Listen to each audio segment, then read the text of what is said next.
Badiou is subject to truth. Peter Hallward by Slavoj Zizek. All things proceed from the void and are born towards the in night. Who can follow these astonishing processes? Pascal, Pensées.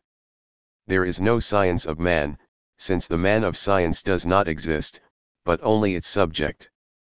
Jacques Lacan, Écrits. Today the great majority of people do not have a name, the only name available is excluded, which is the name of those who do not have a name. Today the great majority of humanity counts for nothing. And philosophy has no other legitimate aim than to help and the new names that will bring into existence the unknown world that is only waiting for us because we are waiting for it. Alain Badiou, The Caesura of Nihilism. The subject is rare because, contrary to contemporary opinion, it cannot simply coincide with the individual. It falls to us to preserve the form of this rarity, and we shall succeed insofar as the God of the One has died. We who are summoned by the void, we who intervene so as to decide the undecidable, we who are sustained by the indiscernible truth, we who are night fragments of that in nighty which will come to establish that there is nothing more true than the indifferent and the generic, we who dwell in the vicinity of that indistinction in which all reality dissolves, we, throws of the dice for a nameless star, we are greater than the sacred, we are greater than all gods, and we are so here and now, already. And forever. Alain Badiou, Un soirée philosophique. Hallward's fidelity to the Badiou event. Slavoj Zizek. According to Richard Dawkins's well-known formulation, God's utility function in living nature is the reproduction of genes, that is, genes, DNA, are not a means for the reproduction of living beings, but the other way round, living beings are the means for the self-reproduction of genes. Ideology should be viewed in the same way, and we should ask the following question: what is the utility function of an ideological state apparatus, ISA? The materialist answer is this: the utility function of an ISA is neither the reproduction of ideology qua network of ideas, emotions, and so on, nor the reproduction of social circumstances legitimized by this ideology, but the self-reproduction of the ISA itself. The same ideology can accommodate itself to different social modes, it can change the content of its ideas, and so on, just to survive as an ISA. However, from time to time something emerges that cannot be reduced to this placid logic of survival and reproduction, an event, an engagement for a universal cause that inexorably follows its inherent necessity, disregarding all opportunistic considerations. So what does Alain Badiou aim at with his central notion that philosophy depends on some truth event as its external condition? When Deleuze, Badiou's great opponent partner, tries to account for the crucial shift in the history of cinema from image movement to image temps, he makes a surprisingly crude reference to real history, to the traumatic impact of World War II, which was felt from Italian neorealism to American film noir. This reference is fully consistent with Deleuze's general anti-Cartesian thrust: a thought never begins spontaneously, out of itself, following its inherent logic. What provokes us to think is always a traumatic, violent encounter with some external real that brutally imposes itself on us, shattering our established ways of thinking. It is in this sense that a true thought is always decentered: one does not think spontaneously, one is forced to think. And, although with a slightly different accent, Badiou would agree with Deleuze, an authentic philosophical thought does not spin its web out of itself, following an imminent conceptual necessity, it is rather a reaction to the disturbing impact of some external truth event, in politics, science, art, or love, endeavoring to delineate the conditions of this event, as well as of a delight to it. Badiou, a founding member, together with Jacques-Alain Miller, Jean-Claude Milner, Catherine Clement, Alain Regault, and Alain Gros-Richard, of the path-breaking Lacano-Althusserien Kayas pour l'analyse in the midst, is a supremely charismatic intellectual guru. He combines in a unique way rigorous mathematical knowledge, authentic philosophical passion, artistic sensitivity.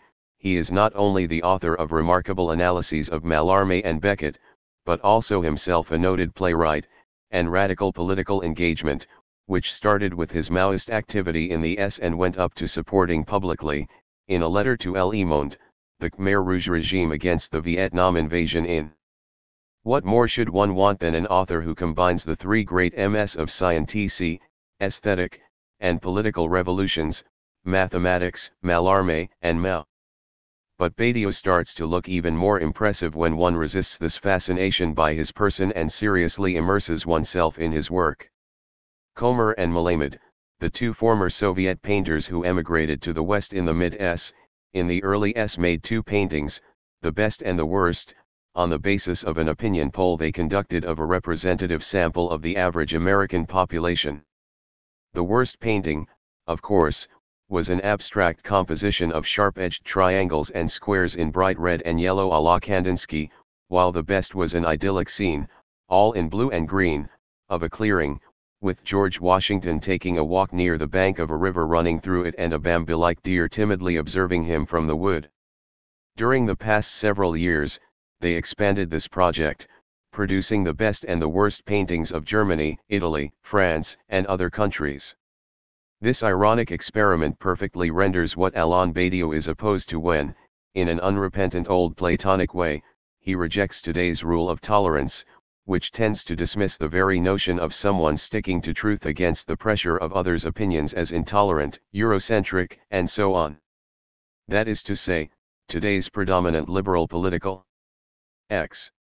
philosophers relegate politics to the domain of opinions, tastes, preferences, etc., rejecting the conjunction of politics and truth as inherently totalitarian. Is it not evident, they might insist, that if you insist on the truth of your political statement, you dismiss your opponent's view as untrue, thus violating the basic rule of tolerance? Badiou not only passionately advocates a return to the politics of truth, but turns against all other predominant postmodern political and philosophical mantras.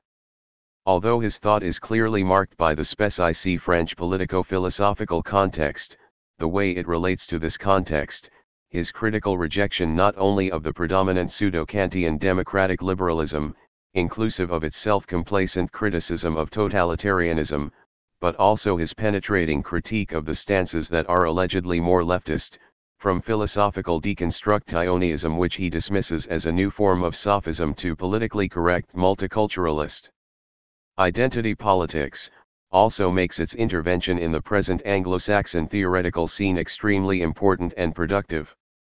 The point is not only that Badiou serves as the necessary corrective to the still predominant identity-cation of French thought with deconstructionism, this empty container into which Anglo-Saxon academia throws authors who, if dead, like Lacan, would turn over in their graves if informed of this insertion, presenting us with thought that clearly eludes all received classification. He is definitely not a deconstructionist or a post-Marxist, and is as clearly opposed to Heidegger as to the linguistic turn of analytical philosophy, not to mention that he shows disdain for liberal democratic political philosophy along the lines of that espoused by Hannah Arendt. A perhaps even more important point is Badiou's critical rejection of the predominant form of today's leftist politics, which, while accepting that capitalism is here to stay as the only game in town, instead of focusing on the very fundamentals of our capital-parliamentary order, shifts the accent to the recognition of different cultural, sexual, religious, and other lifestyles, endorsing the logic of ressentiment. In today's radical, multiculturalist, liberal politics, the only way to legitimate one's claim is more and more to present oneself as a victim. Against the politically correct identity politics that focuses on the right to difference, Badiou emphatically insists that the justification of any political demand by the substantial features that deny the contingent particularity of a group, we want some specific rights because we are women, gay, members of this or that ethnic or religious minority, etc., violates the fundamental democratic axiom of principled equality, that is, the right to be defended today is not the right to difference, but, on the contrary and more than ever, the right to sameness. Most of today's left thus succumbs to ideological blackmail by the right. 11. In accepting its basic premises, the era of the welfare state with its free spending is over, etc. Ultimately, This is what the celebrated third way of today's social democracy is about. In these conditions, an authentic act would be to counter the rightist stir apropos of some radical measure. You want the impossible. This will lead to catastrophe, to more state intervention, etc., not by saying, defensively, that this is not what we mean, that we are no longer the old socialists, that the proposed measures will not increase the state budget, that they will even render the state expenditure more effective, give a boost to investments, and so on, but by saying, resoundingly, yes, this, precisely, is what we want. When the status quo cynics accuse alleged revolutionaries of believing that everything is possible, that one can change everything, what they effectively mean is that nothing at all is really possible, that we cannot really change anything, since we are basically condemned to live in the world the way it is. One is therefore tempted to apply Badiou's notion of event to his philosophy itself, in today's philosophical scenery, in which the old matrices, analytical philosophy, Heideggerian phenomenology, deconstructionism, the communicative turn of the late Frankfurt School, appear more and more saturated, their potentials exhausted.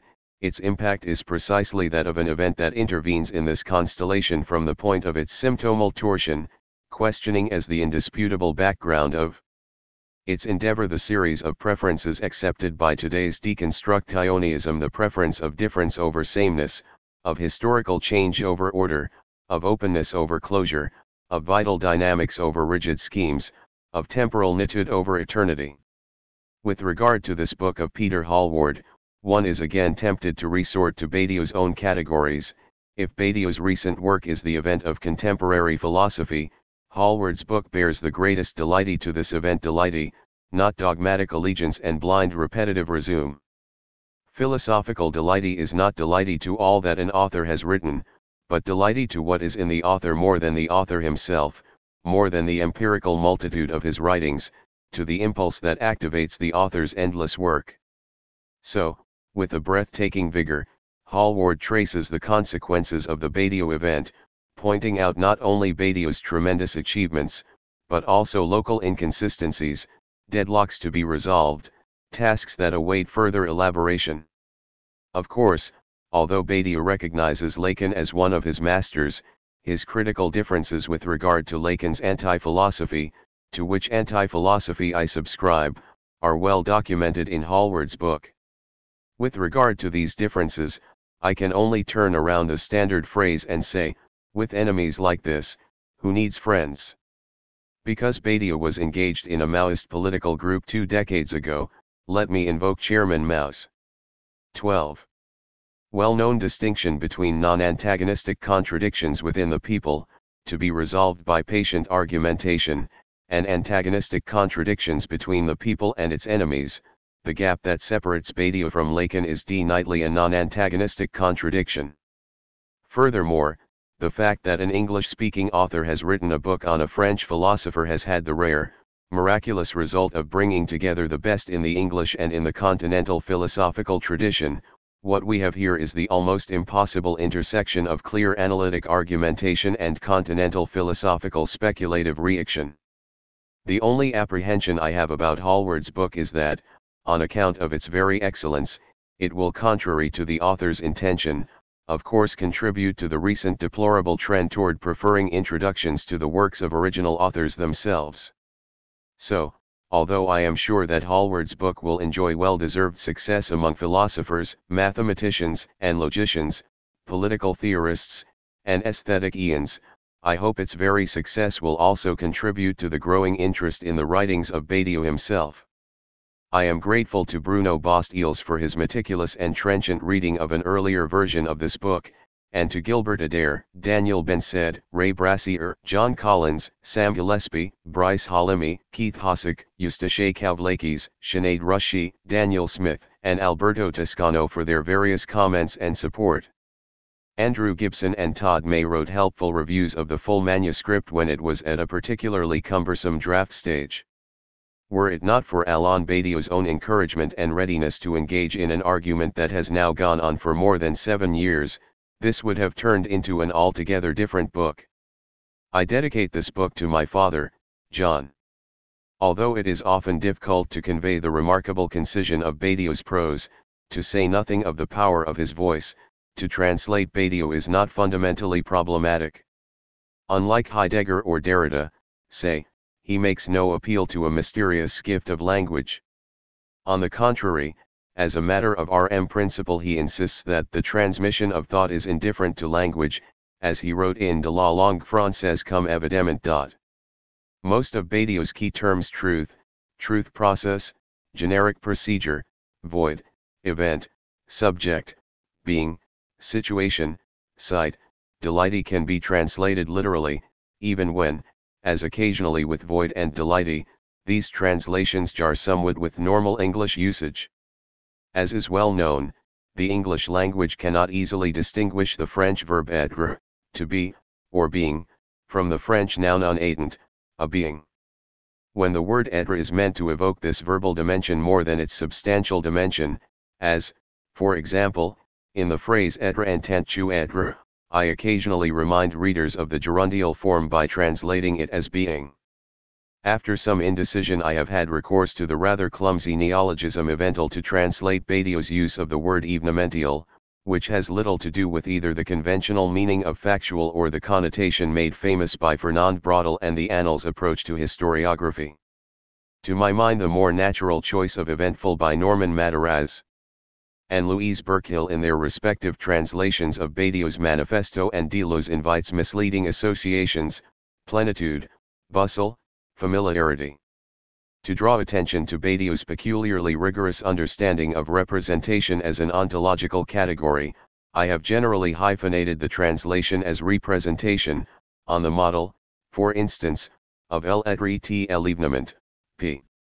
The term veridique, which unlike vérité is a qualication of knowledge, savoir, is most clearly distinguished from truth if it is translated as variable. Where it has been too awkward to translate Badiou's neologism de liaison, to unlink, to unrelate or separate, I have left it in the original French. Badiou's philosophy of the event is itself undoubtedly one of the great events in recent French thought. Badiou is perhaps the only serious rival of Deleuze and Derrida for that meaningless but unavoidable title of most important contemporary French philosopher, and his major treatise, L'être et l'événement, is certainly the most ambitious and most compelling single philosophical work written in France since Sartre's Critique de la raison dialectique. It is only appropriate, moreover, that his work at this stage remains so emphatically new to English-speaking readers, since Badiou's entire philosophy is geared to the rigorous description of innovation as such. His work is an elaborate engagement with a relatively small set of essential questions: how can something entirely new come into the world? What sorts of innovation invite and deserve fully universal affirmation? How can the consequences of such innovation be sustained in the face of the world's inevitable indifference or resistance? And how can those who affirm these consequences continue their affirmation? Although Badiou has himself encountered no small degree of such resistance over the course of his long and unusually varied career, today he occupies a prominent though still controversial place in French philosophy. For many years a professor at the University of Paris 8 at Vincennes Saint-Denis, he was appointed head of the philosophy department at the École Normale Supérieure in. His public lectures at the Collège International de Philosophie continue to draw hundreds of listeners. A committed Maoist in the S, he retains an assertive voice in radical politics and is directly involved in a number of campaigns concerning immigration, labor issues, and political justice in the broadest sense. Along with a dozen books of philosophy, he has published a number of novels and plays and explored the conceptual implications of several of the most intensely debated domains of contemporary mathematics. Badiou is more than conventionally unclassy able. His work ranges across a bewildering diversity of fields: number theory, psychoanalysis, modern poetry, political theory, theater, and performance theory. His allegiance extends, in different ways, to Cantor, Cohen, Lacan, Mallarmé, and Lenin. In particular, and perhaps more than any other contemporary French philosopher, he demonstrates the obsolescence of any clear-cut distinction between analytic and continental philosophy. Guided by mathematics though critical of mathematized logic, he is as familiar with Freya, Wittgenstein, and Gödel as he is with Hegel, Nietzsche, and Deleuze. His conception of philosophy rejects the quali-ers analytic and continental as much as it refuses its division into distinct and relatively autonomous spheres, political, aesthetic, epistemological, etc. If Badiou's work has yet to gain the recognition won by his more celebrated contemporaries, this is very largely because it is so RMLY at odds with every dominant philosophical orientation in both the French and the Anglo-American domain. Badiou is nothing if not polemical, and his list of targets is long and varied. He refuses to accept that Nietzsche was the last metaphysician, or that an educated use of ordinary language can dissolve all philosophical nonsense, or that Plato, Hegel, and Marx were the precursors of totalitarianism, or that Auschwitz demands a complete transformation of philosophy, or that Stalin's crimes compel a return to republican parliamentarism, or that cultural anthropology must replace the universalism of concepts, or that recognition of whatever works best should replace the prescription of principles, or that philosophy must be sacré said to an ethics of the altogether other. His ontology breaks with the entire neo-Heideggerian legacy, from Levinas and Derrida to Nancy and Lacan.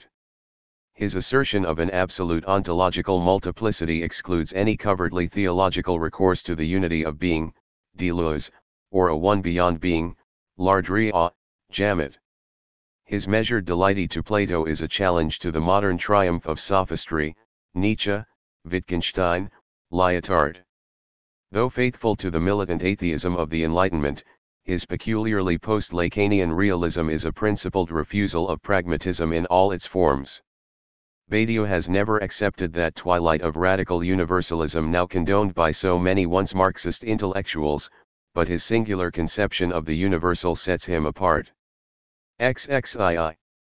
From Kant and the transcendental tradition.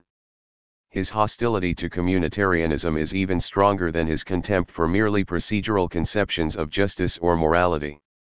His insistence on the rigorous universality of truth aligns him with the scientific and rationalist tradition against the linguistic or relativistic turn in all its forms, but his conception of the subject marks a break with the Althusserian as much as with the conventionally empiricist conception of science. Last but not least, Badiou's work condemns in the strongest terms the emergence, since the late S, in both French philosophy and Anglo-American cultural criticism, of an ethics oriented to the respectful recognition of cultural, sexual, moral, political, and other differences. Badiou's proximate targets here, though seldom mentioned, are those who used to be called the nouveaux philosophes, but his argument extends to a confrontation with positions as diverse as those of Levinas and Rawls, along with much of what is called cultural studies in North America. It is probably not much of an exaggeration to say that Badiou's work is today almost literally unreadable according to the prevailing codes both political and philosophical of the Anglo-American Academy. Badiou accepts, sometimes ants, the consequent marginalization without hesitation, since Plato, philosophy has always been a break with opinion. For the philosopher, everything that is consensual is suspect, am. The fundamental and immediately striking move in Badiou's philosophy, the move that sets him starkly apart from his contemporaries, is his affirmation of the strict, uncompromising universality of truth, and his consequent subtraction of this truth from the legislation of judgment or interpretation. Perhaps the most basic of Badiou's assumptions is that whatever else it may be, truth can be reached only through a process that breaks decisively with all established criteria for judging, or interpreting, the validity, or profundity, of opinions, or understandings. This assumption has two main implications. On the one hand, if and when we can speak about the truth of a situation, this truth will concern not its most clearly identifiable and distinctive elements but its most indiscernibly or evasively included groupings of elements, e.g. The truth of a situation will always concern whatever is most indistinct or generic about that situation. On the other hand, the process whereby such groupings might be assembled will itself take place in violation of all the usual ways in which elements are grouped. A truthful or generic grouping is something that must occur as a break with the status quo. Badiou's whole conception of philosophy is inspired by the simple, powerful idea that any existence can one day be transgressed by what happens to it, and can commit itself from then on to what holds for all, sp. It is a conception that holds RMLY to Lacan's austere prescription: the important thing is not to understand but to attain the true. In this respect Badiou is the untimely descendant of a long line of interventionist thinkers whose central insight is that access to truth can be achieved only by going against the grain of the world and against the current of history. A group of thinkers that includes Saint Paul, Pascal, and Claudel, for whom the way of the world can never lead to God, as much as Descartes, Cantor, and Hilbert, for whom sensual intuition can never provide for the secure foundation of knowledge, not to mention Lenin, Lukács, and Breton, for whom merely objective historical trends will never enable a genuine break with the inertia of the past. In each case the truly decisive moment, the indefensible wager on God's existence, the formal elaboration of undeniable mathematical axioms, the unjustifiable commitment to political or aesthetic revolution is abruptly inventive. Such decisions are quite literally founded upon nothing.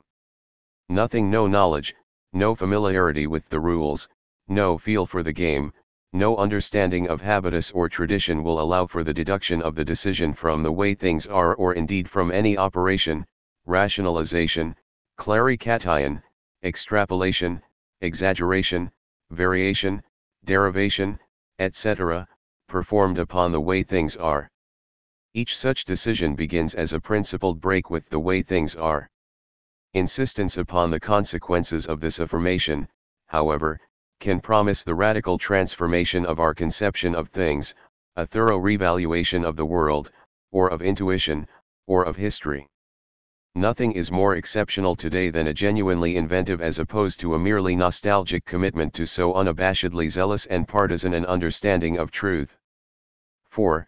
Obvious differences aside, what all three of the great currents of 20th century philosophy, the analytical philosophy descended from logical positivism and the later Wittgenstein, the hermeneutics variously inspired by Dilthey, Heidegger, and Gadamer, and the post-structuralism developed by Derrida and Lyotard have in common, in addition to a shared commitment to language as the fundamental medium of philosophy, is a profound suspicion of the very word truth. Modern philosophy has embraced a kind of generalized sophistry. In response, Badiou's work represents a decidedly contemporary effort to take another step in the ancient tradition that links philosophy with the discrimination of the clear and distinct from the uncertainties of opinion and meaning. By contemporary I mean that Badiou's philosophy of truth is anything but a simple return to Platonic or Cartesian procedures. As we shall see, Badiou presents his philosophy as conditioned in a very precise sense by the particular truths that characterize our time. What, then, does Badiou mean by truth, vérité? The essential thing to grasp is that, as Badiou conceives it, a truth is something that takes place, from time to time. Like Marx, Badiou knows that the question whether human thought achieves objective truth is not a question of theory but a practical question, that genuine thought changes the world more than it understands it. A truth is something we make. It is declared, composed, and upheld by the subjects it convokes and sustains. Both truth and subject are occasional, exceptional. When they emerge together, as qualitatively distinct from the opposing categories of knowledge and the object. This distinction pervades Badiou's entire enterprise. There is, on the one hand, an enduring realm of objectively specified knowledges, of positive identities or differences, of clearly established interests, a realm of orders and places within orders. And on the other hand, there come into existence, every now and then, without order or continuity, fully singular, strictly subjective truths, in the plural. These truths escape the specifying action of the RST, objective realm, through a kind of subtraction from the particularity of the known. Badiou's philosophy of truth asserts a rigorous coherence without objectivity. In every case, he asserts, what is true, or just as it happens they are the same thing, cannot be referred back to any objective set, either with regard to its cause or to its destination. Badiou's work, we might say, splits apart the two adjectives linked by the familiar platitude tried and true. Every truth pushes the subject into the realm of the untried, and for that reason, tries, is the trial of, the subject. Or again, every subject believes something without knowing why, Truths are materially produced in speci situations, and each begins from an event or discovery that eludes the prevailing logic that structures and governs those situations. Badiou agrees with Lacan, all access to the real is of the order of an encounter. As a rule, every singular truth has its origin in an event. Something must happen, in order for there to be something new. Even in our personal lives, there must be an encounter, there must be something which cannot be calculated, predicted, or managed, there must be a break based only on chance. Such an encounter or event has no objective or variable content, it takes place in a situation but is not of that situation. A truth persists, then, solely through the militant proclamation of those people who maintain a deity to the uncertain event whose occurrence and consequences they affirm those people, in other words, who become subjects in the name of that event. Although any individual can become a subject, merely individual existences are generally caught up in the preservation of some sort of objective routine.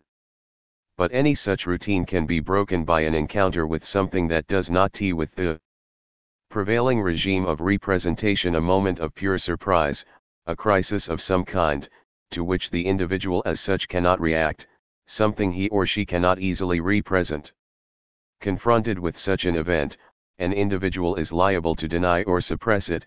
Anyone can, however, make of this suspension of routine an opportunity for the invention of something new. Individuals become subjects in Badiou's sense of the word if and only if this invention, conceived as a new criterion for action, is further consistent with a properly universal principle, that is, only if it is an invention with which everyone can in principle identify. Only such a principle can become the truth of a new sequence.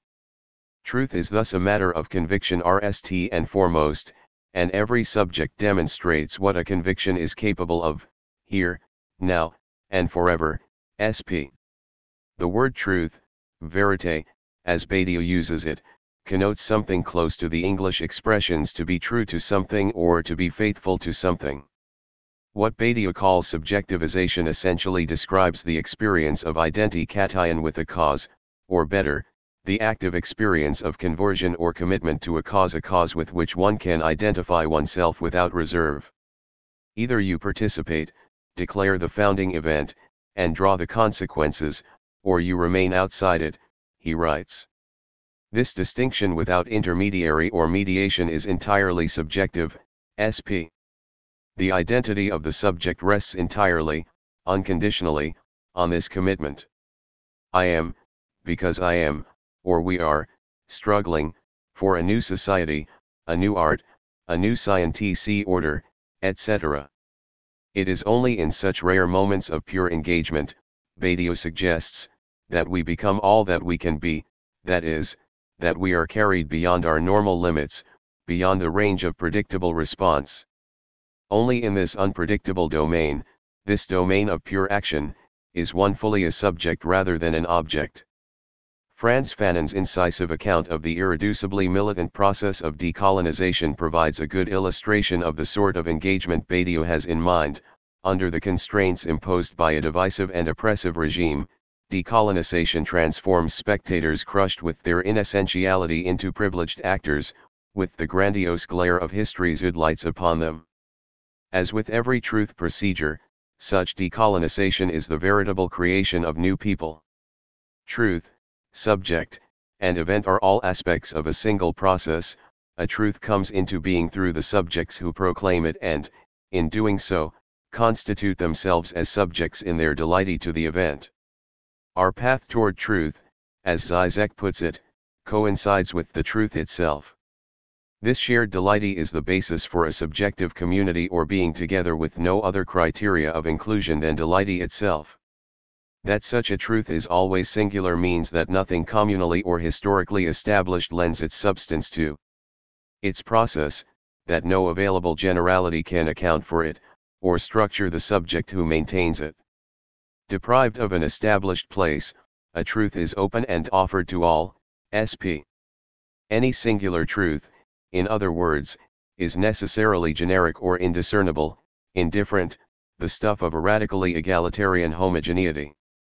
Badiou's own examples include, in characteristically diverse registers, St. Paul's militant conception of an apostolic subjectivity that exists only through proclamation of an event, the resurrection, of universal import but of no positive or established sine quans, the Jacobin or Bolshevik delighty to a revolutionary event that exceeds, in its subjective power and generic scope, the particular actions that contributed to its occurrence, a pair of lovers' conception of themselves as loving subjects, grounded only in a shared delighty to the ephemeral event of their encounter, an artistic or scientific delighty to a creative line of inquiry opened up by a discovery or break with tradition. Further political examples might include the Palestinian Intifada and the Burmese student movement of, and, more recently, Mexico's Chiapas Rebellion and Brazil's Movimento dos Trabalhadores Rurais Sem Terra. Each sequence has succeeded in mobilizing, in the most subjectively assertive terms, precisely those people who for decades have been the most invisible, the most unrepresentable, in their respective situations. For reasons that will become clear, Badiou lists as the four modes of truth revolution, passion, invention, and creation, which correspond to the four domains of truth: politics, love, science, and art. D. In each of these domains the subject is the subject of a truth that is itself both singular, in its occasion and originality, and universal, in its scope. Philosophy itself produces no active truth in this proper sense. Instead, it seeks to identify and group together, when they exist, the contemporary products of these four domains, as the truth of its time. Such truths make up what, of this time, is properly eternal. The four modes of truth thus provide the literal conditions of philosophy that from which philosophy comes to be. Philosophy is always under the condition of events of thought that are external to it. Outside these conditions, or generic procedures, there prevails only what Badiou diagnoses as our abjection contemporaine, the supervision of established differences and distinctions, the dominance of inherited privileges and prejudices, the proliferation of identitarian claims coordinated solely by market mechanisms and justified only by a dose of negative ethical constraint formulated in the cynical terms of human rights or humanitarian obligation. Such is the nature of a world con remed, in its daily operations, as hostile to philosophy, dp, a world of speci ed interests, relative judgments, and measured calculations.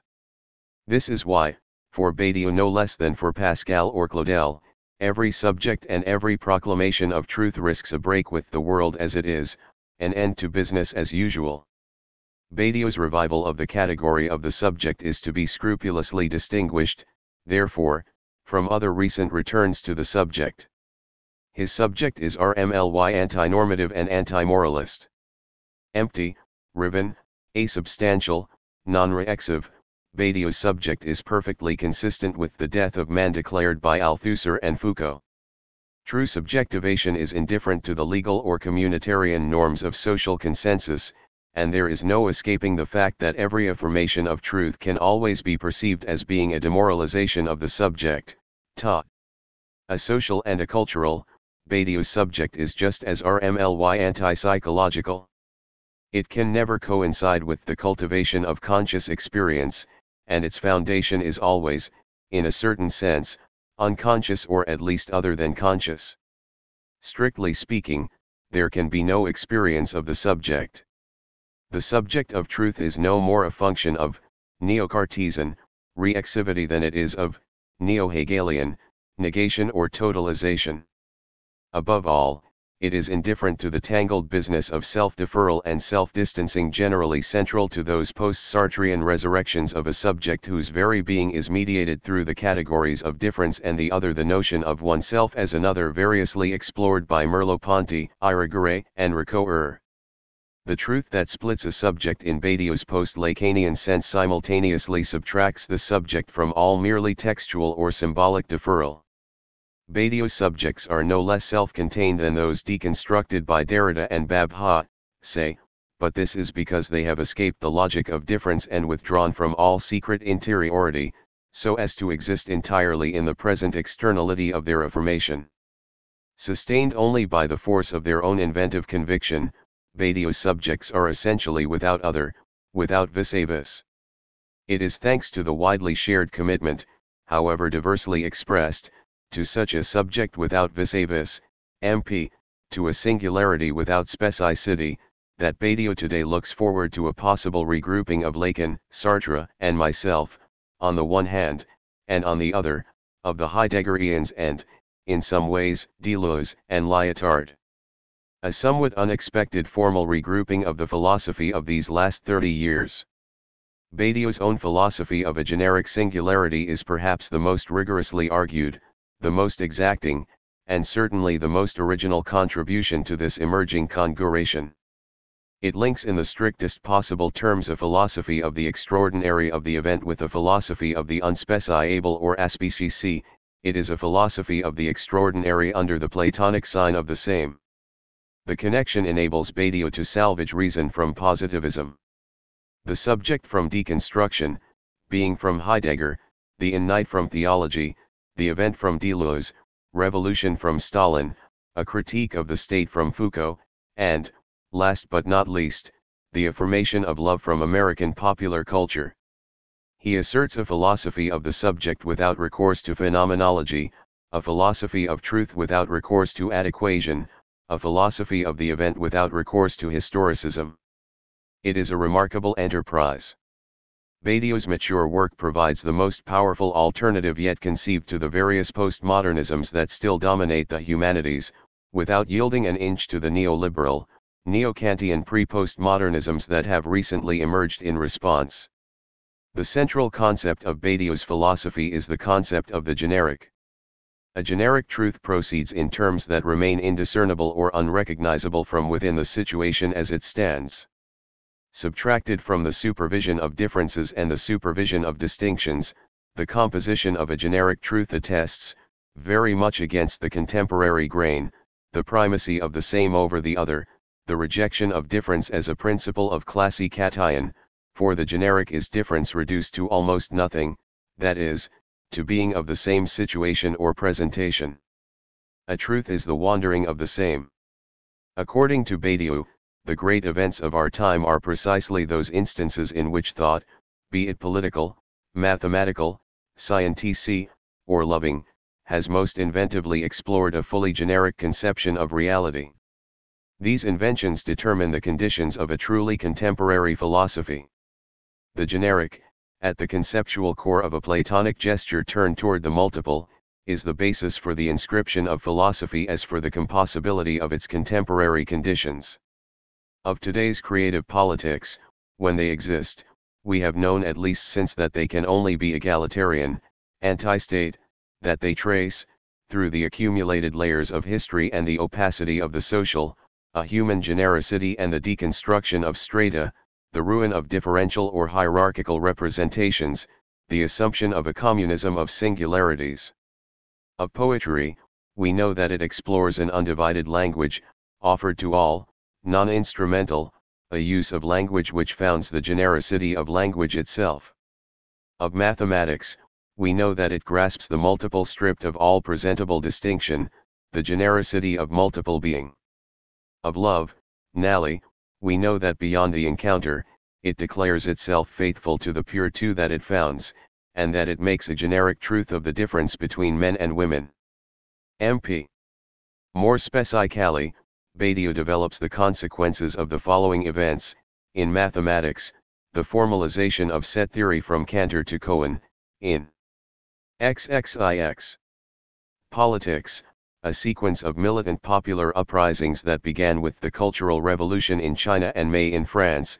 In poetry, the works of Mallarmé, Pessoa, and Celan. In love and desire, the exemplary work of Lacan.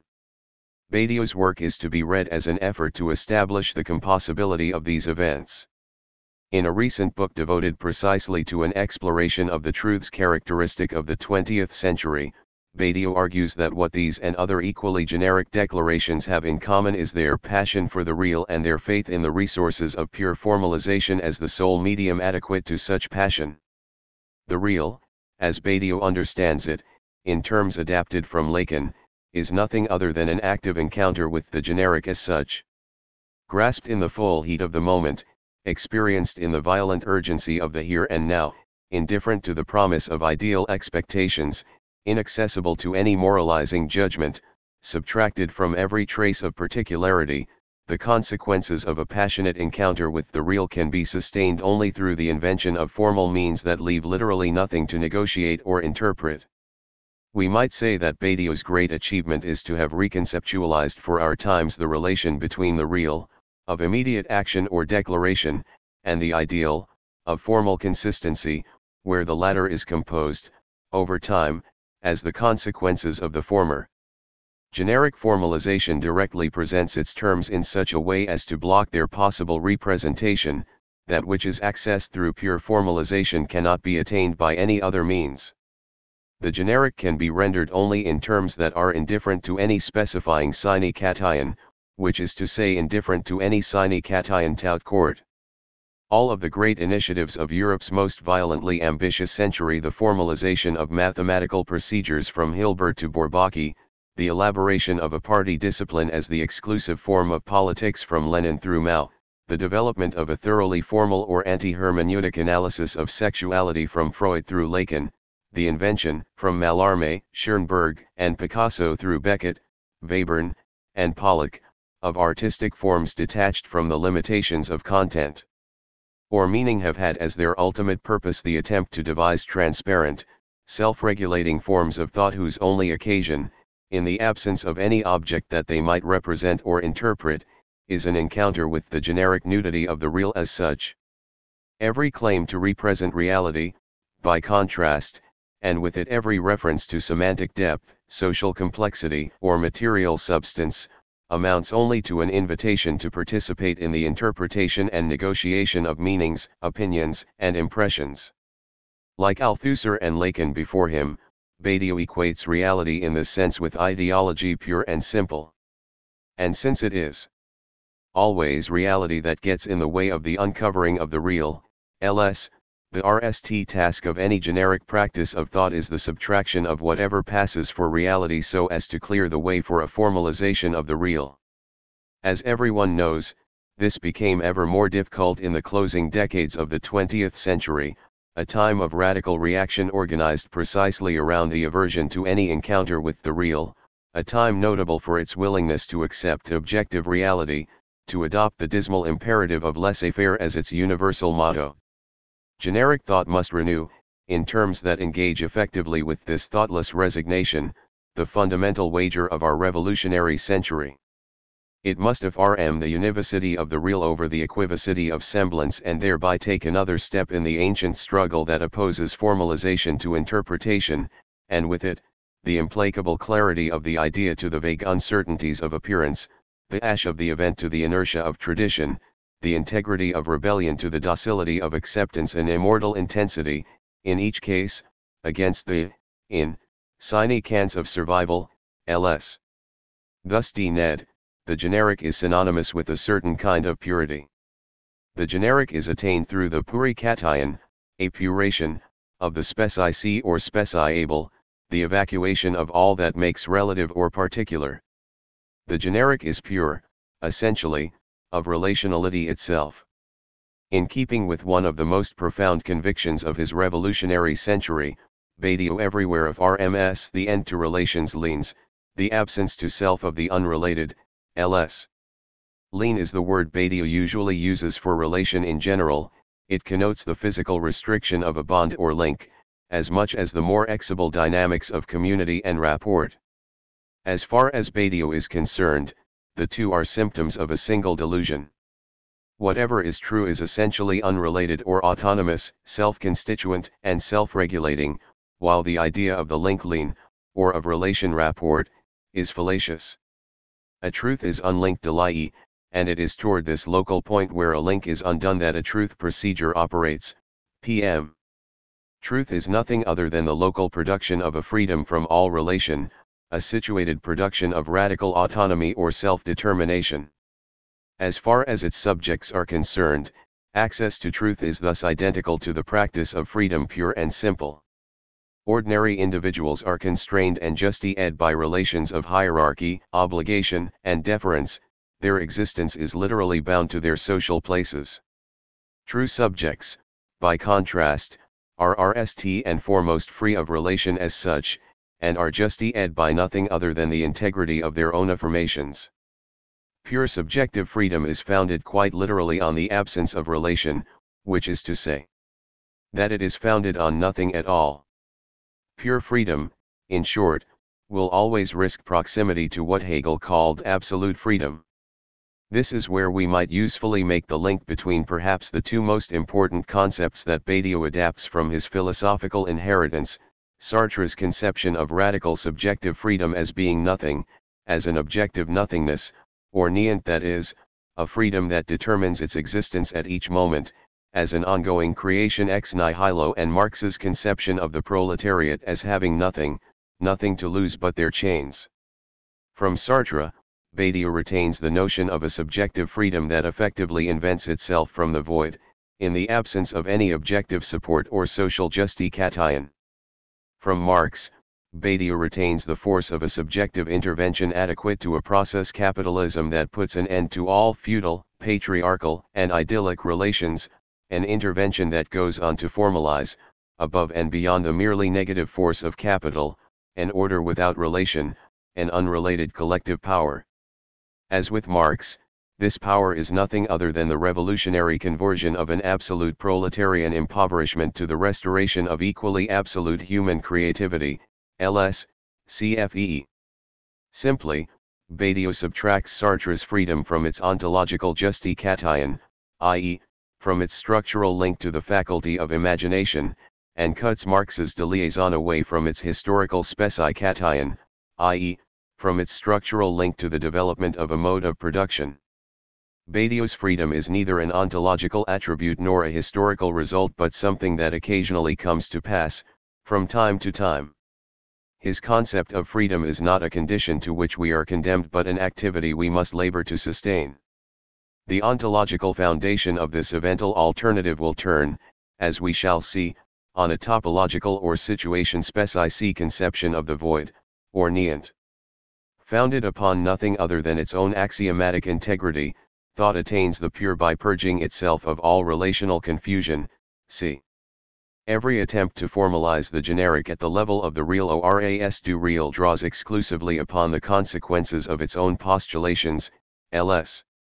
By thus freeing its adherents from all inherited ties or bonds, a truth takes place as the unrelating of its initially related proponents, ta. Inspired by Mallarmé, Badiou's affirmation of the pure can serve as the guiding thread for an interpretation of his work as a whole. Purity is the composition of an idea such that it is no longer retained by any relation lien, an idea that grasps from being its indifference to all relation, its isolated scintillation, its coldness, its disjunction, its virginity. That which the purity of the notion brings forward, designates above all, is the unrelated solitude of being, the ineffective character of every law, of every pact that links and relates. Poetry, and with it the other truth procedures, states that the condition of being is to be in relation with nothing. Such is our modern ascesis, to expose thought to deliaison pure and simple. Everything diverges, d. This deliaison underlies both the extraordinary ambition of Badiou's philosophy, its uninching determination, and its own peculiar difficulty, the difficulty it has in describing any possible relation between truth and knowledge, any dialectic linking subject and object. Rather than seek to transform relations, to convert oppressive relations into liberating relations, Badiou seeks subtraction from the relational tout court. So long as it works within the element of this subtraction, Badiou's philosophy forever risks its restriction to the empty realm of prescription pure and simple. A book of this kind is doomed by definition to simplify complex phrasings, to reroute convoluted trains of thought, to suggest continuities where none exist, and generally to smooth out some of the conceptual wrinkles that are bound to appear in the fabric of so varied a philosophical project as Badiou's. Badiou is the RST to warn of the danger posed by the obscuring devotion of fanatical disciples. I hope to have avoided at least some of these dangers through occasional reference to the questions implied at the end of the previous paragraph. If the eclectic range of Badiou's work disconcerts, it should be stressed that the mixture is anything but arbitrary or haphazard.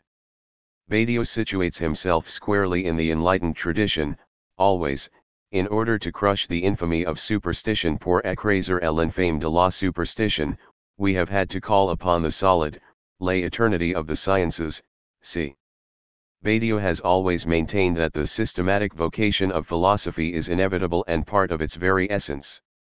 Philosophy is always systematic because, as we shall see, its foundations are ultimately grounded on a strictly axiomatic or unconditional point. The most obvious immediate consequence is the special privilege accorded to that most axiomatic discipline, mathematics. Badiou maintains, as did, in different ways, Plato, Descartes, Leibniz, and Kant, that mathematics is an essential condition of philosophy, which is not to say that Badiou, any more than Plato, writes a philosophy of mathematics. The mathematically illiterate should not be put off. Badiou's demonstrations assume no prior knowledge, and my own explanations take up only the most elementary and most consequential points. Nevertheless, readers with no background in the principles of modern mathematical logic might find it useful to read the appendix to this volume before starting the main body of the text. Precisely because of its highly systematic rigor, however, Badiou's work is not easy to summarize quickly. Each component makes sense only according to its place in the system as a whole, and even Deleuze and Guattari, no strangers to complication, testify to the extreme complexity of Badiou's system.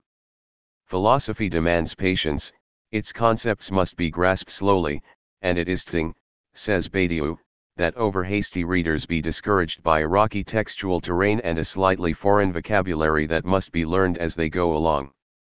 The time of philosophy, protected by its writing, excludes all haste. At the same time, however, Badiou insists on the univocal rigor of philosophical presentation, which must struggle against equivocation, must adjust the pattern until its core, its essence, has been purged of every circumstantial variation, of every contamination by the haphazard choices of its exposition. And this exposition itself, of course, has much evolved and continues to evolve. Badiou's philosophy has been and will remain for some time very much a work in progress. A full presentation of Badiou's mature work, as proposed in L'Être et l'Événement and as developed in a variety of elds in his more recent books, must begin with an assessment of the partial transformation of his work, from its early emphasis on the historical and the partisan to the later emphasis on the ontological and the true. It should also include an awareness of what remains to be done, of where things may lead. Only then will we be in a position to consider how Badiou's system works, to what ends and at what cost. What follows aims to provide a relatively thorough introduction to all of the major components of Badiou's philosophy. The RST chapter situates Badiou's project in terms of its principal friends and foes. It presents what is at stake in his critique of sophistry and anti-philosophy, and describes how he positions his contribution to the ongoing project of laicization of the innate. This project is RST and foremost a political one.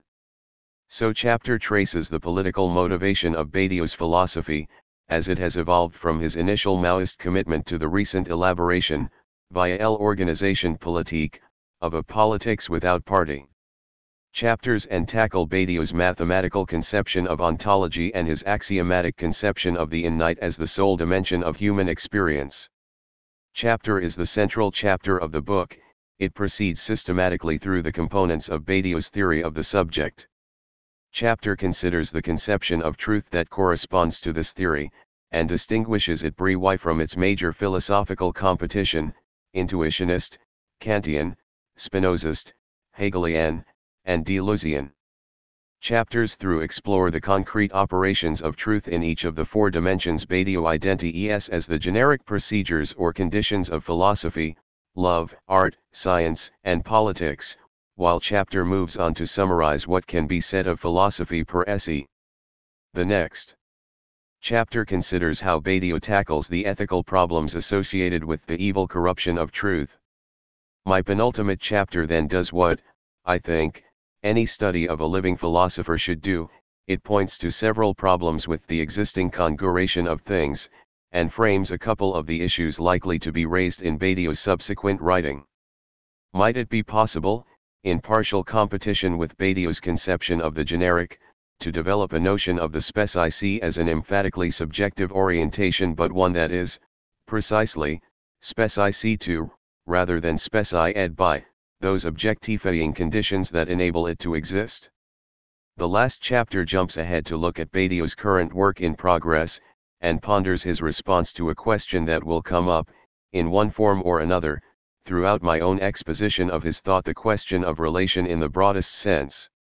An appendix, Nally, provides easily digestible background information about the mathematical theory of sets that plays such a crucially important role in all aspects of Badiou's philosophy. Along the way we will touch on materials ranging from Badiou's earliest articles to still unpublished drafts.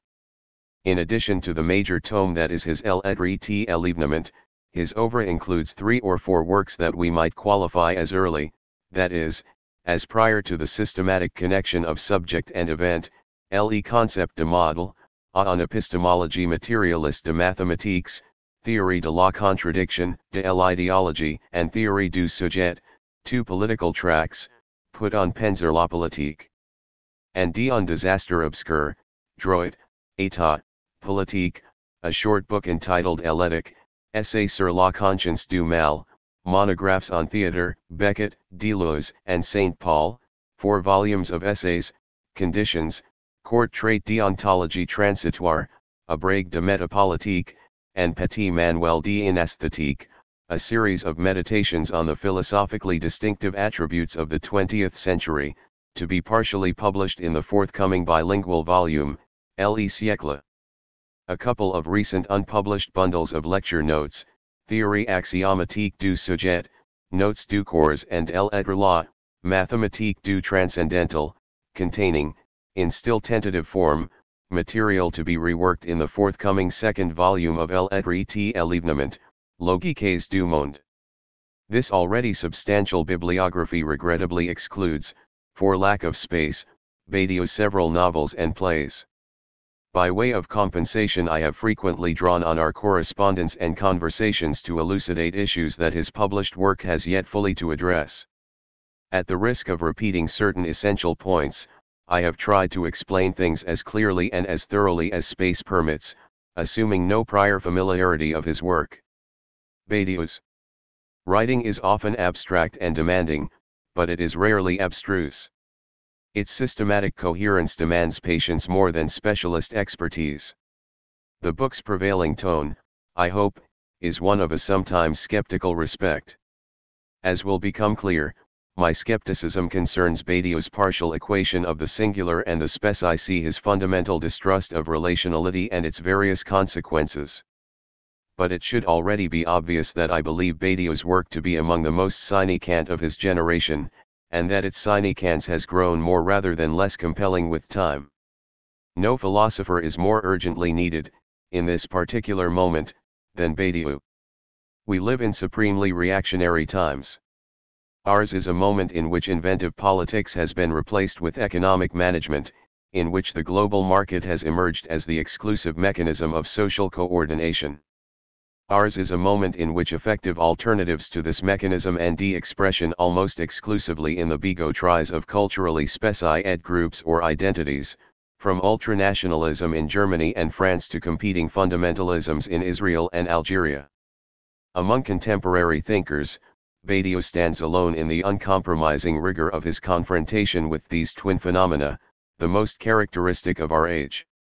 Chapters through provide essential background materials. The RST chapter surveys various direct instances on Badiou's thought, and introduces the polemical aspect of his work, his campaigns against constructivism, sophistry, and hermeneutics. This allows for a preliminary presentation of Badiou's thought in terms of more familiar gers, aligned with Plato, Descartes, and Lacan, against Wittgenstein, Heidegger, and Lyotard. The second chapter isolates the main features of Badiou's early, primarily political, work, from the late S to the early S. The third prepares the ground for his later equation of ontology and mathematics, and explores the implications of the move that will inspire all of Badiou's mature thought, what he calls the laicization of the innate.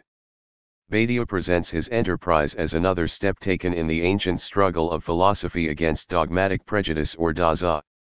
Badiou's philosophy is militant in its very essence. At its core, his philosophy involves taking a principled stand, distinguishing between claims for and against. He likes to quote Mao's dictum: if you have an idea, one will have to divide into two, CFTS. He has no interest in a merely deliberative resolution of differences or a merely procedural concept of justice. This is not to say that he advocates a kind of generalized agonism based on the dubious incommensurability of language games or cultural orientations. Indeed, his position has nothing to do with perspective as such. But like any position worth the name, it does separate its rivals into groups according to what they contribute or threaten, inspire, or discourage. Badiou is fond of distinguishing dominant philosophical trends according to a number of different criteria, as so many sets of rival claims made with respect to ontological multiplicity, the relation of truth and meaning, the status accorded to the event, to the undecidable, or to the inaccessible. All of these schemas of distinction provide variants on what is a generally consistent division of the partisans of affirmative truth from their rivals, namely the partisans of structure, continuity, meaning, language, or knowledge. First and foremost, what Badiou calls the great philosophical war is the argument that separates those who, like Spinoza and Leibniz, identify eternity and necessity, and thereby promote effectively subjectless philosophies, from those who, like Plato and Descartes, link eternity and contingency. The latter grant eternity itself the evental status fundamental to Badiou's conception of truth. Descartes' God is contingent, since he creates eternal truths, whereas Nietzsche's eternal return and Deleuze's fold, by contrast, because ultimately caught up in notions of repetition and continuity, locate them in the RST camp. As regards the relation of meaning and truth, there are three logical possibilities: the assertion of a rigorous continuity between truth and meaning, which Badiou identifies with religion, the assertion of the unilateral supremacy of meaning over truth, or sophistry, and the assertion of a meaningless in-sense primacy of truth as the annulment of meaning, CD, which is the basis of Badiou's own position. As regards, Nally, the essential identity of thinking and being, D, Badiou again divides the ELD into three broad camps. There are those who seek to sustain this identity with reference to what happens, with reference to events and the decisions they give rise to. There are those who seek to elucidate a structural articulation of being and thought via the mediation of language and linguistic criteria of coherence and construction, and there are those who insist that this identity can be grounded only in an ultimately inarticulable, ultimately mysterious, RST principle. This is typical of the orientation that Badiou calls anti-philosophy. Badiou himself always defends the RST option, against every variant of the linguistic turn and every invocation of transcendence.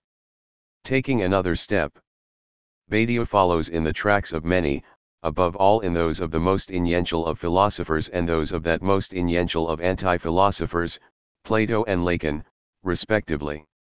Between them lies what Badiou understands to be the major intellectual effort of modernity itself, the attempt, guided by science and mathematics, to arrive at a full laicization of the innate. The preliminary steps taken by Galileo and Descartes came to fruition, as far as Badiou is concerned, with George Cantor, and the elaboration of contemporary set theory. Other, quite different, steps in roughly parallel directions in each case toward the radical distinction of subject from object and truth from knowledge have been taken with the assistance of Pascal, Rousseau, Mallarmé, Sartre, and Althusser. Each of these steps has presumed perhaps the most far-reaching insight of broadly post-romantic thought, the understanding that our conventional notion of the subject conceived as the subject of consciousness, or experience is fundamentally an illusion born of habit, ideology, neurosis, or ressentiment. At every stage of his work, Badiou has confirmed the dissociation performed by Marx, Freud, and Nietzsche, and radicalized by their most inventive descendants, Althusser, Lacan, Foucault, and Deleuze, of genuine, active subjectivity from normal conscious experience. The merely apparent subject of such experience is in each case a product rather than a producer, the product of an ideology designed precisely to normalize relations of class struggle, or of a neurosis designed to normalize relations of unconscious struggle, or of reactive forces designed to disavow struggle between active forces. And a genuine subject can arise, through the intervention of a new form of critical or analytical practice, only to the degree that political actors become aware of their historical agency, after Marx, or that desiring actors become able to sustain their unconscious drive, after Freud, or that thinking actors are able to plug into assemblages of active forces and creative expression, after Nietzsche. Or, as Badiou will say, to the degree that decisive actors affirm a truth. Plato. First and foremost, Badiou's mature work takes up the banner of Plato. To this day, Badiou remains RMLY convinced that the questions around which Plato structures what would become known as philosophy are the right ones, and that the world of truths has, all things considered, changed only a little since this invention. As far as philosophical genealogy is concerned, Badiou writes, there is no doubting the validity of the proverb, tell me what you think of Plato, and I will tell you who you are, d. Badiou's allegiance to this unlikely forebear is a deeply anti-contemporary gesture, and its polemic dimension should not be forgotten. All of the major trends in recent Western philosophy have been hostile to Plato, Nietzsche and Heidegger most obviously, but equally Wittgenstein and Popper, the analytic and the pragmatist traditions, the post-structuralisms associated with Derrida and Deleuze, the neo-Kantian moralism of the nouveau philosophes, even Soviet historical materialism. Badiou's own loyalty is partial, and partly strategic or provocative. But the unions is nonetheless profound and revealing. From Plato, Badiou has taken three things in particular. First, the belief that philosophy proceeds only when provoked by things or events beyond its immediate purview, outside the conceptual homogeneity of its own domain, an encounter with a friend or lover, an argument, a political debate or controversy, the demonstrations of mathematics or science, the illusions of poetry and art. These conditions of philosophy are what push the philosopher to reaction. Philosophy, in other words, lacks the pure independence of a system of total knowledge. For Plato, philosophy doesn't begin thinking in relation to itself, but in relation to something else. Second, Badiou upholds the essential Platonic commitment to the true or ideal, as distinct from the merely apparent or prevalent. For both Badiou and Plato, to think means to break with sensible immediacy. Thought does not begin with representation or description but with a break, with opinion, with experience, and thus a decision. And since mathematics is the most perfect example of a science purged of opinion and experience, a virtually infallible sign of a Platonic orientation is some kind of privilege accorded to mathematical thought as exemplary of truth. Commitment to the necessarily eternal nature of truths, however, need not compel their characterization as transcendent or aloof. Badiou never irks with the kind of transcendence associated with those forms famously expounded in the Phaedo and the Republic. As Badiou reads him, Plato's fundamental concern is to declare the immanent identity, the co-belonging, of the known and the knowing mind, their essential ontological commensurability, more than it is to preserve the transcendence of the former over the latter. What is true as opposed to false, what is real as opposed to unreal, is always clear and distinct, always ideal in the sense that any thinking subject can participate in the discovery of its consequences, as its co-inventor or co-worker. With Plato, Nally, Badiou asserts the emphatically universal dimension of philosophy as the only dimension consistent with truth. Whenever we abandon the universal we have universal horror, t.s. The operation of truth will be subjective and immanent rather than transcendent, but truth it will be, every bit as universal and eternal as it is in Plato.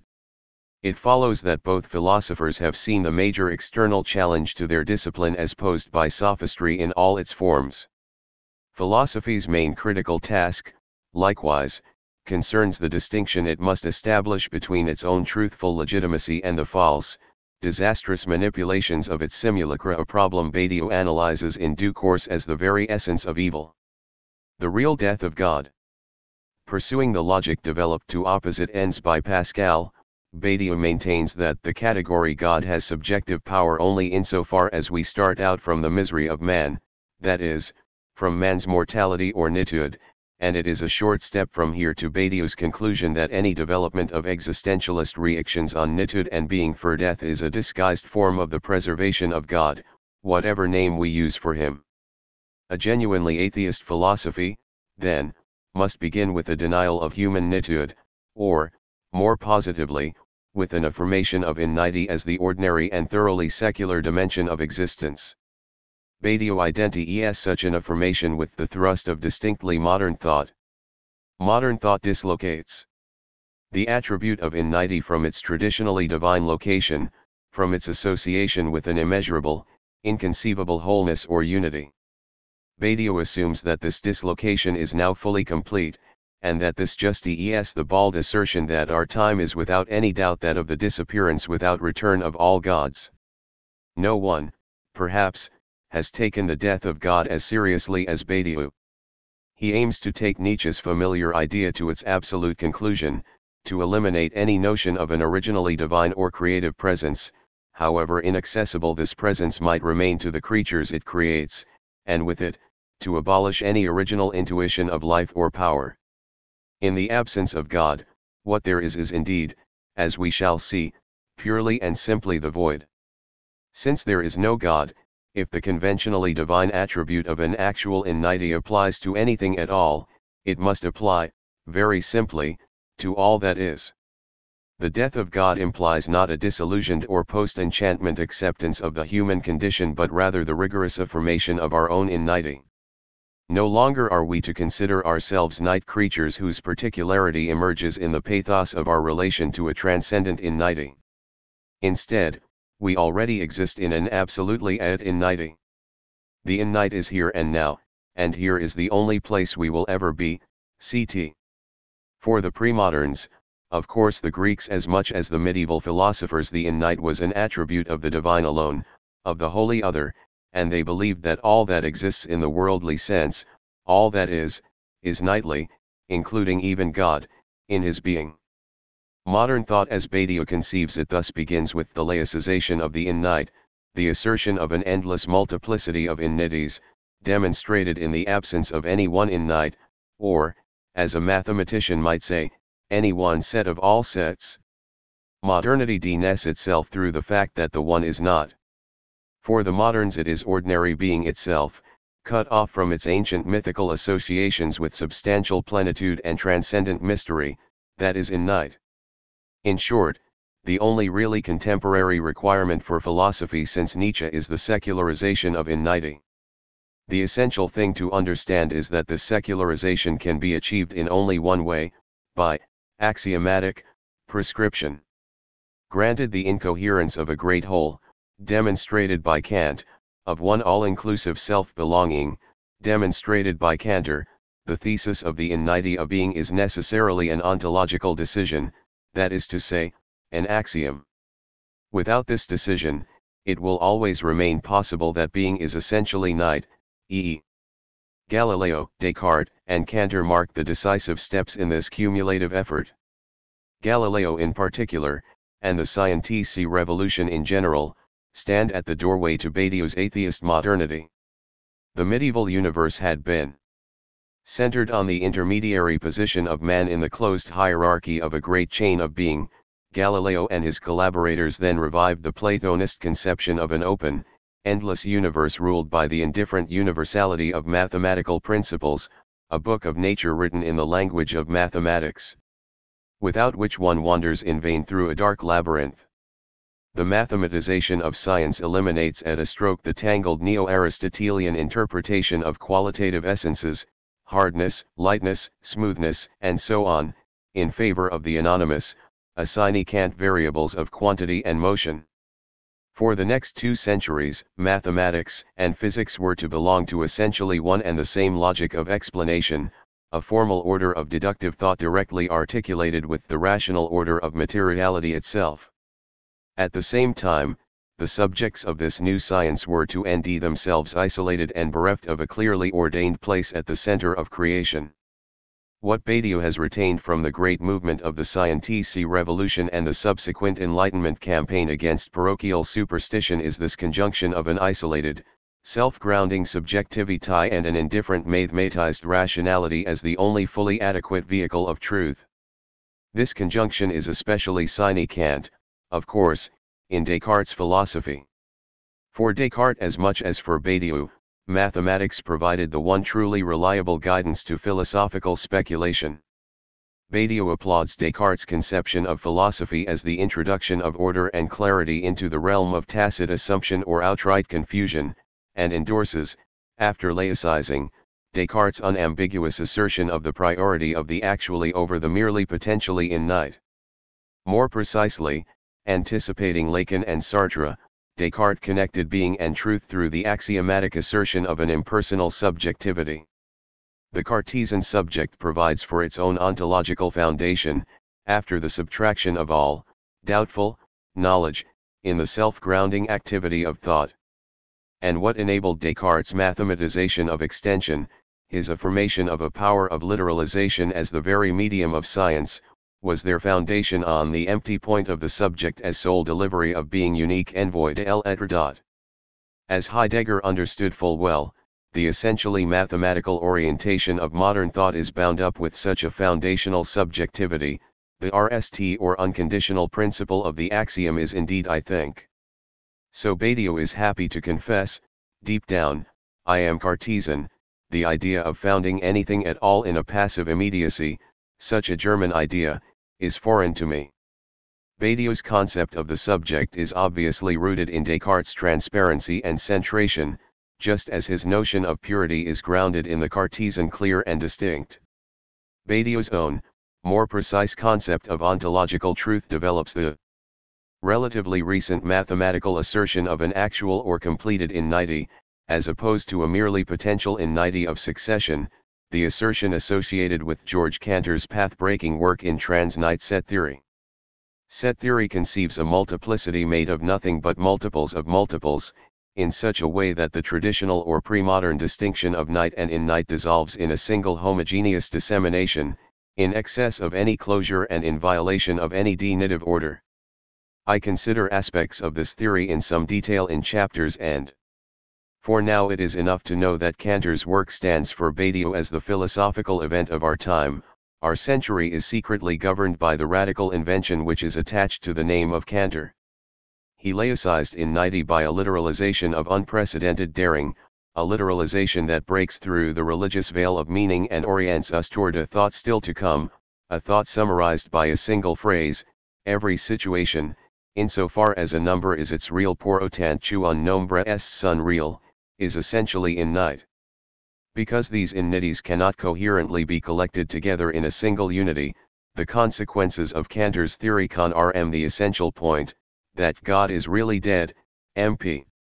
In this respect, a contemporary philosophy still has some way to go before it will catch up with the material movement of history itself, which in the form of unmitigated capitalism has long since declared the immediate theoretical consequences of the divine death. As Marx was the RST to understand, whether we like it or not, capital has already forced the general desacralization of our experience, and it is within this very element of desacralization, Badiou accepts, that we have to rejoin the true vocation of thought. It is indisputable that our time is based on a kind of generalized atomistic, since no symbolically sanctioned relation lean is capable of resisting the abstract power of capital.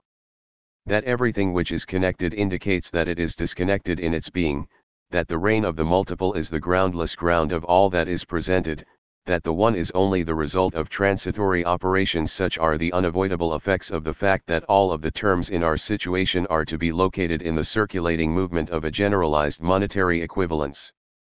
This is obviously the only thing we can and should applaud in capital.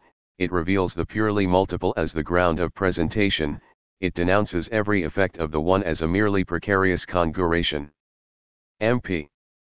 Such is the nature of our situation, and rather than turn back or away, any truly emancipatory politics must confront its challenge directly.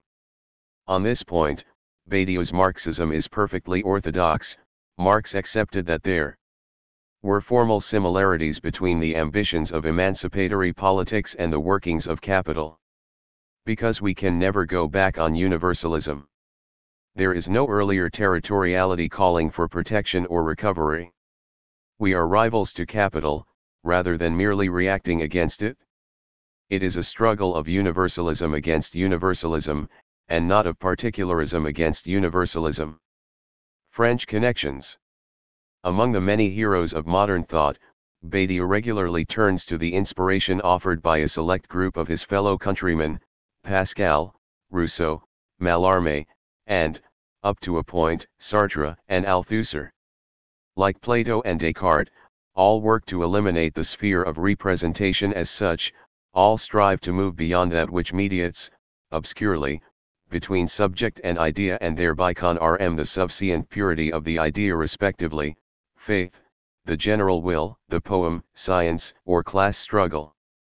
In each case, what conditions the subject is the radical, active elimination of a relation to an object of any kind. Rousseau forbids political representation, his social contract establishes itself by itself, without reference to its constituent elements, pp. e. Likewise, for Pascal, God is not representable in philosophy. Nothing in the world leads to God. On the contrary, the subjective relation to God lies in the aleatory movement of a wager, and nowhere else. There can be no adequate proofs of a God whose existence is affirmed only as immanent to that act of faith by which this existence is declared. The chooser is a function of the choice. With Mallarmé, Nally, the poem has no mimetic, semantic, or gural relation either to an object or an author, but composes, in the void of such relations, its own ideal integrity. His poetry demonstrates that what is at stake in a modern poem is the pattern motif of an idea, a pattern subtracted from the mediation of interpretation as such. In his coup d'état in particular, Mallarmé composed a poem patterned on the very idea of an event as such, e. pp. Drawing on more contemporary sources, Badiou's Marxism can perhaps be most economically described as a partial combination of the apparently incompatible doctrines of Althusser and the later Sartre, the last great revolutionary voices in recent French philosophy. Badiou shares Sartre's RMLY subject-centered approach, but Badiou's subject is endowed with precisely that self-regulating autonomy Althusser attributes to science. On the one hand, against Althusser's understanding of history as a process without a subject and of science as a discourse without a subject, Badiou celebrates Sartre's active exactitude in revolt. Like Sartre, Badiou defends an idea of the subject as fundamentally isolated, as deli a subject that becomes authentically subject to the degree that it shakes off the forces that objectify and compromise. Like Sartre's subjects, each of Badiou's must begin its subjective life with a solitary decision, made in the absence of clearly established criteria. Every true subjectivation, every genuine freedom from objective determination or representation, must proceed very literally ex nihilo. On the other hand, Badiou agrees with Althusser that philosophy has no object and consequently no history. He accepts that Althusser indicated just about everything we need to emancipate philosophy, to establish it, that is, as an activity of thought sui generis that nds itself under condition of the events of real politics. What Badiou manages to privilege in both thinkers is a refusal of the merely objective in favor of an essentially principled, essentially militant intervention. Badiou situates his own writing, moreover, within the long tradition of French philosophical populism whose roots can be traced from Descartes through Voltaire, Rousseau, and Comte to Bergson and Sartre, if not Foucault and Deleuze. Each of these philosophers has sought to be both fully contemporary, and thus close to the literary language of their time, and fully democratic, and thus anti-academy, anti-Sorbonne.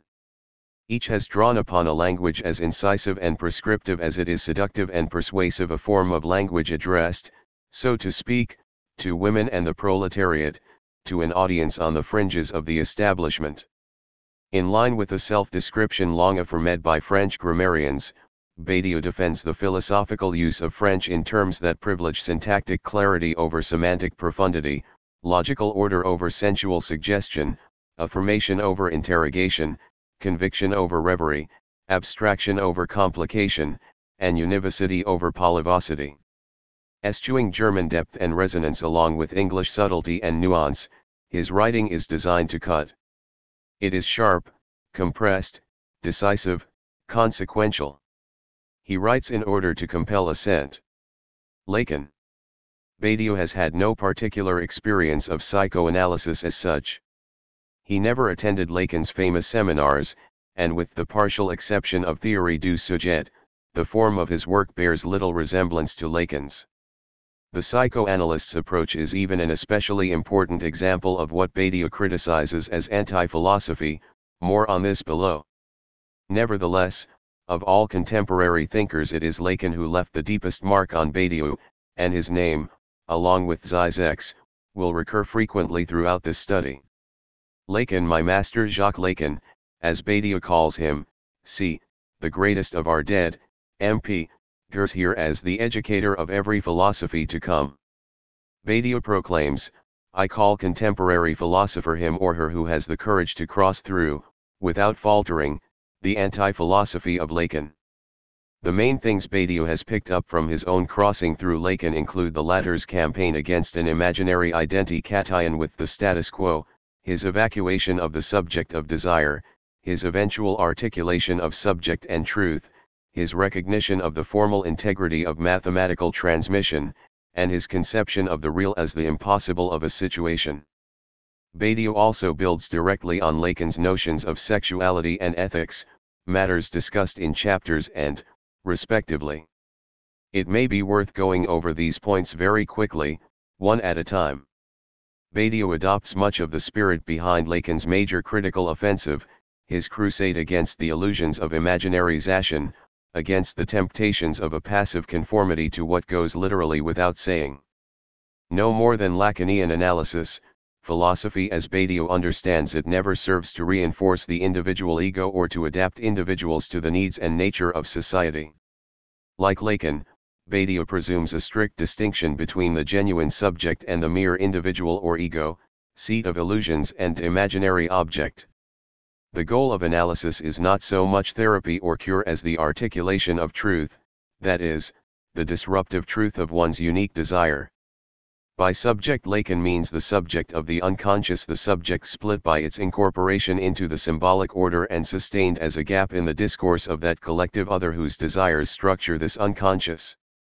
Badiou's subject, by contrast, is in a certain sense consciousness in its purest forms, decision, action, and delighting. Nevertheless, several characteristic traits of Badiou's subject can be more or less directly attributed to Lacan. For starters, the subject is clearly not an object. What do we call a subject? Quite precisely, what in the development of objectivation, is outside of the object. There is no more powerful imperative in Lacan's writing than the command do not objectify the subject. Analysis is founded on a respect for the subject qua subject, in his or her unique singularity. At the same time, Lacan's theory reinforces to an incredible degree the denudation of the subject, and Badiou's philosophy of truth persists in the certainty that the subject has no substance, no nature, that there exists no norm upon which we might found the idea of a human subject, e. Badiou accepts that the being of the subject is the coupling of the void and the objet, that is, the coupling of a gap in the established symbolic order, the state of the situation, and an always already missing object of desire or inspiration, an event. More important, Lacan's subject, however split, however divided from an absolute self-knowledge, retains an irreducible relation to truth. Lacan's subject is closely related to the subject of science, the subject who, closing the avenues of intuition and imagination, resolutely accepts the austerity of reason as the exclusive avenue of insight. Like Badiou after him, Lacan defended a notion of truth that remains RMLY distinct from knowledge or exactitude, as forever singular or unique to each subject, and as always underway, as something built up over the course of an analysis, écrits. The goal of analysis is the advent of a true speech and the realization by the subject of his history, in this delighty over time as process or project. Lacan's subject announces himself he will have been only in the future perfect. Badiou has adopted an almost identical formula. A more peculiar Lacanian contribution is the principle of the matheme. Badiou quotes Lacan with approval: mathematical formalization is our goal, our ideal. Only mathematization attains a reality and a unreal dot. The matheme is the symbolic made pure, purged of image and intuition. Only in mathematics can science realize its goal of an integral transmission of knowledge. Lacan's enduring conviction that the question of the real is commensurable with the question of language led Lacan, as Badiou observes, to identify mathematization as the key to any thinkable relation to the real. He never changed his mind on this point. With far more systematic rigor than his mentor, Badiou has argued in his turn that the grasp of thought upon the real can be established only by the regulated power of the letter, a regulation that only mathematics can perfect. It is this notion of the real, Nally, that has most entranced Badiou in particular. Lacan's later conceptions of the real as the result of an essential encounter, as what exists, as essentially apart, rather than exists, as recognizable. What Badiou nds most important in Lacan's teaching is the distinction he makes between the real and reality, which is not the same as the classical metaphysical distinction between appearance and reality, or between phenomenon and noumenon. And in particular, this conception of the real as being, in a situation, in any given symbolic eld, the point of impasse, or the point of impossibility, which precisely allows us to think the situation as a whole, according to its real. Lacan's own most emphatic example is the famous impossibility of a sexual relationship. It is this impossibility, this absence of rapport, that structures the situation of the sexes, that is, their division into the purely symbolic positions of man and woman. The real is never real in itself. An element is always real for a situation. It is that which the situation's normal supervision of possibilities is precisely designed to obscure or foreclose. Purely for the sake of analysis, it may be helpful to think of the real as having two dimensions, static and dynamic. On the one hand, the real does not itself structure the situation, void for the situation, it is that around which the situation structures itself. To anticipate terminology explained in chapter, the real is that foundational or singular element, an element that is present but unrepresentable, around which a situation is organized. It is an element whose own elements cannot be distinguished as such, cannot be known, from within that situation. Rejected from any stable assignation of place, the real thereby calls into question the prevailing regime of place and placement as a whole, sp. The proletariat, for instance, is that unrepresented element upon which the capitalist situation is built, just as the sans-papiers, undocumented immigrants, occupy the absent center of current debates on the nature of France as a political community. On the other hand, the real is the element of action undertaken at precisely this unknowable point, action that converts the impossible into the possible. Action pursued at the level of the real is action in its most inventive and most dangerous sense, a kind of rigorous improvisation pursued in the suspension of every moral norm and every academic certainty. Only such action can access the real in its structural sense. This is why my heuristic distinction of dimensions is misleading, and can be sustained only in the comfortable abstraction of analysis. The stasis of the real as that which always remains in its place can be encountered, very precisely, only by moving it. Participation in a truth procedure is nothing other than a fundamental shift in the regime of possibility that structures a situation, and it is only from within this participation, from within the militant declaring of a truth, that the real of a situation can be situated at all. The real declares itself more than it makes itself known. Ct.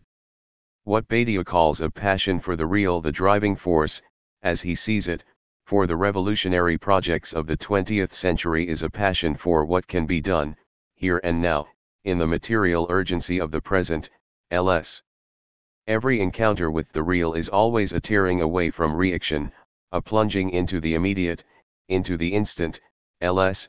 n. In keeping with his activist conception of the real, what Badiou calls emancipatory politics always consists in making seem possible precisely that which, from within the situation, is declared to be impossible: the empowerment of the proletariat, the legalization of immigrants, and so on. The essential thing to understand is that this making possible is always an exceptional process. This is what distinguishes Badiou's subjective or activist conception of the real from Lacan's ultimately more structural or passive conception. As Bruno Bostiels points out with particular force, it is only the subject who, by affirming the apparently impossible consequences of an event that the situation cannot recognize, can truly act on the level of the real. Such is Badiou's most basic article of faith: truly autonomous subjective action, if founded only on an event, can indeed touch its own real, which is to say, can achieve the impossible. More precisely, both what Badiou calls an event and its situational side are real in some of the Lacanian senses, the RST as traumatic encounter, the second as structural remainder or mirage.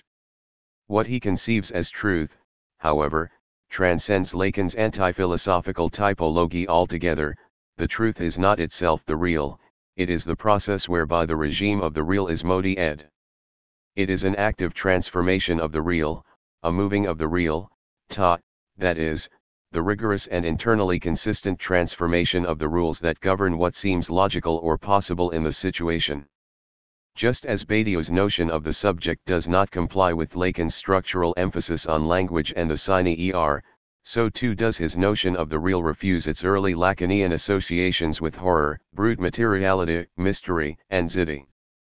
All the same, like his contemporaries Zizek, Milner, Lardria, and Jamet, Badiou can fairly claim to have arrived at a reconstruction of philosophy that is, a reasoned articulation of subject, truth, and real that passes through rather than around the challenges posed by Lacan's ambivalent engagement with the Cartesian tradition. On the offensive. Contemporary philosophy is ill, this is not in doubt, dp, and much of Badiou's work is devoted to protecting it from further corruption and disease. He opposes all forms of pseudo-philosophical speculation that delegate its autonomy to a relation with another dimension, be it historical, transcendent, linguistic, poetic, communal, or cultural. This effort takes place with comparable urgency on four overlapping fronts: against sophism, against the hermeneutic interpretation of presence, against anti-philosophy, and against worldliness in the most general sense. Badiou's use of these terms is idiosyncratic, and can be all the more confusing in that certain gers double on occasion as both sophist and anti-philosopher, Nietzsche, Wittgenstein, or as both sophistic and religious hermeneutic, Heidegger. The campaign against anti-philosophy, moreover, provides Badiou with some of his closest allies, including Saint Paul, Pascal, and Lacan. But it is clear that all four of the instances against which he battles are, in the end, variants of a single error: an attachment to the mediate as such, a commitment to the realm of language and meaning in either the semantic historical or the religious ineffable sense. For Badiou the difference is slight. As Badiou presents them, the major currents of contemporary philosophy, logical analytic, hermeneutic, and postmodern, all share, beyond a negative resistance to Plato and a suspicion of the metaphysics of truth generally, a positive commitment to language as the vehicle of a plurality of meaning. All are more or less descriptive of and complicit with our fragmented world of meanings and communications, dp. Badiou's resistance to these currents turns precisely on the question of whether there may exist a regime of the thinkable that is inaccessible to this total jurisdiction of language. Against sophism. Sophistry privileges rhetoric over proof, the seductive manipulation of appearance over the rigorous demonstration of a reality, and the local contingency of rules over the deduction of universal principle, cd. By Badiou's criteria, most of what passes for contemporary philosophy is only a generalized sophistry. Language games, deconstruction, weak thought pensée fable, radical heterogeneity, differend and differences, the collapse of reason, the promotion of the fragment, all this is typical of a sophistic line of thought. C. Sophism sets in once philosophy is reduced to the level of mere discourse or conversation, that is, when it is cut off from the active prescription of its conditions and so considered as detached from its act.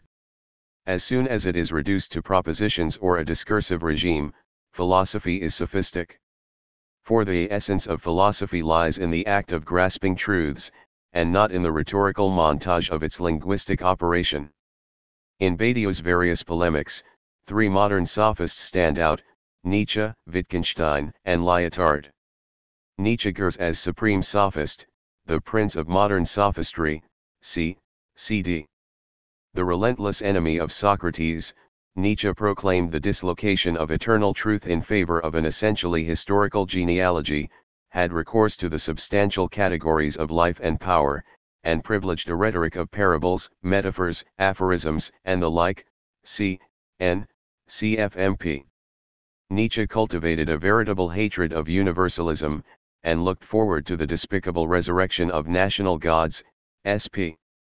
His campaign against the categories of philosophical truth was waged on the basis of sophistry's two founding axioms, rst, the determination to refer every statement back to the question who speaks, to read every statement in terms of its constituent interests and orientation, and second, the insistence that what can be thought is necessarily Asian. Although Badiou accepts Lacan's idea that certain kinds of truth can ever be presented only as Asian, he rejects the equation of Shin and thought as the RST step toward a merely conventionalist conception of thought, cd. Badiou believes that the later Wittgenstein is Gorgias, the great inspiration of precisely such a conventionalist conception. Wittgenstein assumed that rules are the ground of thought, inasmuch as it is subject to language. Philosophy can then do little more than make sure that we speak by the rules, as they should be used, in keeping with the underlying form of life that they express and reinforce, that is, that we use words as they should be used. The basic assumption here is already explicit in the Tractatus: whatever does not refer back to the unsayable act of pure, divine, goodness is simply a matter of descriptive and ultimately valueless pragmatics. True speech, then, becomes a contradiction in terms. The power of the rule is incompatible with truth, which becomes nothing more than a metaphysical idea. There is, for the sophists, nothing beyond conventions and relations of power.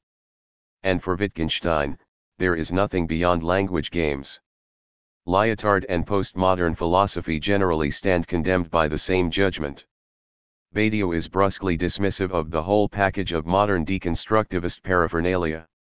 For Lyotard no less than Wittgenstein, philosophy is a discourse in search of its own rules, and, thanks in part to this unexpected conjunction of the continental and analytical lines of thought, the anti-systematic axiom is today axiomatic, MP. According to Lyotard's language-based ontology, what is simply the heterogeneous variety of phrases. What happens and what there is are phrases, event phrases whose intrinsic incommensurability exceeds all generic qualication, all subsumption within one genre of discourse. The subject or speaker occurs here merely as the effect of certain phrase linkings. Philosophy's only specific task is then to guard the intrinsic incommensurability of phrases against the hegemony of any particular genre of phrasing. Among other things, Badiou objects to Lyotard's recourse to the judicial register, judgment, differend, tort, and his reference to an ultimately inarticulable, and thus anti-philosophical, sentiment or passibility as principal defense against evil, against tort. Toward the end of the study, however, we will see that Badiou himself has trouble answering Lyotard's countercharge of a radical decisionism without recourse to an explicitly unsayable limit of his own, a limit he calls the unamiable l'inommable. Against Heidegger and hermeneutics. Truth in Badiou's sense proceeds as a subtraction from meaning. What a truth declares is not mediated by what that declaration means to those whom it affects. The political truth asserted by the Declaration of the Rights of Man, for example, does not pause to consider the meaning of its prescription. It does not ask, what is a person, or what does it mean to be human? The categories of meaning are external to the principle of its construction. Rather, the declaration is axiomatic and thus unqualified in its effect. Its truth applies to all, immediately, and without asking who all might be or what they are like. Meaning is itself, Badiou argues, the religious concept par excellence. I call religion the desire to give meaning to everything that happens, b. For what provokes interpretation, ultimately, is always a quasi-divine inscrutability. God's designs are impenetrable, and for this reason we can negotiate, to innity, our being in the world, interpret traces, and interpret the interpretations. In other words, the foundation of meaning being itself inaccessible, there are only interpretations. Whether this foundation is divine or profane, religious or humanist, makes little difference to Badiou. Religion subordinates the articulation of truth to a reverence for the one meaning of meaning, d. We know that modernity opened with the gradual acceptance of the death of God, the end of any transcendent one. Negatively, then, pursuit of the modern campaign against the one involves a relentless suspicion of those reactionary thinkers who resist, more or less explicitly, the passing of this unity. Badiou thought Hegel was the RST major culprit. Hegel will try to show that the whole is the history of the one, ts, whereas that truth and totality are incompatible is certainly the decisive or post-Hegelian teaching of modernity. Hegel anticipated the eventual fusion of being and truth, or, and it amounts to the same thing, a notion of truth as itself subject. It is Heidegger, however, the Heidegger who looked back to the original union of being and truth, who stands accused as the great contemporary prophet of semantic reaction. Heidegger's obsessive question, endlessly reworked, was precisely, what does being mean? All of his work presumes a primordial, pre-philosophical, pre-Socratic, source of meaning, a meaning forgotten by philosophy and then actively obscured by modernity. In other words, Heidegger refused to accept the full desacralization of being. He deconstructed the rational, empty God of Aristotle, onto theology, and the metaphysical tradition, only in order to proclaim the immanent truth of that other, fundamentally mysterious, God who alone can save us, the God of poetic inspiration, the God of a pure creation. Heidegger preserved the religious paradigm by translating it into rigorously ontological terms, such that only from the truth of being can the essence of the holy be thought. Only in the light of the essence of divinity can it be thought or said what the word God is to signify.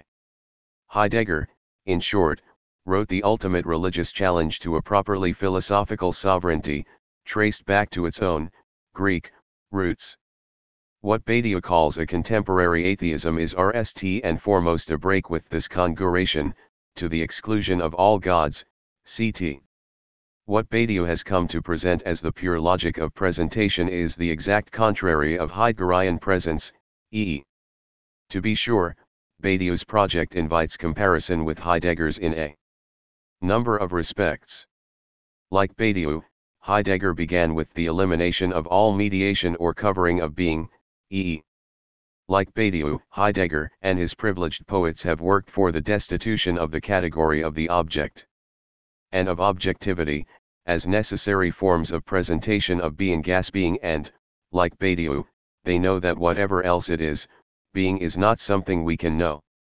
More important, Heidegger understood that truth is never gathered from things at hand, never from the ordinary. His truth aletheia is an occurring, an exceptional happening. Like Badiou, Nally, Heidegger related the event of truth to a certain priority of the void, or nothing, a nothing that is more original than the not and negation and that acts as the subjective gateway to a grasping of the situation, of being, as a whole. Every Heideggerian composition of truth demands resolution in the face of the void. Nevertheless, these similarities are only superficial. The fundamental orientation of Heidegger's philosophy is, of course, to the appearing, or the opening up of being itself, the coming to be of its presence, e.e. Especially in its post-Nazi humility, Heidegger's thought is essentially a matter of contemplation, if not resignation. It is a thought organized around the imperatives of dwelling, revealing, and listening, around the command of that clearing Lichtung open through the primordial giving that is being beyond beings, to let be.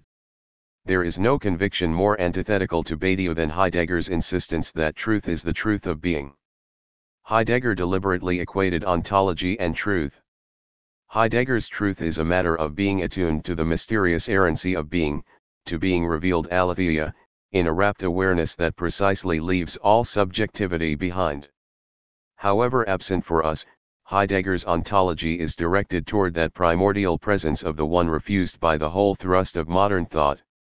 Badiou thus reads Heidegger's philosophy as nothing more than a nostalgia for the sacred in its purest form, MP.e., a kind of speculative totalitarianism, MP. The medium of this speculation, of course, is again language. Language is itself the clearing in which being is. Since language alone brings beings as beings into the open for the RST time, so the essence of thought is itself a matter of articulation and poesis. As for Heidegger's romantic references to the historical destiny of a people and the silent call of the earth, they are to be interrupted once and for all by precisely that philosophical initiative blocked by this jargon of authenticity, the matheme. To Heidegger's nostalgic evocation of an elusive presence, Badiou opposes his subtraction from all presence, an operation based only on the self-constituent validity of the axiom or idea, e.e. Badiou lends this polemic a starkly gendered poignancy, against the soft temptation of presence. He asserts the virile rigor of the subtractive, the cold austerity of the empty set, the hard novelty of the matheme, the unemotional, non-affective delighty of deduction. Anti-philosophy. The difference between religion and anti-philosophy is slight. Anti-philosophy is a rigorous and quasi-systematic extrapolation from an essentially religious parti pris. Anti-philosophy is religion in philosophical guise, argued on philosophical terrain. Heidegger himself, of course, is most easily read as an anti-philosophical thinker. The anti-philosophical label, borrowed from Lacan's self-description, can be applied to several of Badiou's own sources of inspiration, Heraclitus, St. Paul, Pascal, Rousseau, and Lacan himself, as well as Kierkegaard, Nietzsche, and the early Wittgenstein. Anti-philosophy proclaims an ineffable, transcendent meaning, grasped in the active refutation of philosophical pretensions to truth. To use Pascal's phrase, to mock or dismiss philosophy is to be a true philosopher. Since, divine, truth is a function of the heart, a matter of faith and direct intuition, Pascal concluded that the NAL achievement of reason is the recognition that there are an infinity of things that surpass its power. True value here holds itself aloof in a pure, super-philosophical event or act, in a thinking more rigorous than the conceptual, in a silent, supercognitive or mystical intuition, d. Every anti-philosophy culminates in a moral theology, or an aesthetic one, it is the same thing, whose sole theoretical declaration is that only the redemptive act or intuition can interrupt the futile chatter of theory. St. Paul, for example, evacuated, Greek, philosophy through the invention of a new discourse of life, a new conception of reality, based on a pure act of redemptive grace, sp. More contemporary anti-philosophers tend to inscribe their version of the event real within the sphere of effective truths, the great politics for Nietzsche, the arch-scientific analytical act for Lacan, mystical aesthetics for Wittgenstein, sp. Anti-philosophical truth is once and for all, it is typically apocalyptic or meta-historical. Nietzsche's life or active force, against the theoretical ressentiment of the philosopher-priest, Pascal's charite, against rational and institutional intellect, Rousseau's candor, against the science of Voltaire and the encyclopedists, Kierkegaard's redemptive choice, against Hegel's synthesis, Wittgenstein's inarticulable, otherworldly meaning. These are also many efforts to set transcendent value against mere theory, a genuine act against the feeble abstractions of philosophy. Showing here prevails over saying, anti-philosophy reveals, where philosophy explains. As Badiou puts it, the anti-philosophical act consists of letting become apparent what there is, to the degree that what there is precisely that which no proposition is able to say. Like the sophists, anti-philosophers write a linguistic, logical, genealogical critique of philosophy's pretensions to systematic clarity. It is no accident that they generally compose fragmentary interventions rather than systematic books. Paul's letters, Lenin's pamphlets, Nietzsche's aphorisms, Wittgenstein's lectures, Lacan's seminars, and so on. An equally characteristic anti-philosophical symptom is the subjective guarantee of meaning by the declared sincerity or inspiration of the author. Whereas philosophy has never been possible without accepting the possibility of an anonymous statement and the authority of statements that compel examination in their own right, cd, the anti-philosopher looks rst to the integrity or authenticity of the speaker. Badiou can point to Rousseau's frankness in the Confessions, Kierkegaard's obsessive relation with Rugine, Nietzsche's insistence upon his own genius, Paul's election, by the grace of God I am who I am. Take the case of Lacan, whose own insistence on the element of speech as the sole dimension of truth is more than usually emphatic. For all his inions on Badiou philosophy, for all his privileging of Verclaren over Verstehen, Lacan's subject is derivative of some deeper, ultimately inaccessible, unconscious, force rst desire, than drive. In either case, he has famously declared, whatever it is, I must go there, because, somewhere, the unconscious reveals itself, s. Because Lacan's subject is primarily that which occurs through AWS in the mechanics of social consensus and psychological normalization, his theory can easily stagnate in little more than contemplation of the perverse particularity of the subject, as a gap in the other, as the phantom puppet of an objet, as driven by its own jouissance. Unlike Badiou, Lacan holds that the dimension of truth is mysterious, inexplicable, s, that desire is constitutively elusive, s, that the real is essentially ambivalence and loss, that analysis is steeped in the tragic and hoary sea dimensions of experience. Lacanian insight, in other words, is not so much a function of clarity and hope as it is an endurance of radical abjection.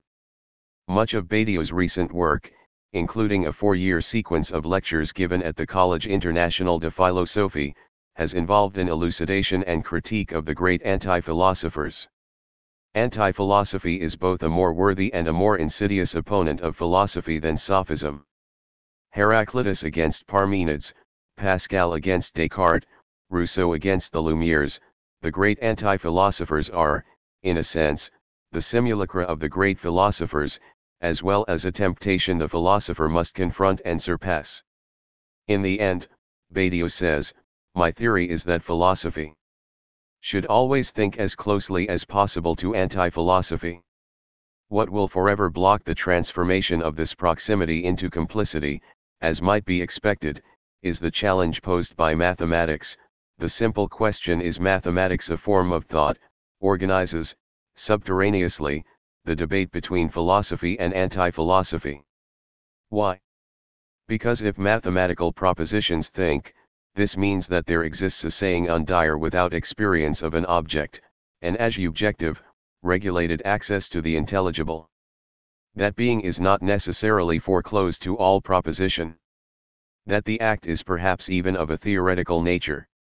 Anti-philosophy challenges all this absolutely. Resistance to mathematics provides the most concise way of indicating the ground common to that most unlikely pair of anti-philosophical thinkers, Wittgenstein, for whom the pretensions of mathematics amounted to a kind of philosophical sin, and Heidegger, for whom the modern turn towards scientific mathematization culminated in the thoughtless domination of technology. Thus far, Badiou has considered 3 cases of anti-philosophy in particular detail, Nietzsche's last writings, Wittgenstein's early tractatus, and Guy Lardriaux's La Veracite. The arch-sophist Nietzsche was also a prince of contemporary anti-philosophy, cd. For all the vehemence of his critique, Badiou preserves a kind of distant tenderness for this hero of anti-philosophical thought, and is careful to distinguish his position from that of rival, reactionary, anti-Nietzscheanisms, cd. According to Badiou's reading, unlike those, say, of Heidegger or Deleuze, Nietzsche's originality lies less in the invention of alternative values or concepts than in his insistence upon a senseless and worthless dimension to the vital act, cd. the absolute singularity of apocalyptic revaluation itself. In his last writings and letters, Nietzsche anticipated an ultimate rupture or explosion, a revolution without concept or program destined to smash the history of the world in two and to transform humanity as a whole. Simply, lacking any sustained historical engagement, this absolute break begins to blend imperceptibly with its own declaration. Nietzsche's madness, according to this reading, was nothing more than the effort to create a new world from scratch, turned inward upon its exceptional creator. Like all purely anti-philosophical gestures, Nietzsche's great event opened only onto hysterical conflagration and eventual silence. In the end, Nietzsche was consumed in his own divine enunciation, cd. CFSP. Wittgenstein's Tractatus provides Badiou with a more measured instance of a comparable sequence. Wittgenstein's aim was to demonstrate that philosophy's pretension to answer questions of genuine value is absurd and meaningless. Philosophy does not touch the problems of life, Tractatus. If the meaning of life, in other words the meaning of the world, can be called God, philosophy must accept that God does not reveal himself in the world. Access to God must pass through the ineffable act of revelation itself, a pure showing most adequately conveyed by music and scripture. Wittgenstein's effort was to isolate this mystical reality from the invasive approximations of thought, and entrust it to the guardianship of a pure devotion. Thought, he believed, is to be conned to meaningful but merely fortuitous propositions about contingent happenings in the world, on the one hand propositions whose truth is a matter of empirical confirmation alone, and to necessary but therefore meaningless logical propositions on the other. Outside logic all is accident, Zufall, but the propositions of logic are tautologies and say nothing, There cannot be propositions that are both about the world and rigorously coherent. Guy Lardriaux provides a more contemporary, example of anti-philosophy, all the more interesting because his work has been so close in many respects to Badiou's own work. Like Badiou, Lardriaux is a confirmé 68 was once a strong Maoist, and still cuts a striking if eccentric gour on the radical fringes of organized politics. Again, like Badiou, Lardriaux counts among his central points of reference Plato, more specifically the Neoplatonism of Plotinus and Proclus, along with the various mysticisms they inspire, and the later Lacan. His work can be thought of as an attempt to think, through Neo-Kantian categories, the concept of a one beyond being together with the radical conception of the real as pure déliaison, pure resistance to representation. After attracting some attention for his early book L'Ange, written with Christian Jamet, Lardriaux is known today for his cryptic Neo-Kantian treatise on negative ontology, La Veracite. Badiou admires much about this difficult book its systematic rigor, its uncompromising radicalism, its productive confrontation with Lacan. But he is strongly critical of Lardriaux's peculiar melancholy, the symptom of a post-romanticism tempted by exile. Lardriaux's La Veracite, rather like Lyotard's Le Différend, is organized around a bearing witness to the unsayable real beyond all logic or discourse. Veracity of RMS, the exclusively negative and inarticulable right of the real within discourse. The imperative of philosophy is thus to pick out and defend in any discourse that real point which the discourse cannot incorporate. Concretely, this means, by domain, in politics, the celebration of pure, sublime revolt, revolt for its own sake, pour du sou; in morality, a counterbalancing pity for the other as victim, a pious respect for all suffering; in aesthetics, a sensitivity to sensual particularity. Badiou has little difficulty showing that this and other comparably eclectic collections of prescriptions amount only to a respectful passivity that leaves the status quo more or less intact. Against worldliness. Badiou's campaign against anti-philosophy, religion, and sophistry is part of a still broader struggle against interpretation in general. I am profoundly convinced, he writes, that the current situation of philosophy is organized around a decisive opposition between truth and the question of meaning, where meaning is supposed to be the question that comes forward, in modernity, once the classical question of truth is closed, dp. Only a fully literal, that is, fully formal, as opposed to empirical or interpretable, discourse can be adequate to the truth, and to ontological truth in particular. Truth interrupts all relations with an object or meaning. Philosophy is not an interpretation of the meaning of what is offered to experience, but the operation of a category inaccessible to presence. And this operation, which grasps truths, interrupts the regime of meaning. This point, in my opinion, is crucial. Philosophy separates itself from religion because it separates itself from hermeneutics, cf. In every case, truths have no meaning, and come to be through the failure of meaning, c. If philosophy has no relation to meaning, how does it proceed? A truth is composed by its subject, point by point and step by step. Each step, however, escapes modulation by any intermediate force. Philosophy is immediately conditioned by truths, the relation of philosophical truth to scientific, political, artistic, or amorous truths is a relation of grasping psyche. In psyche we imply capture, taking, and also being seized, surprise. Philosophy is that place of thought in which, non-philosophical, truths are seized as such, and seize us, see. Such grasping does not pass through knowledge. It is not dared through the mechanisms of representation. True thought does not represent, narrate, or relate, it interrupts a chain of representations, pp. Consider, for example, the symptomatic method of Freud and Lacan. It begins by rejecting conscious representations as mediations, as cover ups, so as to focus on certain suggestive gaps or lapses, indicating the real unconscious thought underneath. Likewise Pascal, he rejected our worldly knowledge or self-valuation as mere connement in human misery, in favor of an unqualified openness to grace as the only possibility of salvation. Or Mallarmé, who, against all forms of communication as such, asserted the ability of language to exhibit, on the ground of nothingness, the essence of the thing in its ideal subsiency, pp. In every domain, Badiou's true thought of the same excludes all hermeneutics of meaning, just as a generic politics excludes all interpretation, c. At the root of this whole polemic is a refusal of what might be called the worldly condition in the widest sense.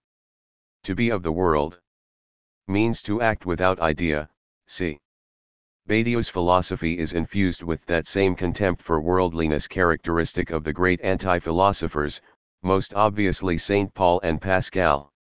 The world, as such, is denuded for Badiou by the imperatives of communication and interest, of communal relations or links, of a mere preservation in being, e. As developed at some length in a recent book, Badiou's assessment of our world, our present situation, is unequivocal. Two deepening trends emerge. First, as we might expect, is the progressive reduction of the question of truth, and so of thought, to the linguistic form of judgment, a point on which Anglo-Saxon analytical ideology and the hermeneutic tradition coincide and which culminates in cultural and historical relativism. This cultural relativism recognizes no other form of truth than the lived particularity of specie, designated groups, in particular groups made up of passive victims of one kind of another, duly specified according to language, race, nation, religion, or gender. Second, the only unifying mechanism behind this collection of subsets of the oppressed is the false universality of monetary abstraction, the undivided rule of capital, sp. There is no place for truth in such a world. Culture takes the place of art, technology replaces science, management replaces politics, and sexuality replaces love. The resulting cluster, culture, technology, management, sexuality, is perfectly homogeneous with the market it feeds, sp. Such pseudo-values, Badiou concludes, DNE nothing other than a being for death, or mere life as judged by the transient trivia of its desiring mortality. The world, as Badiou conceives it, never offers you anything other than the temptation to yield, ts.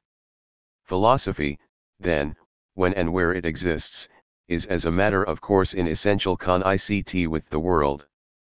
Philosophy is in the world only to change it, ts. If philosophy is a kind of logical revolt, a wager on the universal, dp, it is blocked by our world at every step. The world blocks revolt with the illusion of a merely commercial freedom, it disarms logic, for it is governed by the illogical business of communication, the incoherent transmission of images and opinions. The world inhibits every genuine wager, for it works to ensure itself from chance, to affirm the necessary calculation of security, and it opposes the universal, for ours is a specialized and fragmented world, a bundling together of speci communities and knowledges, dp, cfe. Trapped within the exclusive medium of a global natural market, communitarian, religious, and nationalist passions have expanded to the void left by the collapse of any viable universalist political project, dp, e. This last point is especially urgent. Every invocation of custom, of community, works directly against truths, cfpp. Badiou rejects categorically the idea that true understanding is a function of belonging to a given community. This idea results in catastrophic statements, on the model, only a homosexual can understand what a homosexual is, only an Arab, etc. Sp. No community, be it real or virtual, corresponds to philosophy, and all genuine philosophy is characterized by the indifference of its address, its lack of explicit destination, partner, or disciple.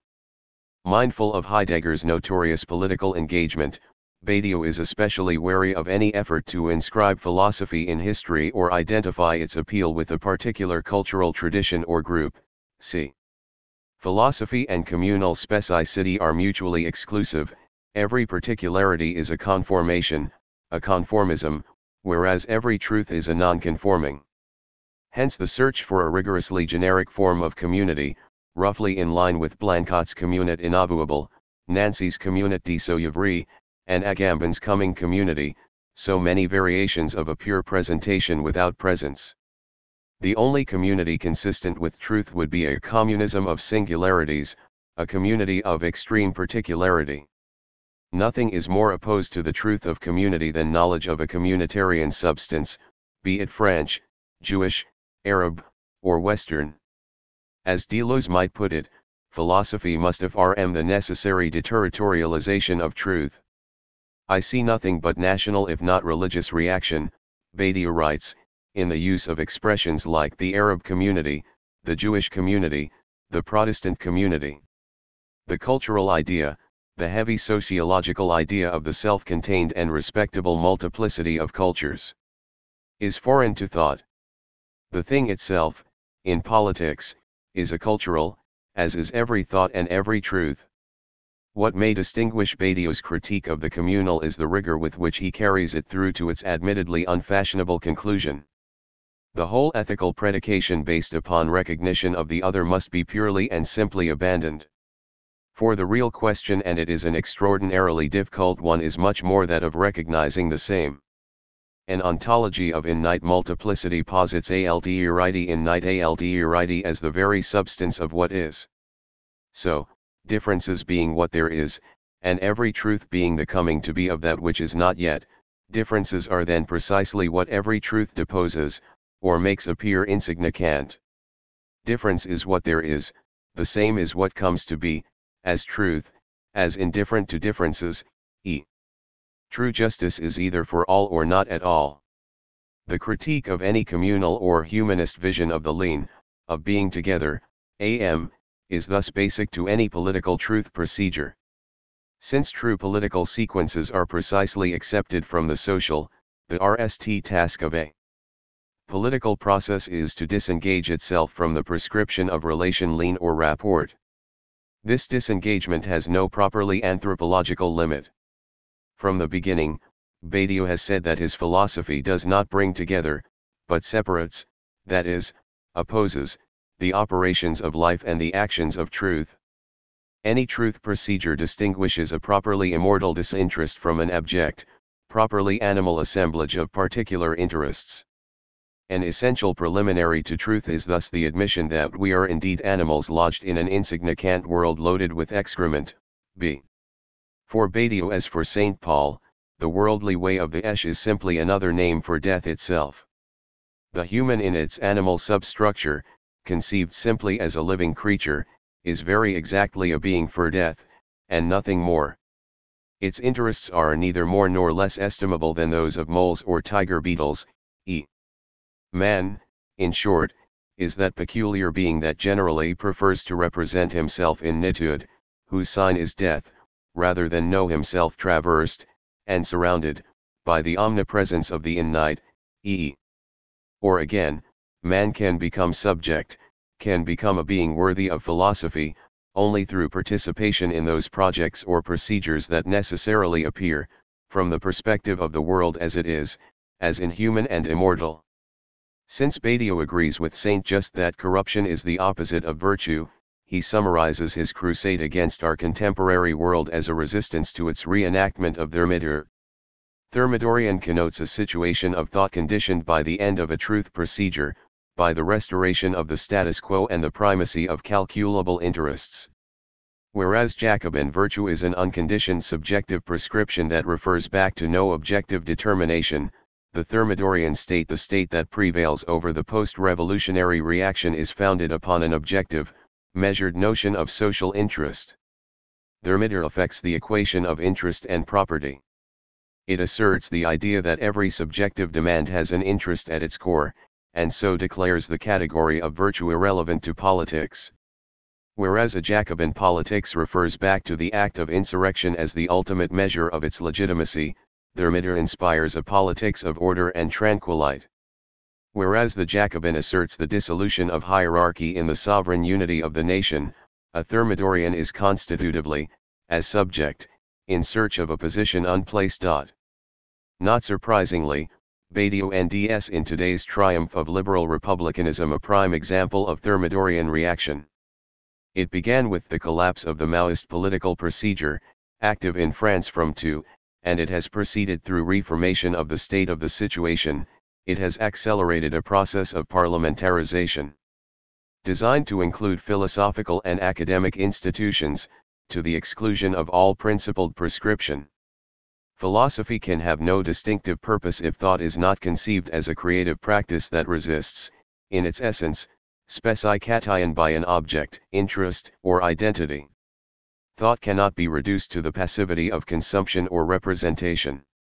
This is an assumption Badiou shares with the otherwise divergent projects of Heidegger, Foucault, Lyotard, and Deleuze, to mention only those.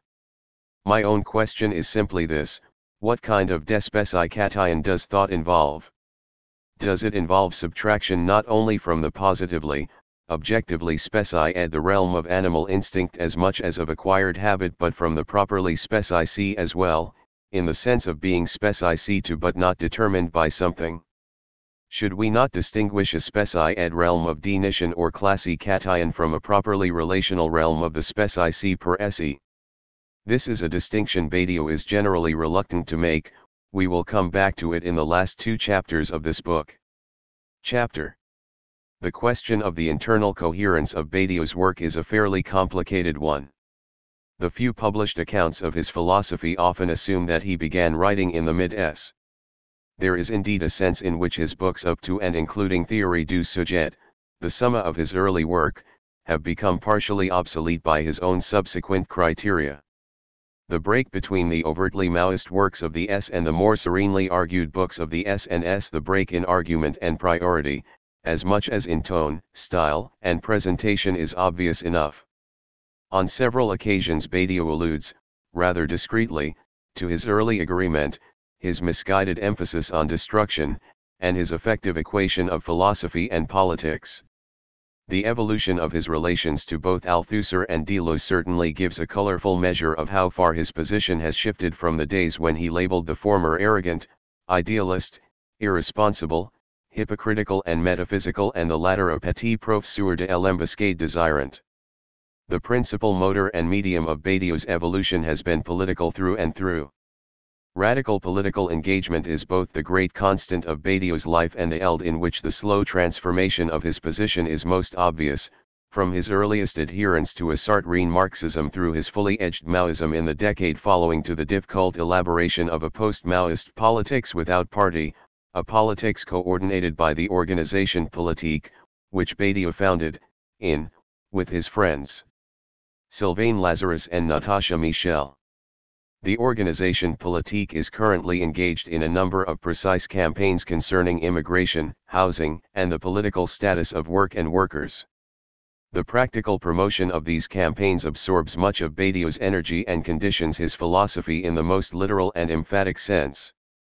They testify to a clear shift in Badiou's conception of the role of the state, of the party, and of social class, a shift that bears some limited comparison with the post-Marxisms variously defended by Alain Touraine, Eccobedo Laca, and Jean-Tal Mouffe.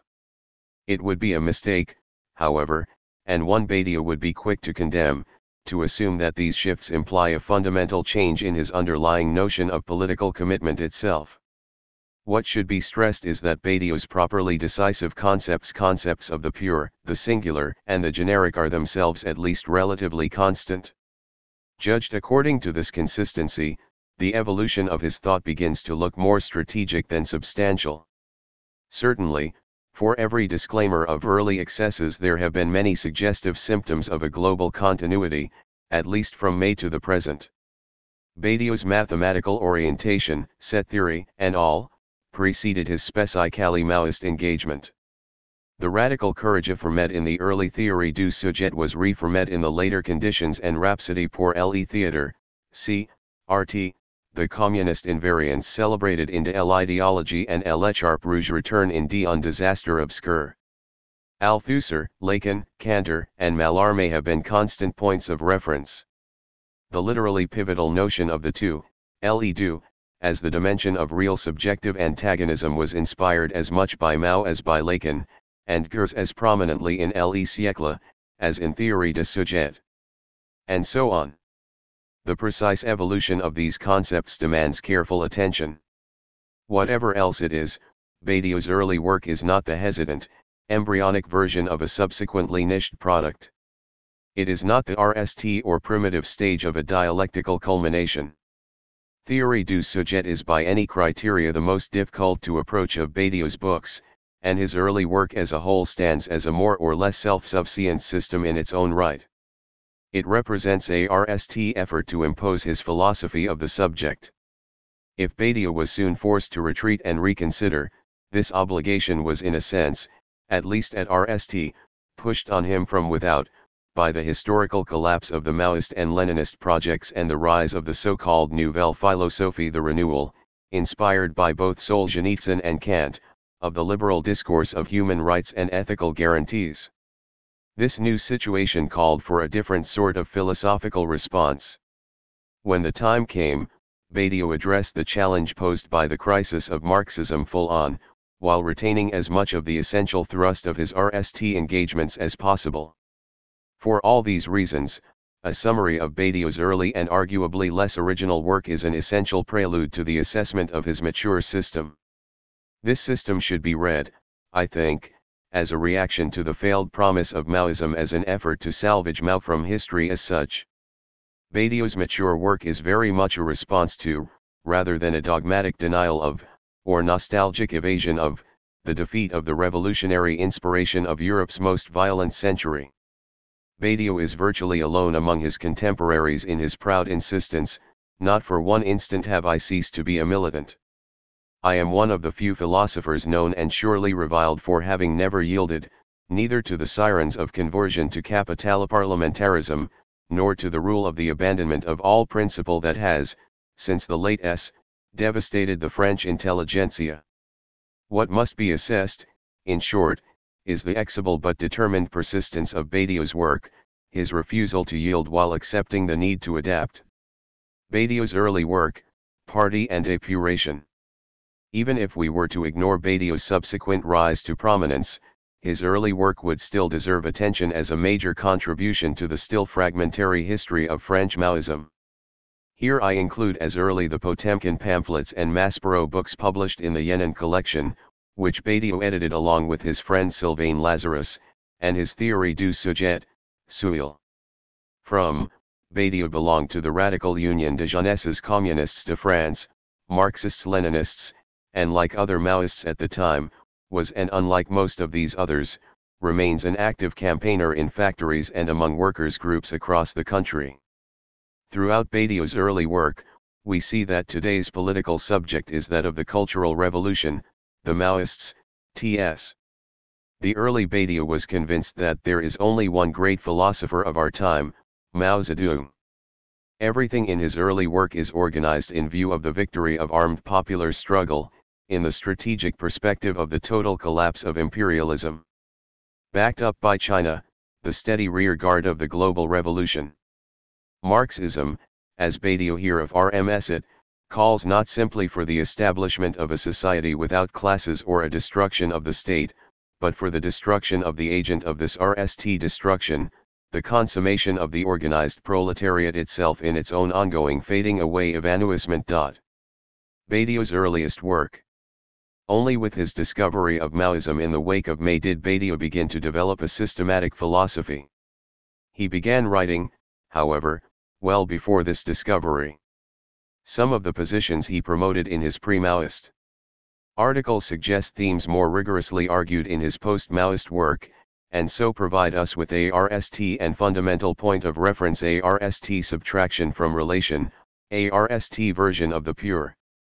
In the wake of his earliest publications, the novels Almagest and Portulans, issued with considerable acclaim by Suil and, respectively, Badiou's RST theoretical writings turned on the question of autonomy, both aesthetic and scientific.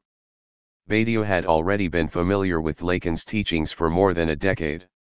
For the novelist, he thought, the aesthetic effect is certainly imaginary, but this imaginary is not the reaction of the real, since it is the real of this effect. Moving beyond Macheri's notion that literature is ideology become visible, that literature is ideology's mise en œuvre, Badiou maintained, in a highly compressed argument, that the autonomy of the aesthetic process forbids our thinking of it as rapport. The problem of the passage from ideology to art cannot be posed as such. Art is not redoublement but retournement, and this turning back does not reproduce the real, it realizes its reaction. Science makes a still more radical claim to autonomy. Science is what relates only to itself, the multiple outside. No signifying order can envelop the strata of its discourse. The earliest Badiou was broadly in line with his then teacher Althusser in conceiving of science as a purely formal logic whose self-regulating rigor is maintained in the absence of any reference to an external object. Neither the thing nor the object has a chance of acceding here to any more existence than their exclusion without trace. The Leibnizian requirement of self-identity, upon which the security of truth depends, is intralogical, theoretical, only if it concerns the identity of inscriptions. Marcus. It is science as a whole that maintains self-identity, not as the predicate of the object, but as the predicate of its inscriptions. This rule certainly holds for the written artifacts of mathematics. It also holds for the inscriptions of energy in physics. Science is pure space, without underside, or mark or place of that which it excludes. Scientific notations are perfectly substitutable with each other, and the non-substitutable is excluded from science by definition.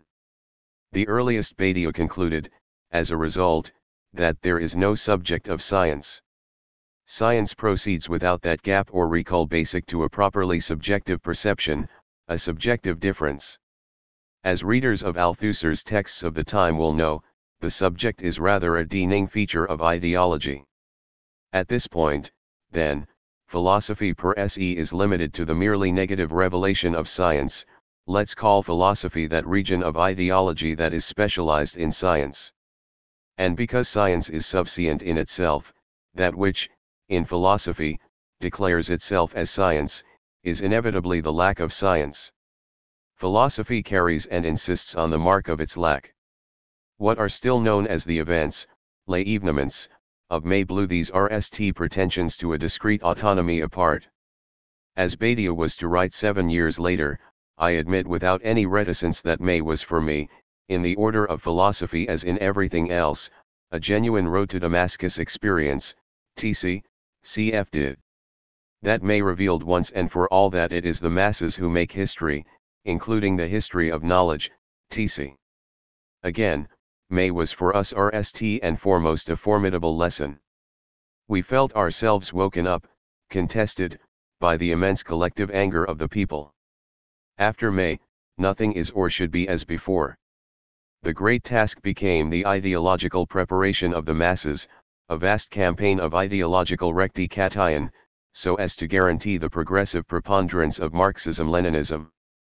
Ideological questions became questions of life and death. In place of that distinction of realms proposed in his earliest articles, Badiou now sought a single epistemological ontological framework coordinated by the explosive subjective emergence of a rigorously proletarian logic. His early ontology united what would become the later concepts of being and event in one shared eld in Mao's phrase, all reality is process processes, TC. This process has two and only two terms, force and place. Process is the priority of force over place, of revolutionary movement over established order, where consolidation of the one is the loss of the other. This is Marx's great discovery, T.S. Up to a point, Badiou's early ontology was an adaptation of the ancient Greek arrangement of void, atom, and klin amen. Atoms objective reality in general exist in and according to their place, while the void exists as outside place, or lieu. Force, then, is what displaces the placed. It draws place toward the void. And if atoms behave objectively in this schema, it is the klin amen that is subject, T.S. The klin amen, or what Badiou more generally calls the vanishing term evanescent, relates static atoms and the ziti of place to the void that alone underlies being. Were it not for the klin amen, the atoms would remain forever suspended in absolute stasis, forever in their place, T.S. Self-constituent, self-propelling, the klin amen is the sole condition of change and innovation, the exclusive source of energy as such. The klin amen is aspecc, beyond necessity, absolutely out of place or lieu, unplaceable, insplacable, ungurable, chance le hazard, T.S. Wholly singular, its purely erratic movement marks the void. Hardly has it taken place than the klin amen must absent itself from all its effects without exception. Hardly has it marked the void in the universe of atoms than it must be the absolute void of this mark, T.S. As soon as it has acted, the klin amen vanishes in this sense, at least, it anticipates the later concept of event. It can never be encountered in thought. It is because it is fully consumed in its effects that these effects are properly unlimited, that is, unlimited by the separate persistence of their cause. The essence of the vanishing term is disappearance by definition, but it is at the same time that which exists the most as whole, cause of itself, T.S. For if the vanishing term can never be encountered as object, it can be made to consist as subject, the subject follows, step by step, the fate of the vanishing term, T.S. This is the organizing principle of Badiou's Maoism. The trajectory of a thoroughgoing materialism can be read from the real as cause, i.e., as vanishing term, to the real as consistency, i.e., as political subject, T.S. The klin amen, or vanishing term, as such is thus subtracted from presence, but nevertheless retains a kind of substantial force, which is nothing other than the movement of history itself. The movement of the masses is the vanishing term of history, according to Badiou, and history is simply a result, whose possibility, invariably, emerges from the fading fury of the veering masses, that is to say, aroused, in the unpredictable storm of their revolt against the gore of the state, T.S. The great task of the Maoist is to lend a minimal consistency to this ephemeral power to remain calm within the storm, so to speak, so as to increase its force. Every political enterprise persists in the vanishing movement of the masses, taken as sole foundation for a new, non-organization. The masses are the only anti-state force, this denests them. The masses erupt in history only in destructive excess over the state. We call masses historical interruption as such, the real of the cut. The masses are neither thought, nor thinkable. Though there are the masses leilya less masses is the vanishing mode of the historical real, which can be perceived only thanks to some defect, some break, in the armor of the state.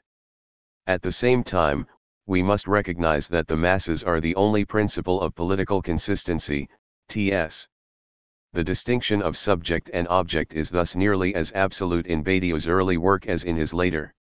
In the early work, this distinction obtains above all in the, still dialectical, movement from the working class, as object, to the proletariat, as subject. The former is a function of structural relations and rivalries of place, the latter is the agent of unending historical displacement and struggle, ls. Insofar as they are conditioned by their well-defined social and economic place, the working classes are the mere object of history, not its subject or motor. As a class in the ordinary sociological sense, the workers lack any political consistency, they are conned within the static algebra of place, within the inert isolation of the object, ts. As a unionized class, the workers become capable of action, but of action conned to the cautious, subservient pursuit of an equilibrium within the existing structural arrangement of places. The workers become subject only when, guided by the party, they explode this arrangement. The subjective, or historical, topology of partisan antagonism explodes the static algebra of class. In the proletariat, the working class has disappeared, writes Badiou. Realized as vanishing cause, it consists in the party, whose existence has no other purpose than to suppress that which enabled this causality, ts. Whereas every object stays in its place, every subject violates its place, inasmuch as its essential virtue is to be disoriented. Subjectivation operates in the element of force whereby place nds itself altered, ts. Before they erupt as masses, workers are classed as objects. Subjectivation is then what purges class of its structural inertia. Mao's proletariat, the singular subject of history, exists in purifying itself of place, ts. The proletariat is not that class which seeks an improvement of its place and, still less, that aims to usurp the place of the bourgeoisie. It is that force beyond class whose coming into existence destroys the very concept of place in general. The proletariat is the unique historical subject that overcomes and destroys its objective basis. The party. In Badiou's early work, the mechanism of this subjectivation is exclusively political. At this stage, every subject is political, ts. Only the political pursuit of class struggle can lead to classlessness, d. Through struggle, object becomes subject. Badiou reminds us that Marxism, less than an objective science of history, is the discourse that supports the proletariat as subject. This is a principle we must never abandon. The precise agent of this support here remains the party, meaning the Maoist version of a communist party. Badiou never had anything but scorn for the established French Communist Party, the party that betrayed the barricades of May, to say nothing of neo-Stalinist state-based parties. In the most general sense, Badiou's early Marxism was the systematization of a partisan experience experiment, TC, one conditioned by the great Maoist principle: be condent in the masses, be condent in the party, d. The only real political question then becomes what is the organic link between the masses in revolt, the decisive historical actor, and the party, as constituted political subject. Badiou's early answer to this question was organized, broadly speaking, in terms of the distinction between partisan form and massed content. The political subject is the class party, ts, or, more exactly, the party supports the complete subject, whereby the Proletariat, erected upon the working class, seeks the dissolution of the algebraic framework in which this class is placed, ts. It is only through the party that the, objectively, working class becomes revolutionary subject, and it is the distinctive essence of Marxism to be, openly, a party philosophy, Badiou's emphasis.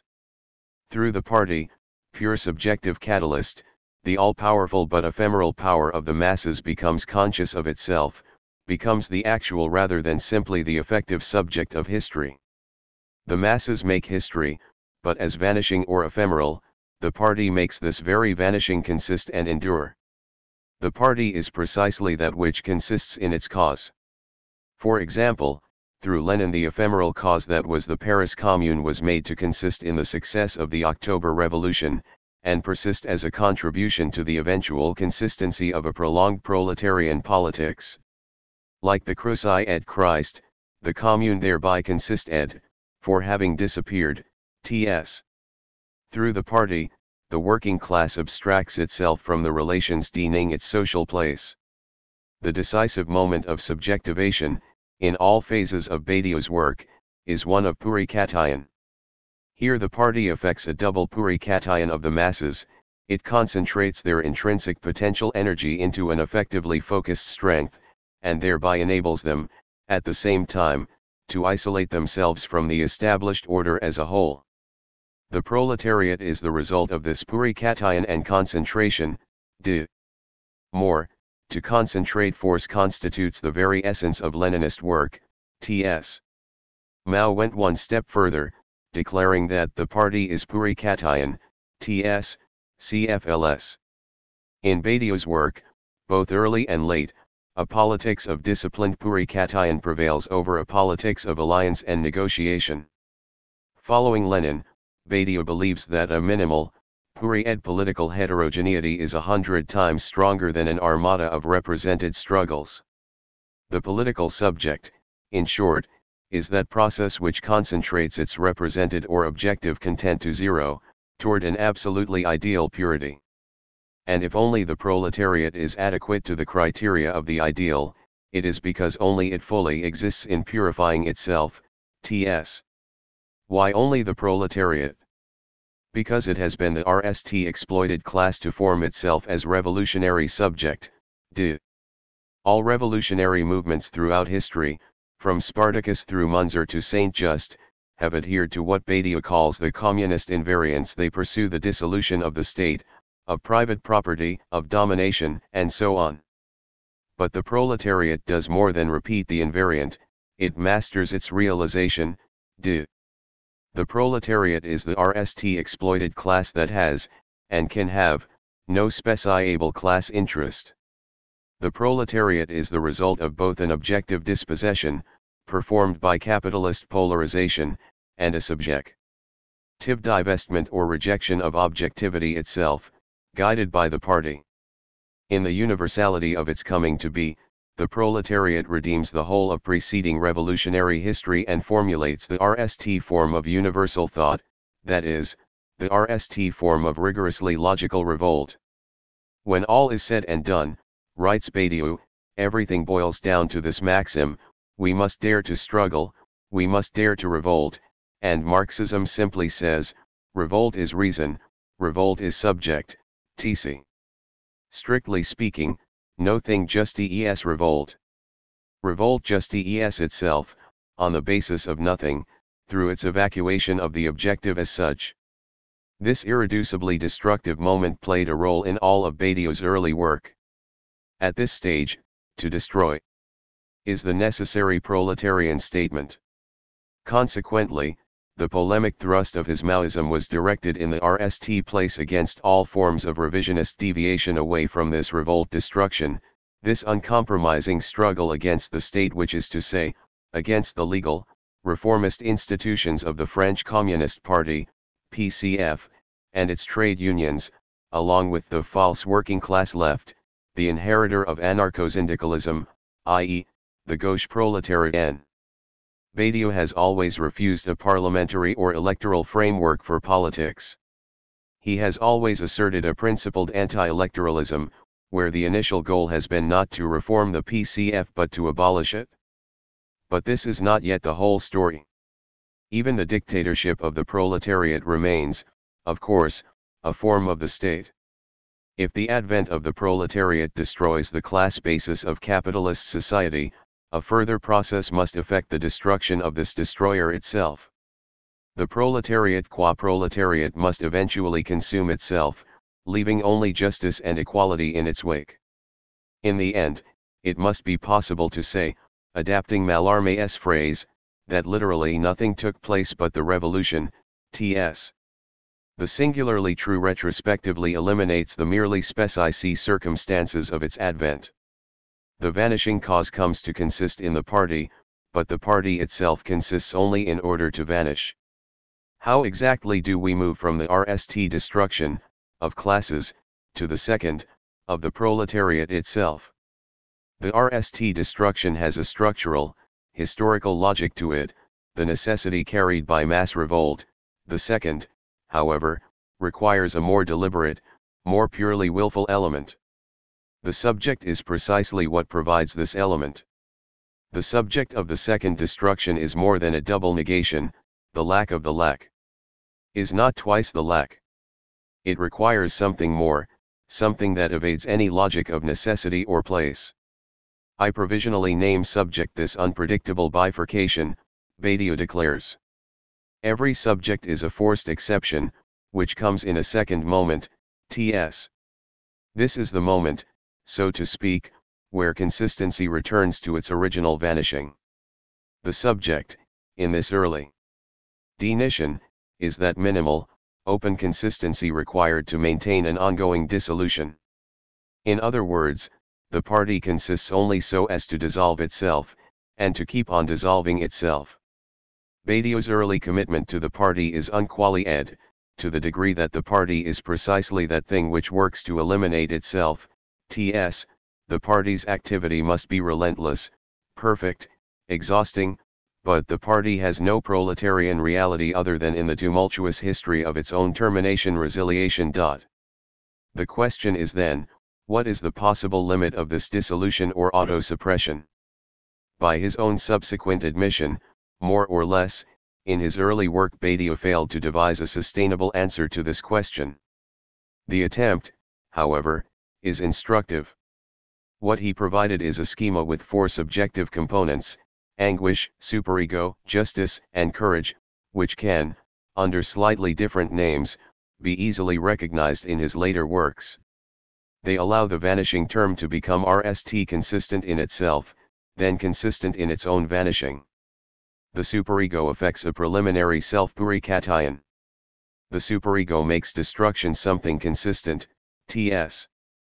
Anguish sets in through submersion in the real, the radical excess of the real over the symbolic means of the situation. Anguish is a necessary price to be paid for truth. No subject pre-exists anguish, but nothing can live or persist in pure anguish.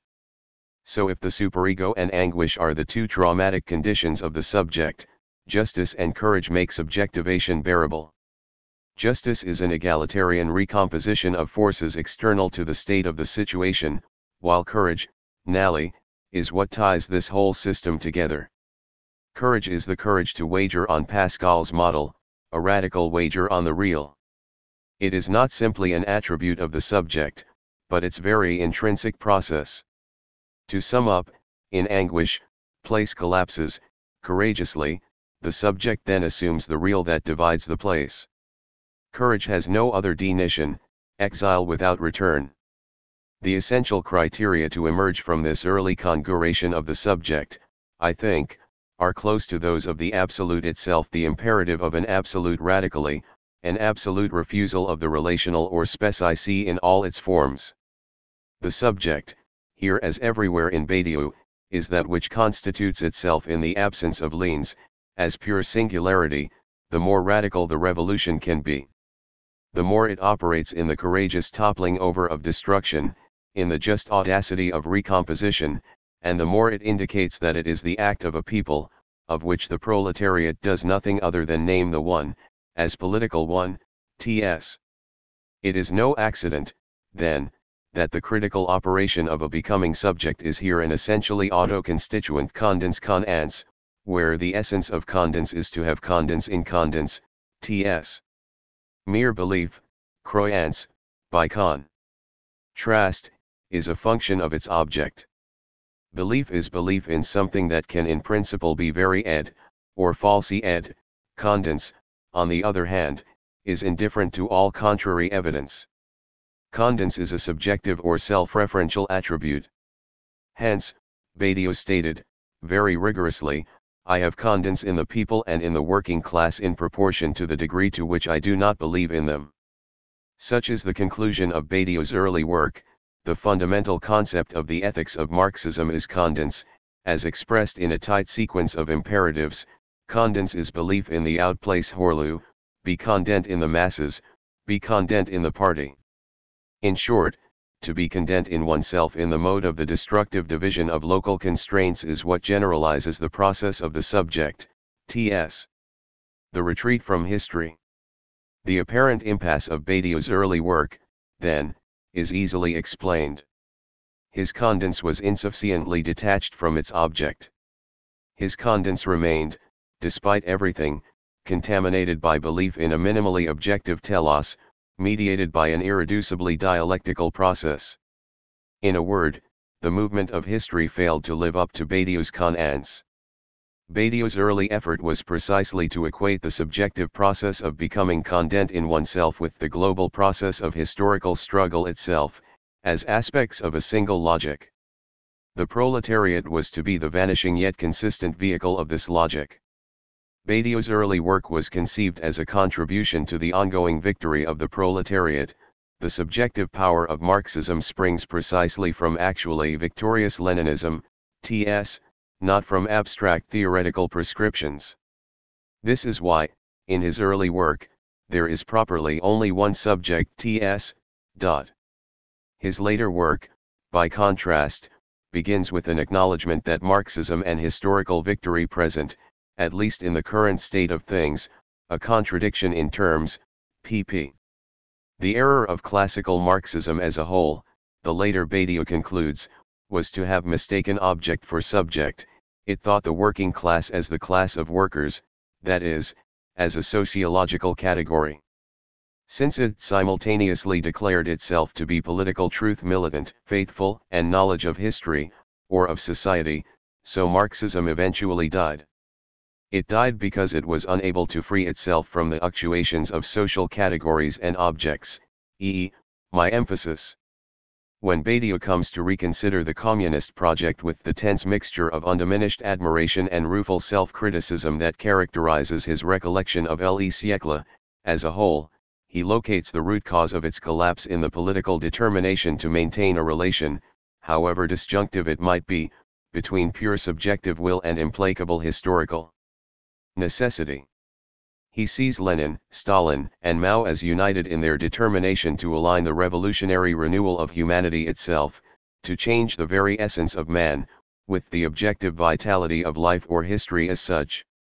Their question remains what must be willed of man so as to bring him into line with the historical movement toward absolute justice and peace. However heroic the attempt, Badiou now sees this effort as doomed from the start. The attempt to align subjective will and objective development can lead only to terror, ls. Unterized, the subjective commitment to history can never be objectively guaranteed. Violence alone can close the gap between subject and object. The lesson Badiou drew from this experience is straightforward. It is essential, in any truth process, to preserve the absolute integrity of this gap, to avoid any direct articulation between subjective will and objective necessity. Rather than attempt to impose our will upon what happens, the real task is actively to yield to what happens, to commit unreservedly to what happens by maintaining a kind of intense indifference to what might happen.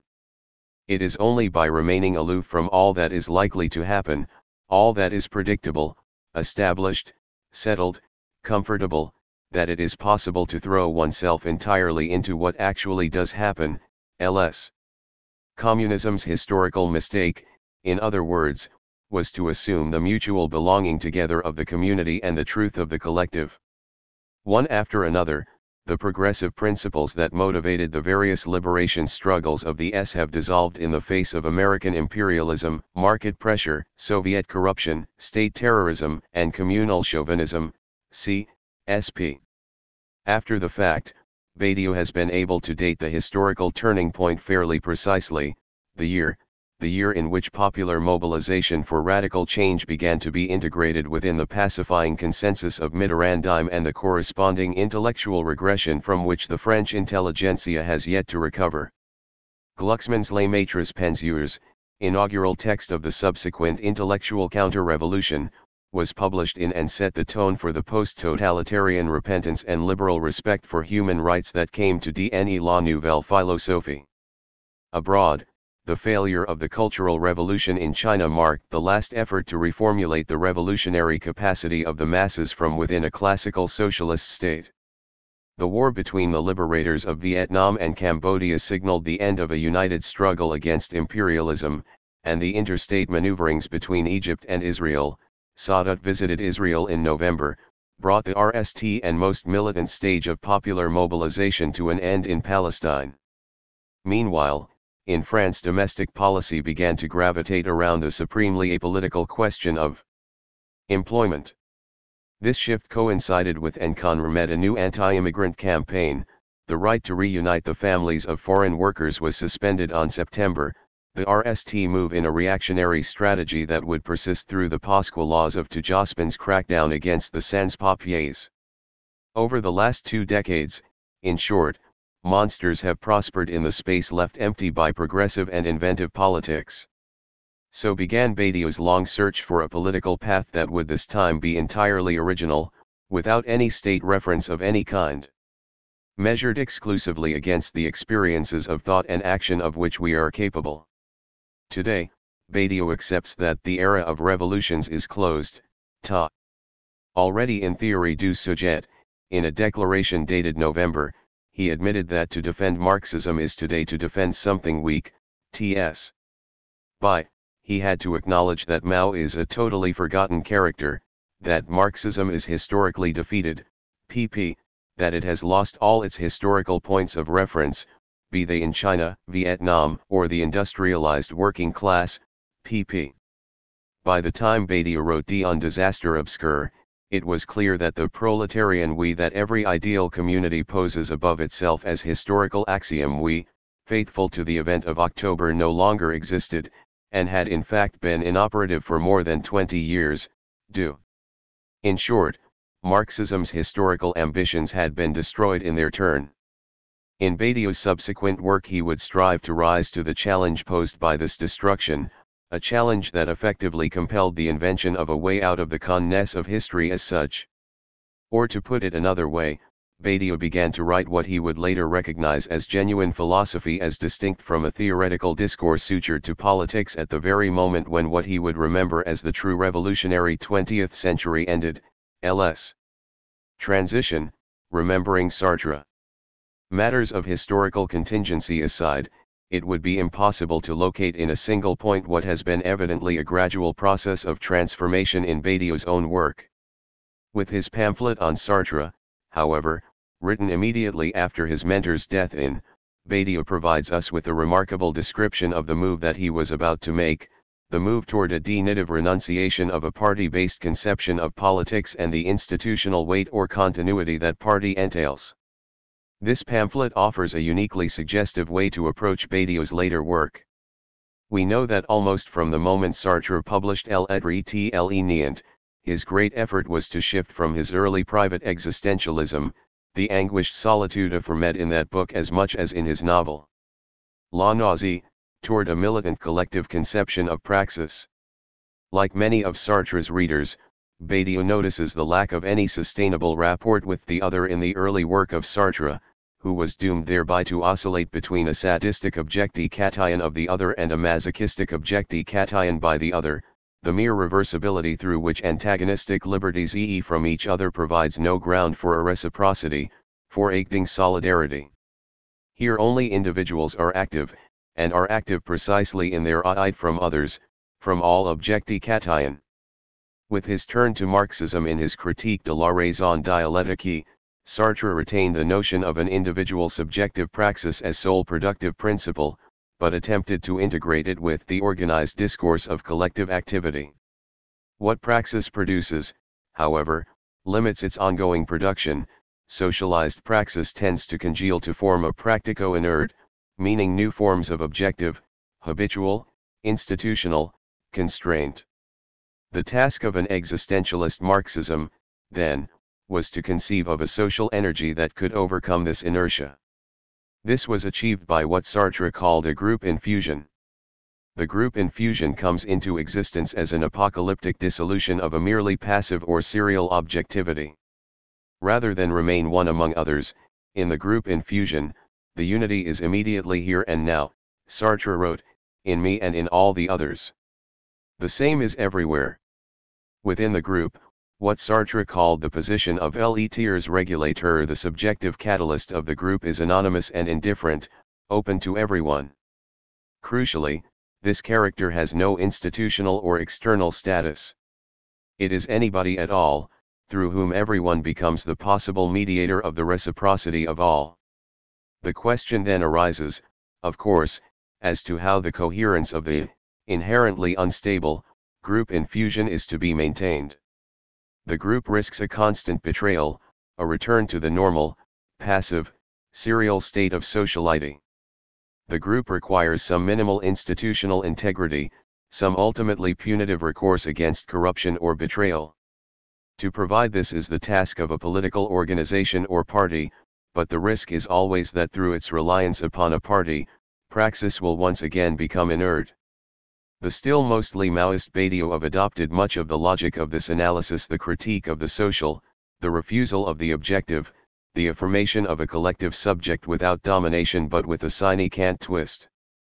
Unlike Sartre, Badiou continued to believe that history itself is oriented toward the increasing liquidation of passivity, and that what enables this forever more active activity to persist is the political coherence of the party as rigorous incarnation of a proletarian logic. History remains the driving force, but it is liable to slacken and tire. Only the party can achieve the full transition from the history of class struggle to the of a communism beyond class. The definitive end of history cannot itself be fully achieved by history. In this sense, Badiou remains fully consistent with his positions of the previous decade.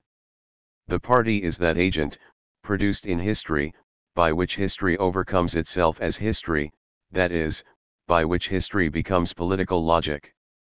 For the Maoist it remained crucial to maintain, RST and foremost, the continuity of the proletarian politics through the institutional durability of the party. For the Sartre of the critique, by contrast, the authentic collective praxis active in the group infusion was essentially ephemeral, discontinuous. Genuine man exists only in ashes, in a savage discontinuity, always absorbed, eventually, in inertia. Collective activity is reserved purely for the moment of revolt as such. Everything else follows inevitably from our essential passivity, our animal inhumanity. True Sartrean humanity emerges only in the ephemeral, occasional dissolution of passive anonymity. What has happened in Badiou's subsequent work is that he has slowly adopted, while struggling to maintain his strictly political principles, a perspective similar to Sartre's historical ephemeral pessimism. The further from party Badiou has moved, the more his conception of politics has come to resemble a politics of the ash, a politics grounded in the revolutionary but ephemeral moment in which a serial inertia can be suspended with only minimal recourse to an institutional stability of any kind. But whereas Sartre was able to move beyond the ephemeral only by equating an ultimate historical coherence with a global political coordination which accounts for the failure of the second volume of his critique to move beyond Stalin as the apparent end of history, Badiou's determination to avoid this alternative has driven him ever further toward the radical subtraction of politics from history altogether. Without party, the organization politique, an adequate survey of Badiou's more recent conception of politics can come only toward the end of our exposition of his mature thought as a whole. The characteristic traits of his post-Maoist political practice, however, have been clearly established since the mid-s, when he helped found the organization politique, an organization dedicated to the pursuit of a politics without party. The group remains small, relying on several dozen committed activists to coordinate its various interventions and campaigns, ranging over issues of health and education, the status and representation of work and workers, and the treatment of undocumented immigrants, or sans-papiers. What changed between the early S and the early S is obvious enough. Badiou emphasizes three major points of evolution: party, class, and state. As a matter of urgent principle, the organisation politique refuses the concept of party as the source and driving force of politics, preferring to conceive of political sequences as specific to particular issues in particular situations, am. The political mode whose central theme is the party is now equated with Stalinism, du, n. As regards class, Badiou has become ever more vehemently critical of the idea that politics represents objective groups that can be designated as classes. There may exist emancipatory politics or reactionary politics, but these cannot be rendered immediately transitive to a scientific, objective study of how class functions in society. As regards the state, for so long the major target of Badiou's political work, and still, in many ways, the principal target of his philosophy, Badiou today acknowledges that at least some forms of political change must proceed through demands made upon the state, rather than through a radical subtraction from the state. The state can no longer be considered solely as the external adversary. He now accepts that it is occasionally a matter of requiring something from the state, of formulating with respect to the state a certain number of prescriptions or statements. What Badiou has relinquished, in other words, is nothing less than the historical realization of the communist ideal itself. The generic communism described in Marx's manuscripts anticipated an egalitarian society of free association between polymorphous workers, in which activity is not governed by status and technical or social specializations but by the collective administration of necessities. The demise of the state was to bring about a pure presentation and the undivided authority of the in-night, or the advent of the collective as such, am. But precisely this pure democracy is now recognized to be a romantic dream, a fraternity terror tending toward populist dictatorship, am. Communism was the idea of a collective mastery of truths. But what then happened, everywhere, was that a master rose up, since the truth was no longer separated from mastery. And in the end, to love and will the truth meant to love and will this master, p.m. So Badiou now proposes an altogether different hypothesis, that of democracy as a function of political prescription itself, am. He envisages a politics for which equality would be, precisely, an axiom and not a goal. True equality must be postulated rather than willed, am. Universal equality is not an objective state to be accomplished or approximated, but the guiding principle of a purely subjective mobilization. Today more than ever before, in order for such mobilization to continue it must retain a fundamental distance from the inevitably particularist, inevitably corrupt manipulation of interests that institutionalized politics.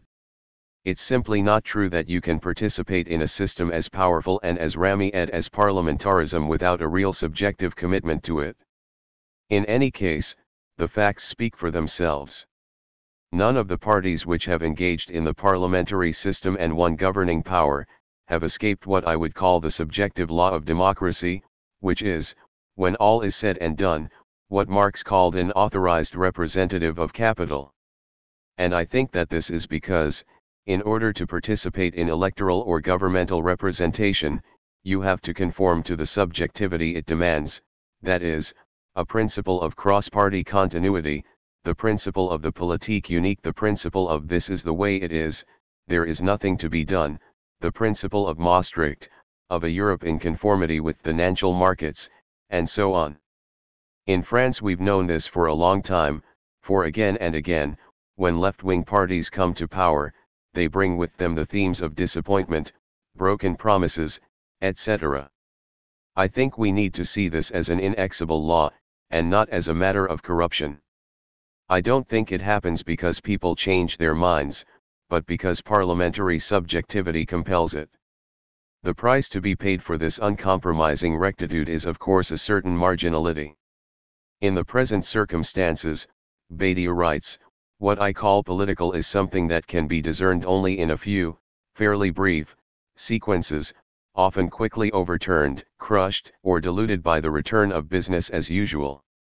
It is a matter of making the most of the few opportunities that do open up, of exploiting the few chinks in the established armor, without yielding to the temptations of political rearmament. The break with party is definitive but not disabling. Persistence of the two.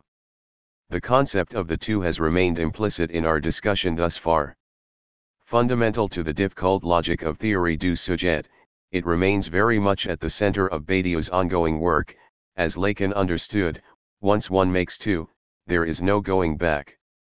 This concept is also, it must be said, one of the most elusive aspects of Badiou's thought. The term applies to a bewildering diversity of concepts, drawn from classical logic, P equals not P, Manichean dualisms, Lacan's doctrine of the sexes, and Marx's polarization hypothesis. Nothing is more difficult than the two, Badiou writes, nothing is more subject, simultaneously, to both chance and faithful work. The highest duty of man is to produce, together, the two and the thought of the two, the exercise of the two, MP. Again, in a more oratorical vein, the real that is ours depends only on this, there are two sexes, there are two classes. Busy yourselves with this, you subjects of all experience. T.S.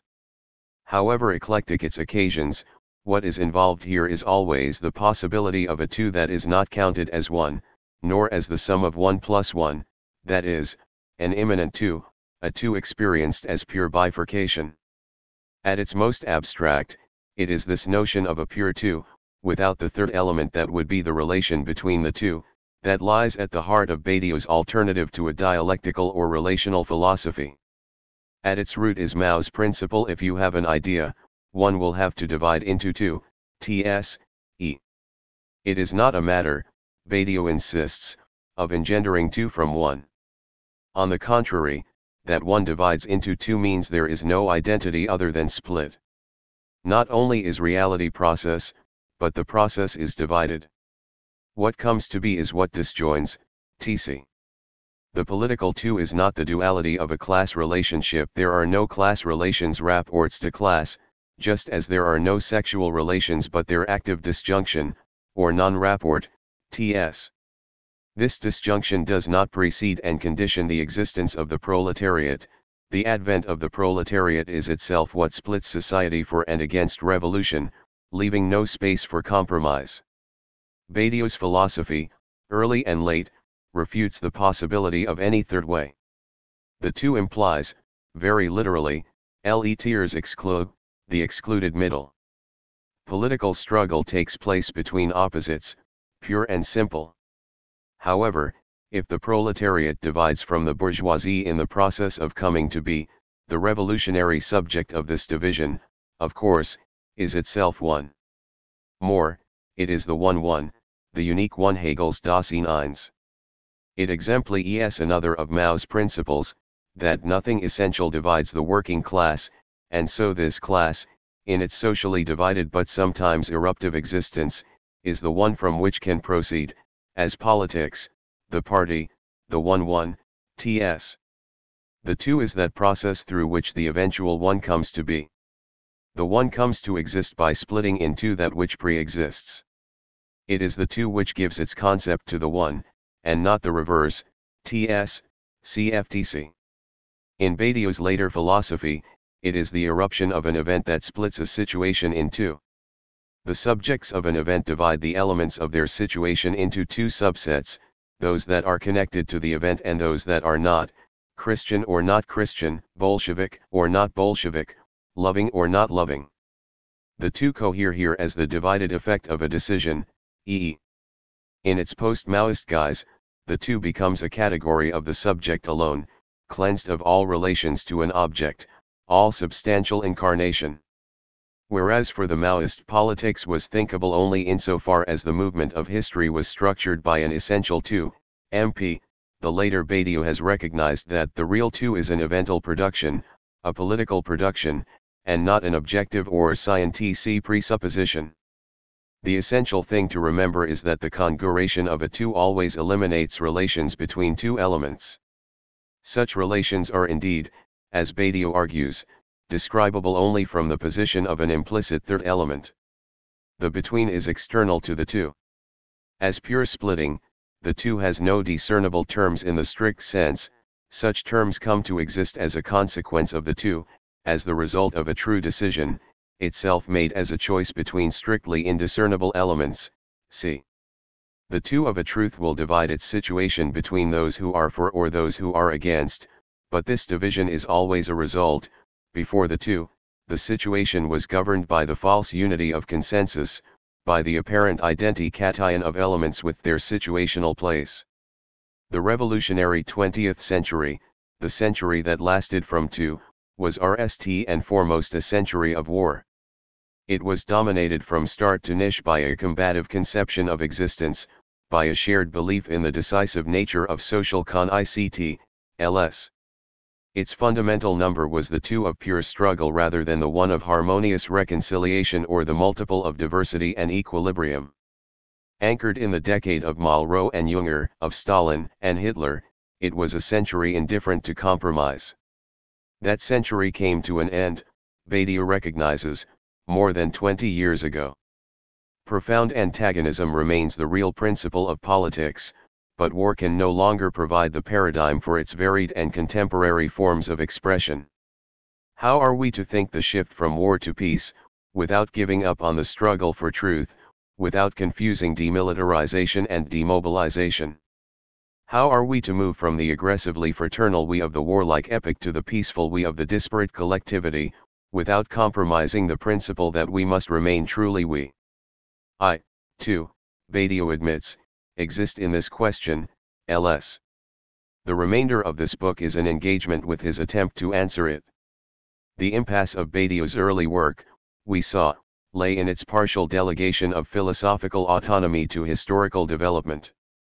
His early conception of truth, like that of Hegel or Marx, was ultimately cumulative, ultimately coordinated with the singular movement of history as a whole. The expression of condens, though maintained as a militant condens in condens, was still dared through an at least partially substantial or objective mediation. In short, Badiou had yet to develop a fully subtractive theory of the subject. In the wake of, Badiou was determined not to repeat the mistakes of ultra-left dogmatists such as the Maoists of the gauche prolétarienne, who in identifying themselves with the popular movement had persisted in their misplaced belief that political consciousness was coextensive with the brute, purely objective reality of revolt. When the movement faltered in the late s, such ultra-left convictions faltered along with it. What allowed me and my friends to avoid this kind of intellectual liquidation, Badiou explains, was our conception of politics, not as an activism carried by the transitory objectivity of a movement, but as subjectivity, as thought, as prescription. Although they do not add up so as to lend a continuous meaning or direction to history, sequences of such thought or commitment retain an eternal force even in the absence of any objective consequence. From now on conscience dans la conscience will be carried by the rigor of a self-sustaining prescription with a minimum of direct historical mediation. For a more conventionally materialist ontology, Badiou has substituted the mathematical manipulation of the void, which has become the exclusive basis for his articulation of a being without substance, without constituent relation to material existence. For a historical eschatology, he has substituted a politics of the impossible, a politics purged of dialectical liens. Truth is what happens in history, but as a subtraction from history. What can thus be read in one sense as a retreat from ambitious historical claims can in another sense be read as proof of an ambition too grandiose and too discontinuous for history itself. The most obvious and most telling characteristic of Badiou's post-Maoist work is the equation of mathematics with the ontological situation. For readers with little or no background in mathematics, it is no doubt this particular move that is most likely to complicate their appreciation of Badiou's thought. The present chapter considers with some care some of the wider philosophical issues at stake, chapter will then work through the precise components of Badiou's actual ontology. In keeping with a tradition that goes back to Aristotle, via Heidegger, Wolff, Duns Scotus, and others, Badiou defines ontology as what is sayable of being as being, ct.e., that is, what can be articulated of being exclusively insofar as it is, in the absence of all other qualities including the contingent quality of existence itself. Consider any random object, any particular being, atant, in the substantial sense of the word, say the pen that I am writing with now. Like any being, it has a whole range of qualities, including weight, shape, purpose, color, accumulated accidental characteristics, and so on. It has the qualities of being blue, being plastic. It also has the quality of being, être, as such, in the dynamic or verbal sense of the word. The pen is blue, it is smooth, it is made of plastic, and it also is, purely and simply. Ontology is the science that concerns itself with this last and seemingly elusive quality, which is not properly a quality at all, the being, in the verbal sense, of beings, in the substantial sense. Over the centuries, philosophers have suggested a whole host of answers to the question of what is, simply insofar as it is, ideas for Plato, substances for Aristotle, God for Spinoza, synthetic intuition for Kant, the will to power for Nietzsche, pure being for Heidegger, vital energy for Deleuze. Badiou's own answer is perhaps the most surprising: mathematics is the science of all that is, insofar as it is, e. It is not that things or beings are themselves mathematical forms. Of course, Badiou's concern is with what can be thought or presented of pure being, rather than with the variable and empirical substance of beings or presented things, e. All the same, he can fairly present this concern as consistent with a very old and somewhat inevitable ontological program, which is that ontology always gathers up what remains to thought once we abandon the predicative, particular determinations of that which is presented. We might conclude that there remains nothing at all. This was the idea that dominated the whole 19th century, the whole post-Kantian theory, according to which, in this case, there would remain only the unknowable, and eventually nothing. Or we might conclude that there actually remains everything, which was after all Heidegger's guiding inspiration, that is, if we put to one side the diverse singularity of the existence of the existent atant, we come to a thought of being that is itself suspended or deferred in fairly problematic fashion. As for me, I conclude that what remains is mathematics. I think it's a fairly strong thesis. To make this thesis plausible, we need RST to understand why any answer to the question of being can be founded only in a decision. Next we will review the two most basic decisions any ontology must make, concerning the priority of numbers or things on the one hand, and the priority of the one or the multiple on the other. We will then be in a position to see why, though being in itself is neither one nor multiple, what can be said of being is purely and exclusively multiple, that this multiplicity is a multiplicity without units or unity, that the substance of such unitless multiplicity is indistinguishable from nothing, or the void, that the very multiplicity of this multiplicity, consequently, cannot be perceived or varied but must be proclaimed multiple through an inaugural inscription or proper name. Numbers or things. Since being is not a quality, the question of what being is cannot be answered by empirical investigation or experimental falsification. Philosophies that equate being with what science can reliably tell us about particular beings, such as philosophies that belong to the Anglo-American tradition of analytic philosophy, for instance, naturally tend to dismiss the question of being as meaningless and incoherent. But even this answer shares an essential characteristic with other answers to the question of being. Since the brute facts of existence cannot settle the issue, the answer must properly be a decision, rather than an investigation or perception. In the end, whatever is to be thought of as pure being proves to be indistinguishable from the very being of thought itself. As a general rule, to think being gas being, requires the determination of the axioms of thought in general, ct., and there is no deriving this determination from the analysis of a faculty, or a nature, or an evolution. Or, in Badiou's terms, the discourse of ontology is itself a truth procedure, and like any truth procedure, it involves a fundamental choice that cannot be referred back to a more primitive objectivity. The most fundamental decision of ontology appears, abruptly, as an answer to the deceptively naive question what comes rst, things, or numbers.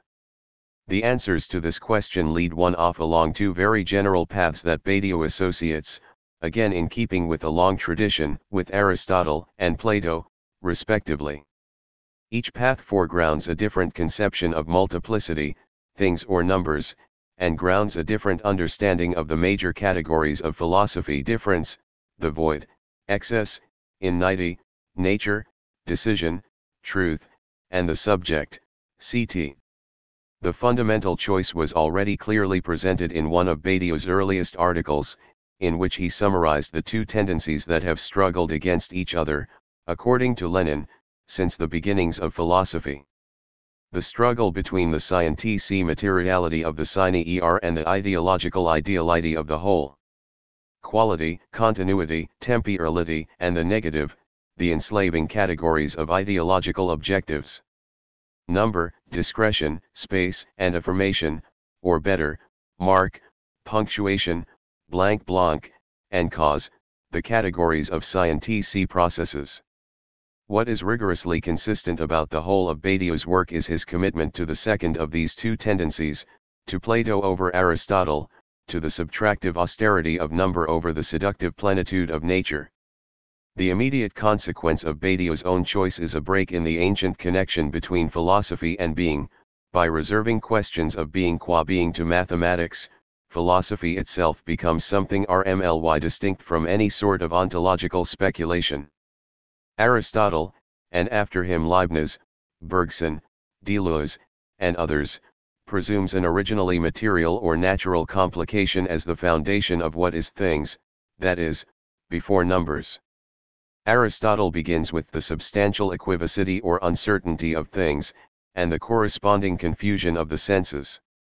He then brings in the whole apparatus of logic, the principle of non-contradiction, the principle of the excluded middle, and so on from the epistemological outside, so as to reduce this initial equivocity of being, and thereby guide the philosophical movement from apparent confusion to analytical clarity.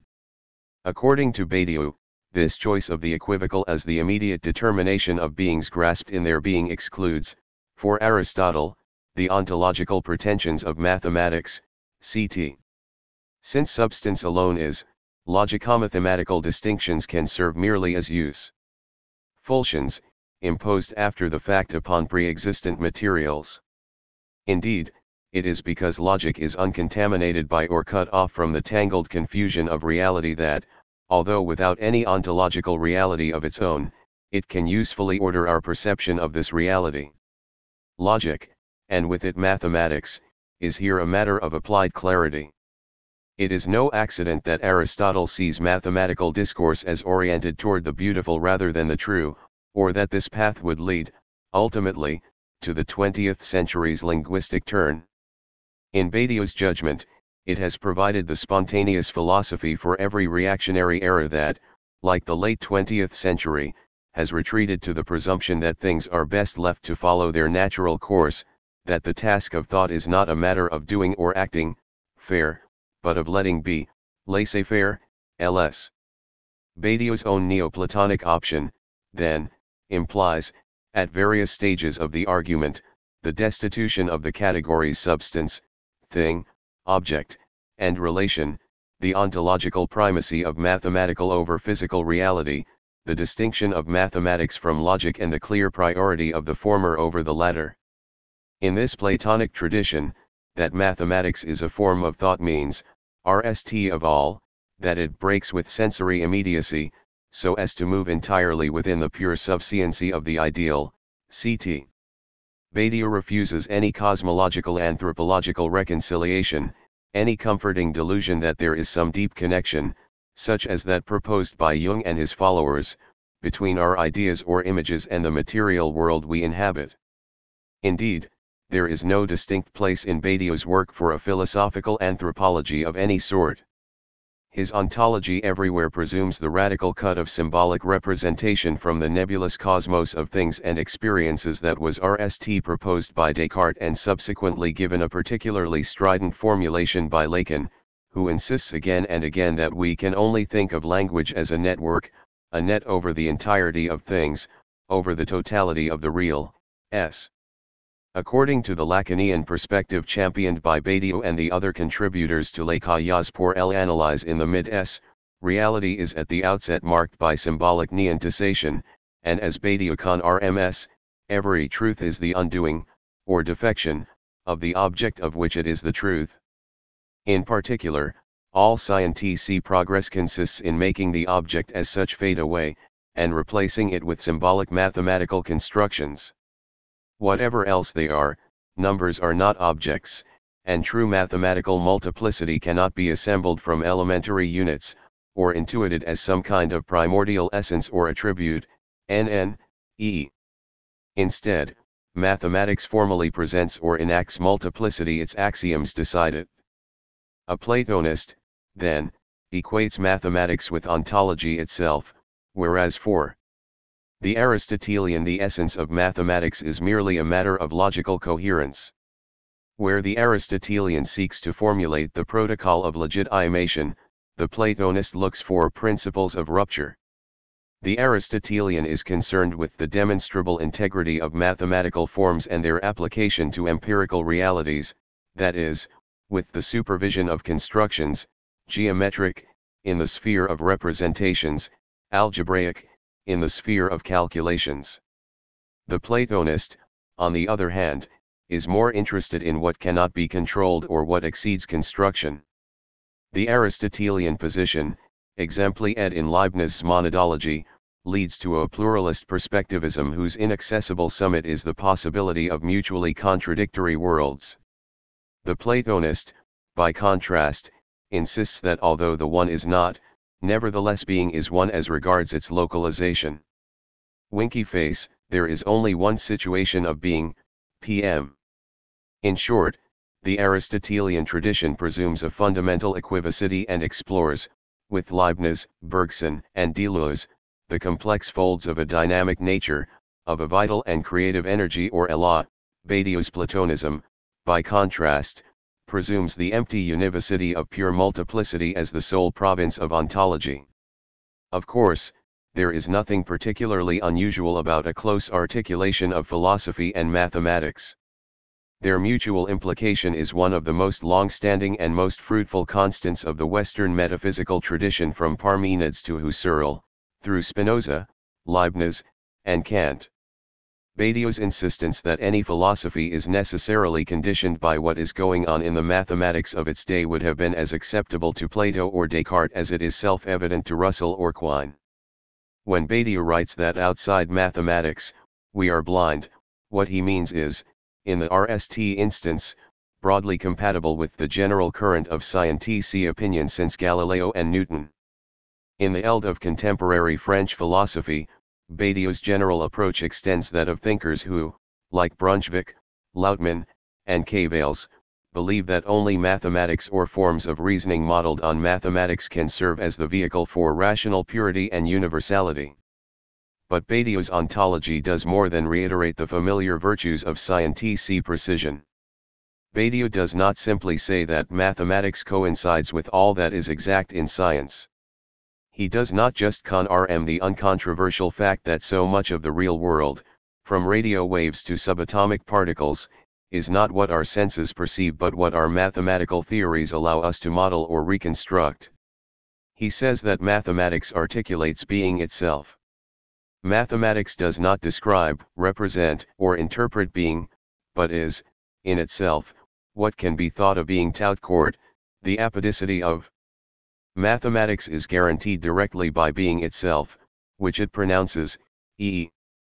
Badiou's ontology is similar to that of his great rival Deleuze in at least this one respect, both set out from the classical or non-Kantian presumption that thought engages directly with true reality or being, rather than supervise the orderly analysis of phenomena or appearance. Or, as Badiou puts it in his book on Deleuze, not only is it possible to think being, but there is ontological thought only insofar as being simultaneously formulates and pronounces itself therein. D. CFD. The analysis of number, then, is not merely a matter of formal representation, it is a matter of realities. A number is neither part of a concept, nor an operational notion, nor an empirical given, nor a constituent or transcendental category, nor a syntax, nor a language game, nor even an abstraction from our idea of order. Number is a form of being. Only a mathematical ontology, Badiou believes, can answer some of the oldest questions in philosophy. Why does reality conform so precisely to mathematical description? Just how do we know the reality of mathematical objects and, in particular, of innate objects? The most familiar responses to these questions effectively evade them. Mathematical constructivists insist that innate minds and innate ideas cannot really relate in any demonstrable sense at all, while formalists reduce this relation to something resembling a meaningless game. The indispensability argument proposed by Quine and Putnam accepts that although we must indeed assume this relation if we are to make sense of well-known characteristics of our empirical world, we cannot rigorously account for it. Gödel and other realists, by contrast, rely on a somewhat mysterious kind of mathematical intuition or sense, which allows us to perceive mathematical objects in much the way our other senses perceive physical objects. All of these approaches are couched in terms of a problematic relation between the subject of mathematical knowledge and its objects. By contrast, Badiou simply brackets this relation altogether, so as to affirm the immediate articulation of being in mathematical thought. Mathematical forms are not objects at all, they never face a subject. We think mathematical forms simply because they express, without recourse to linguistic approximation, what can be thought of as being as being. Mathematics is not caught up in a problematic relation, of representation, or duration, or approximation, with being, it is being thought as such. Consequently, mathematics is the purest and most general form of thought, the thought of the pure being of thought, or thought in its most freely creative form, unconstrained by the mediation of any external corporeality, materiality, or objectivity.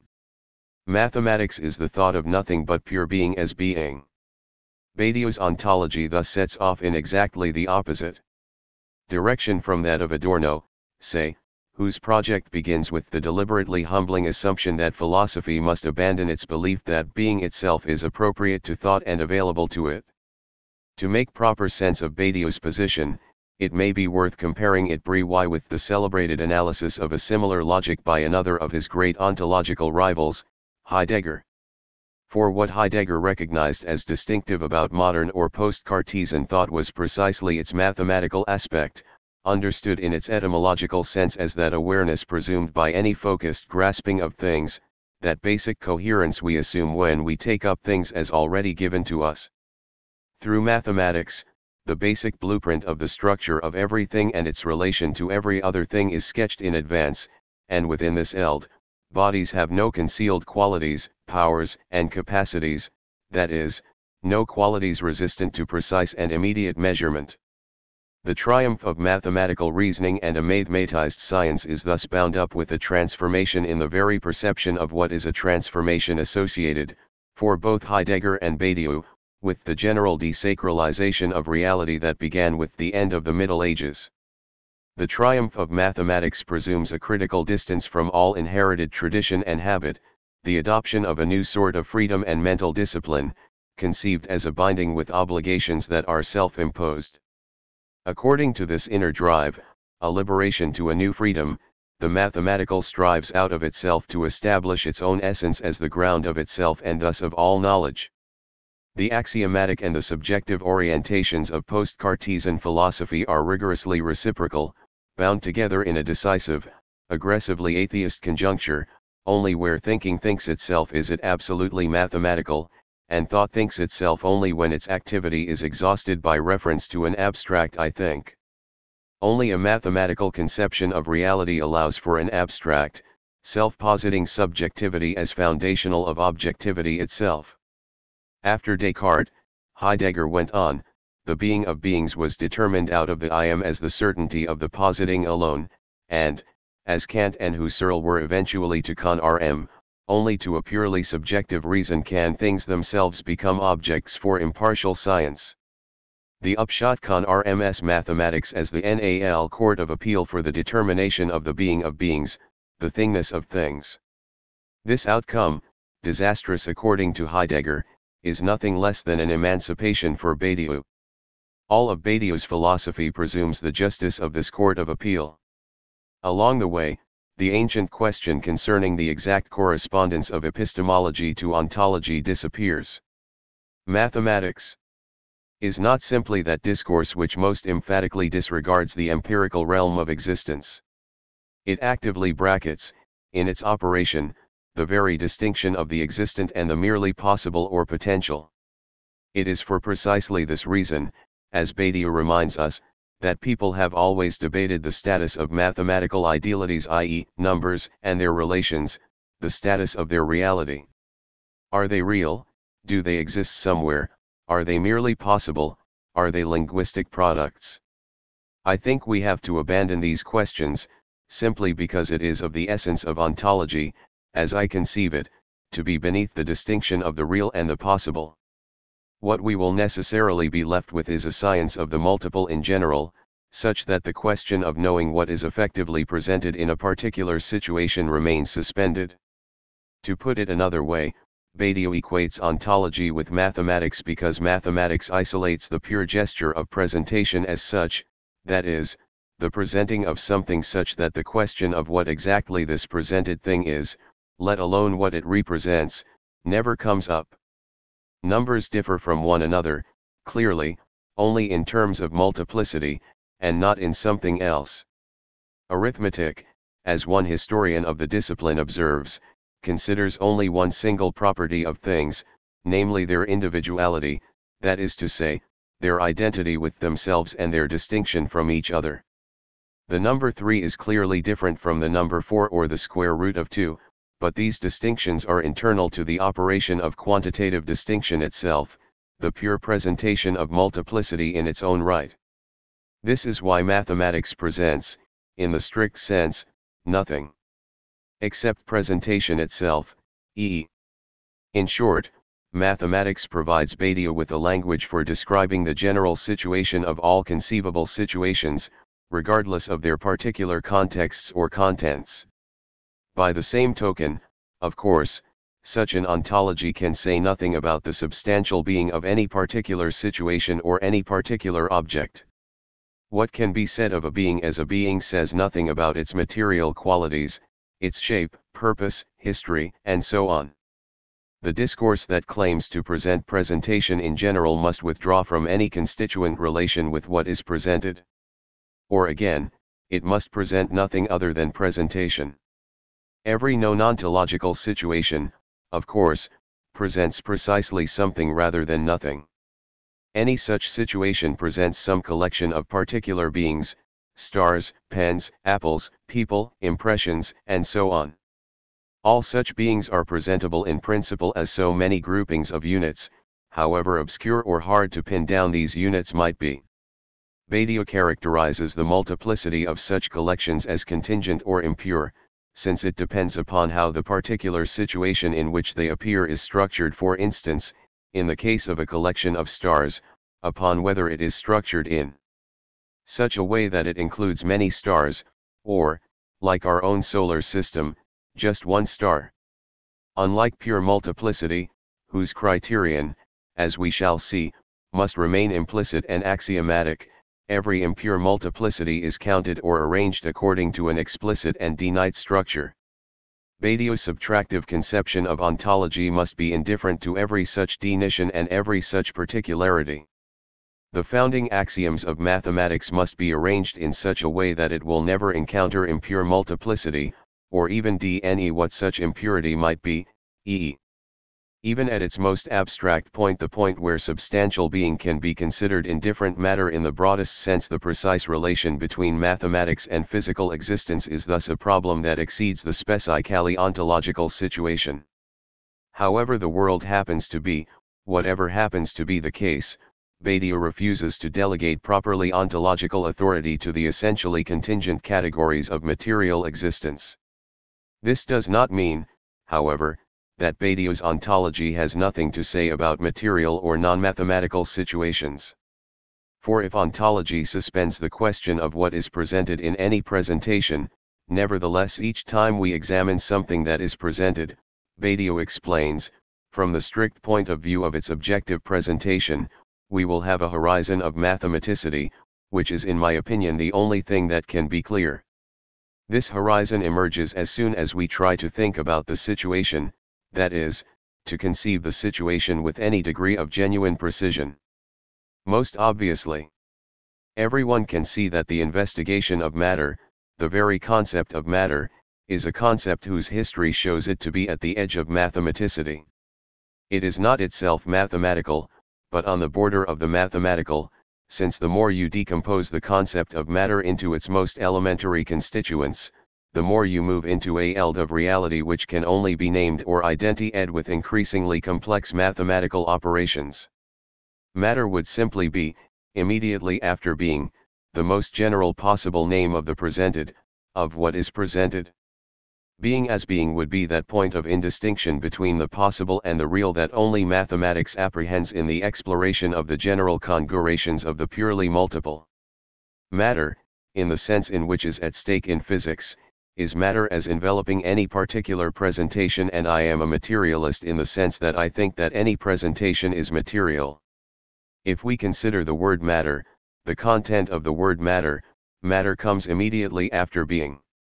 It is the degree of generality immediately co-present to ontology.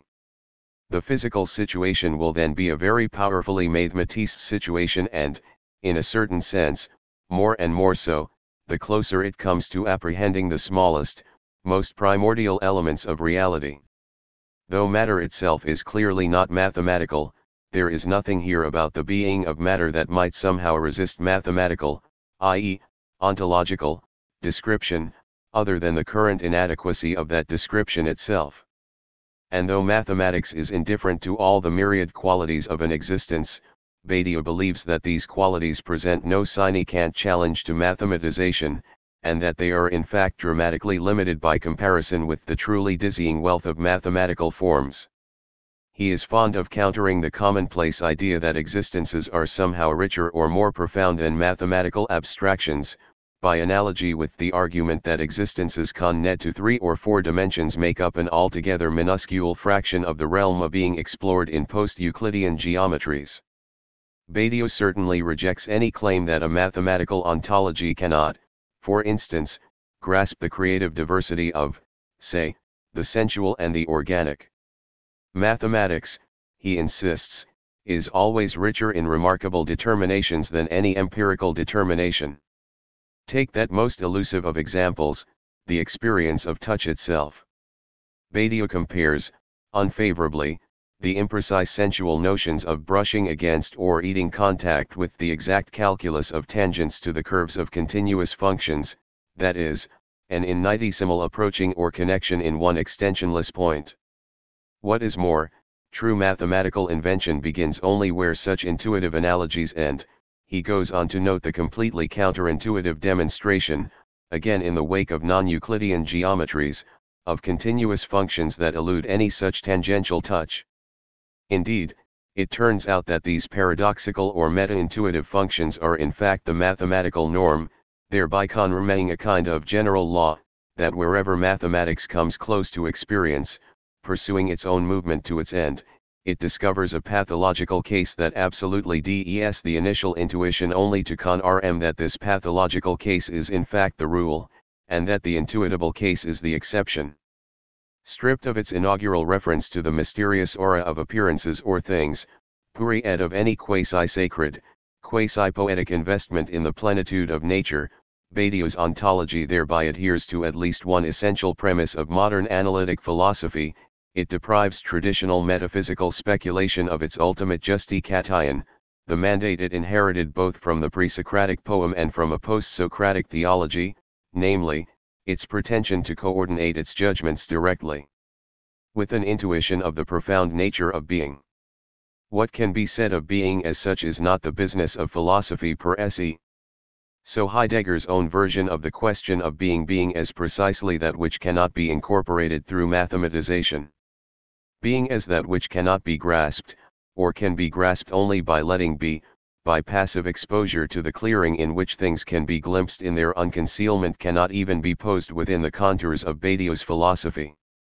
Badiou's ontology evacuates it and its various, aesthetic, ethical, political, implications in advance, just as it reinvigorates a general conceptual resistance to Romanticism, broadly understood. This is no coincidence. Romanticism began precisely when Hegel, against Descartes and the rationalist tradition, divided mathematics from philosophy. See. The Romantic project implies the dismissal of mathematics, since one of its aspects is to render philosophy homogeneous with the historical power of opinion, with the dialectical movement carried by the spirit of the age. See. Badiou's ontology does nothing less than deprive this whole movement of its very foundation in being.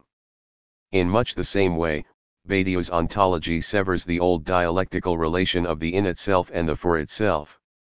In an essay on Sartre dated, Badiou explains that for a long time he had followed his mentor's conception of pure being as in itself, en soi, as the painful opacity of the chestnut tree's root in La Nausée, as massivity, as the too much, the practico-inert, an impenetrable backdrop to the actively negating for itself, pour soi, of free consciousness, forever wrestling with the tempting passivity of bad faith.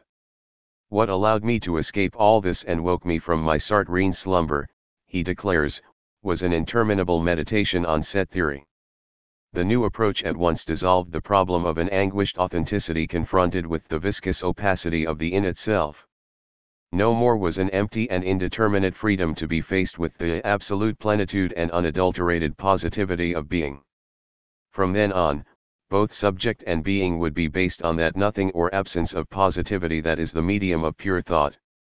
By the same token, whereas Sartre's in itself remained ultimately unthinkable, deprived of any raison d'être, by condemning being to mathematics we expose it, on the contrary, to the most subtle, most raمی form of thought there is, even as we subtract it, at the same time, from all experience.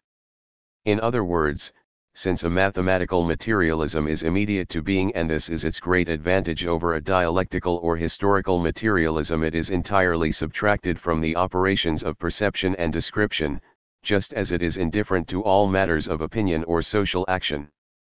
The forms, succession, and operations of being are all intrinsic features, consequences of its own nature. Mathematics is thus the only discourse that knows absolutely what it is talking about, because it is withdrawn from the irreducibly dubious relation between subject and object. Deprived of an object and constituted entirely through itself, literally ex nihilo, mathematics is the only discourse to have a complete guarantee, and the criterion, of the truth of what it says, e.e. Such is indeed the exclusive privilege of a purely literal discourse, c. cfmp. As Lacan used to say with evident admiration, mathematics uses a language of pure sine-ers, a language free from any signifying mythology, s. And Badiou's equation of mathematics with the literal articulation of multiplicity is no doubt the most striking philosophical illustration of Lacan's thesis that the sine-er doesn't just provide an envelope, a receptacle for meaning, it polarizes it, structures it, and brings it into existence. S. Mathematical formalization is the closest approximation of a pure or non-dialectical writing, that is, a writing without any constitutive or gurative reference to an object. Mathematical forms are nothing other than pure inscriptions, because pure inscriptions are nothing other than being thought.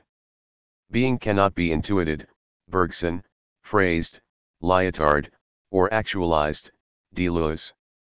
At most, being can be inscribed, subtractively, without presence, in the formal presentation of mathematical writing.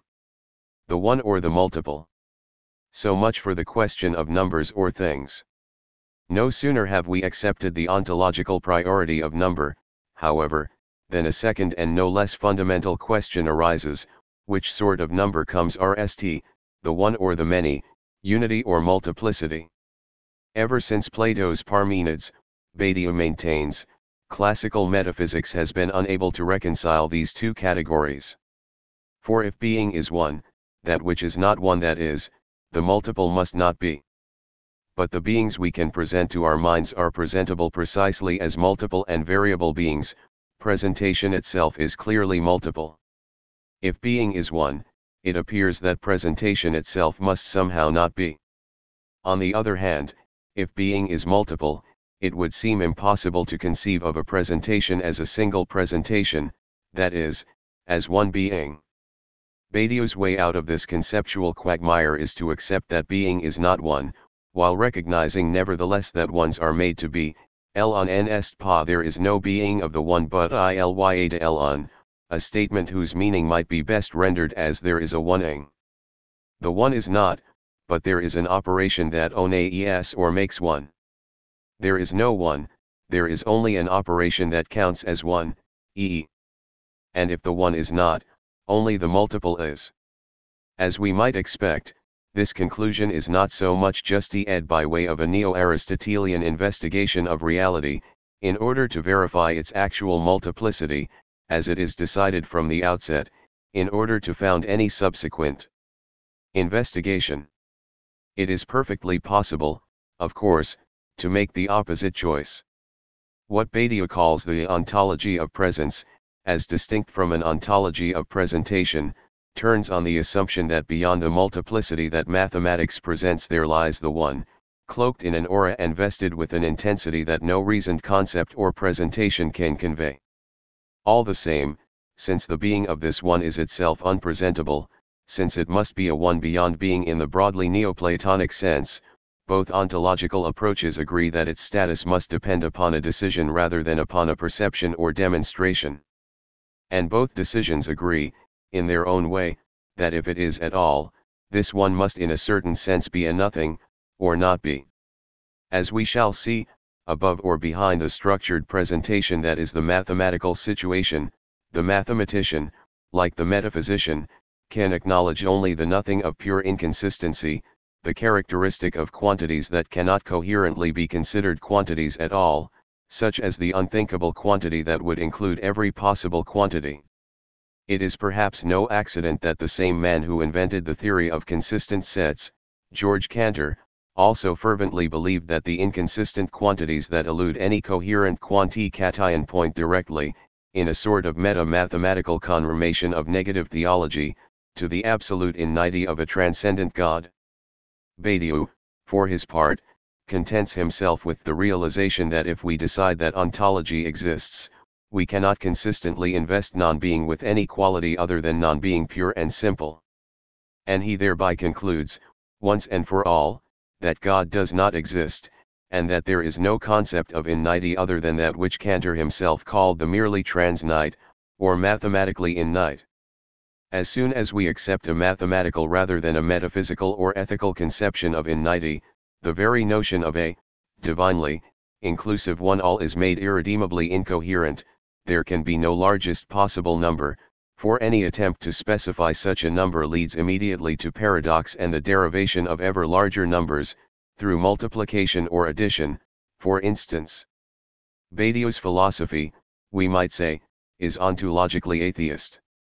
The only genuine alternative is indeed, as Levinas understood with particular clarity, to accept instead that ontology itself is incoherent and so cannot fulfill the role of RST philosophy, a move that prepares the way for an effective dismissal of philosophy by religion.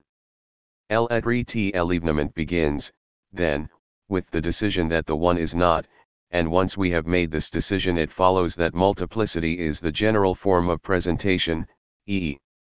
Why does it follow? Because if the one is not, only what is not one, or multiple, can be. What is, insofar as it is, must purely and simply be multiplicity, that is, multiplicity reduced, in the absence of immanent unication, to the sole predicate of its multiplicity. Ct. Nevertheless, it remains the case that every presentation of multiplicity is indeed a presentation.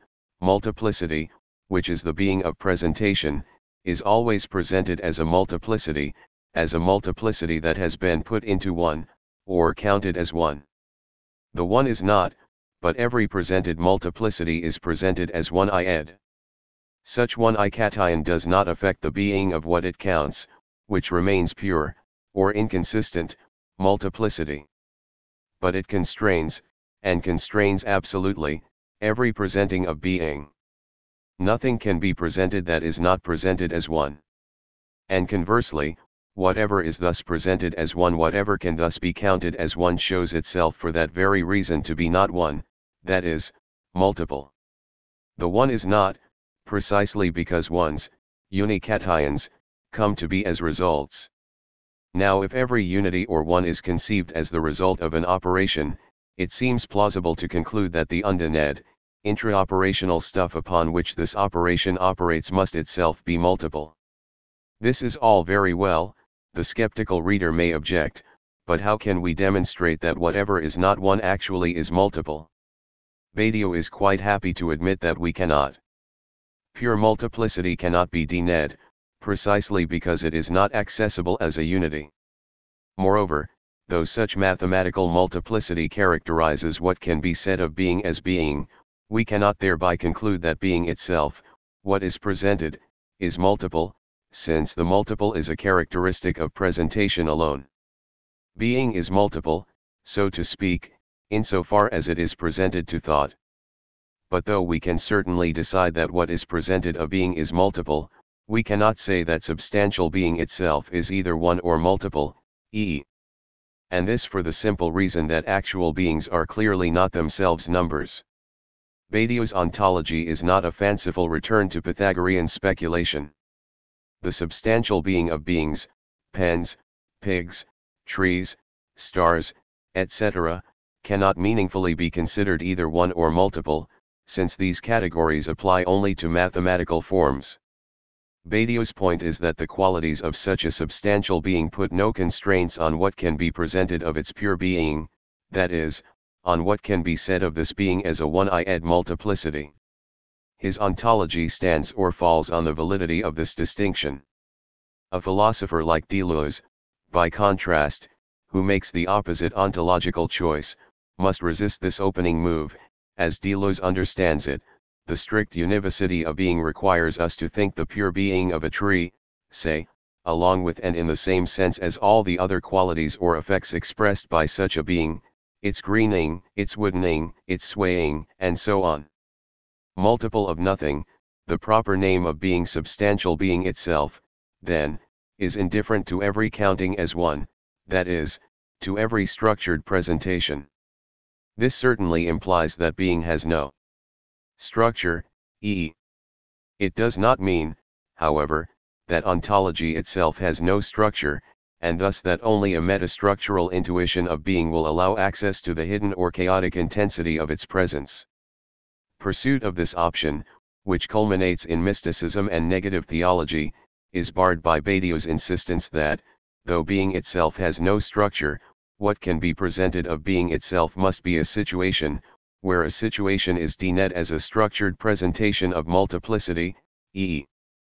Structured means to be presented according to a consistent process of one cation, a coherent counting as one.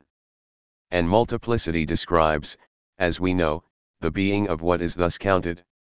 Since this quality of being cannot be derived from the substantial nature of beings, however, we come back to our central point: the multiplicity of being must be asserted or postulated.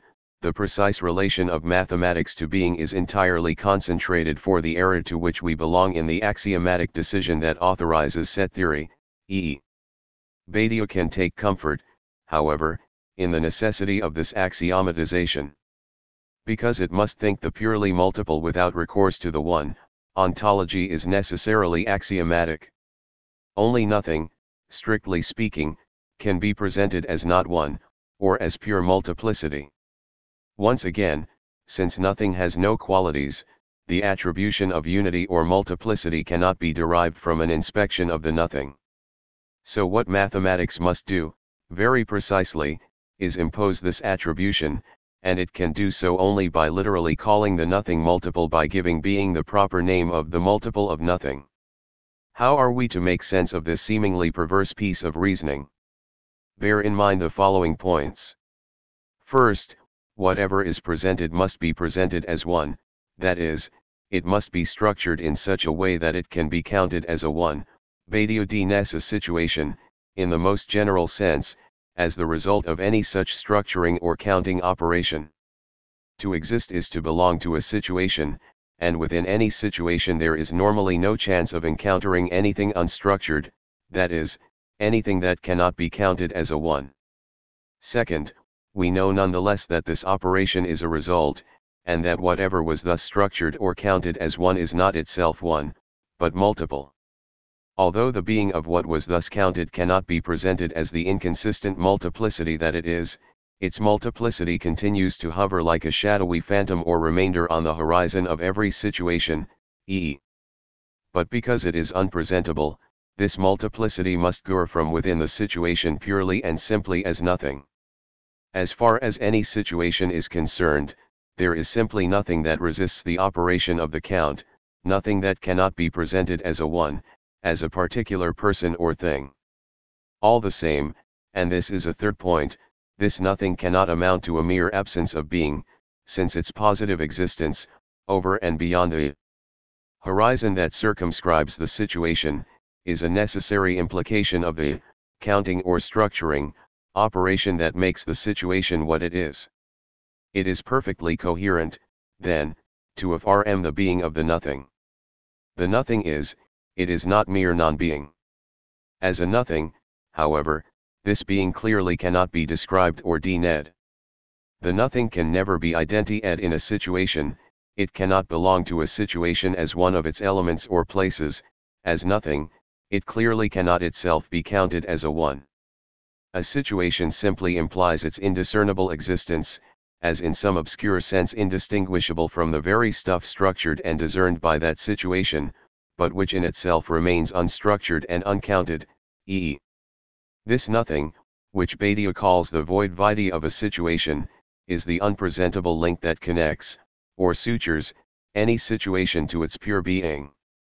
The void is what connects any particular counting operation, any particular situation, to the ungraspable inconsistency that it counts. Or again, the void is the normally inaccessible access to the pure inconsistent being of a situation, an access that can never normally be presented within the situation, never identified, one-eyed, or located. What Badiou will then go on to argue is that access to this void can become exceptionally and always retrospectively possible in the wake of an event, where an event is denied as something uncountable or non-one-eyable, a sort of ultra-one, which disrupts the normal counting operations that structure the situation. The void is thus all that can be presented, within a situation, a pure, inconsistent multiplicity, or being. And since ontology is the presentation of presentation, it can just as well be described as the presentation of the unpresentable, or as the presentation of nothing. This is what Badiou means when he calls his a subtractive ontology. What can be said of being as being can be said only insofar as being is held to be inaccessible to the categories of presence, perception, intuition, or experience. Being can be articulated only insofar as we can assume, very literally, that nothing is all we can say about the substance of being. Indeed, were ontology to present something other than nothing, it would require some means of distinguishing this otherness from nothing, that is, some means of counting or distinguishing the nothing as such. Since this is impossible, ontology must be arranged in such a way that all the elements it presents are made pure and simply of nothing, that they grow as so many compositions of the void. Only by counting multiples of nothing is it possible to avoid the alternative, of counting multiples of ones, which, we know, are not. In this way we come back to our previous conclusion.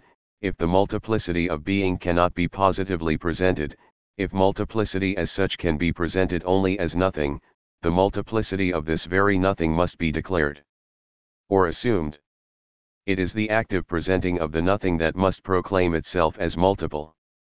The nothing, which is itself neither one nor multiple, must be given a name that establishes it as multiple. And since it is indeed nothing that is being named in this way, the name must be a proper name in the strictest sense of the term. It must be a name that invents, literally ex nihilo, the characteristic, multiplicity, that it names, without distinguishing this characteristic from any other and without pretending to subsume the being named in this way within the conceptual extension of this characteristic, since this would restore the one, in the form of this very characteristic. The naming must present the unpresentable as multiple without it ceasing to be unpresentable, the name must remain the name of precisely nothing. Which is to say that ontology can begin only with the pure uttering of an arbitrary proper name, a wholly implicit name that, indexed to the void, can provide us with the true proper name of being, e.e. This name presents the void as multiple. It presents a multiple of nothing or, in set theoretic terms, an empty set. As we shall see, every presentable set is always a multiple of multiples, a collection of pure multiples. The empty or unpresentable set, written O, is thus a set that has the unique characteristic of collecting nothing, of being the multiple of nothing.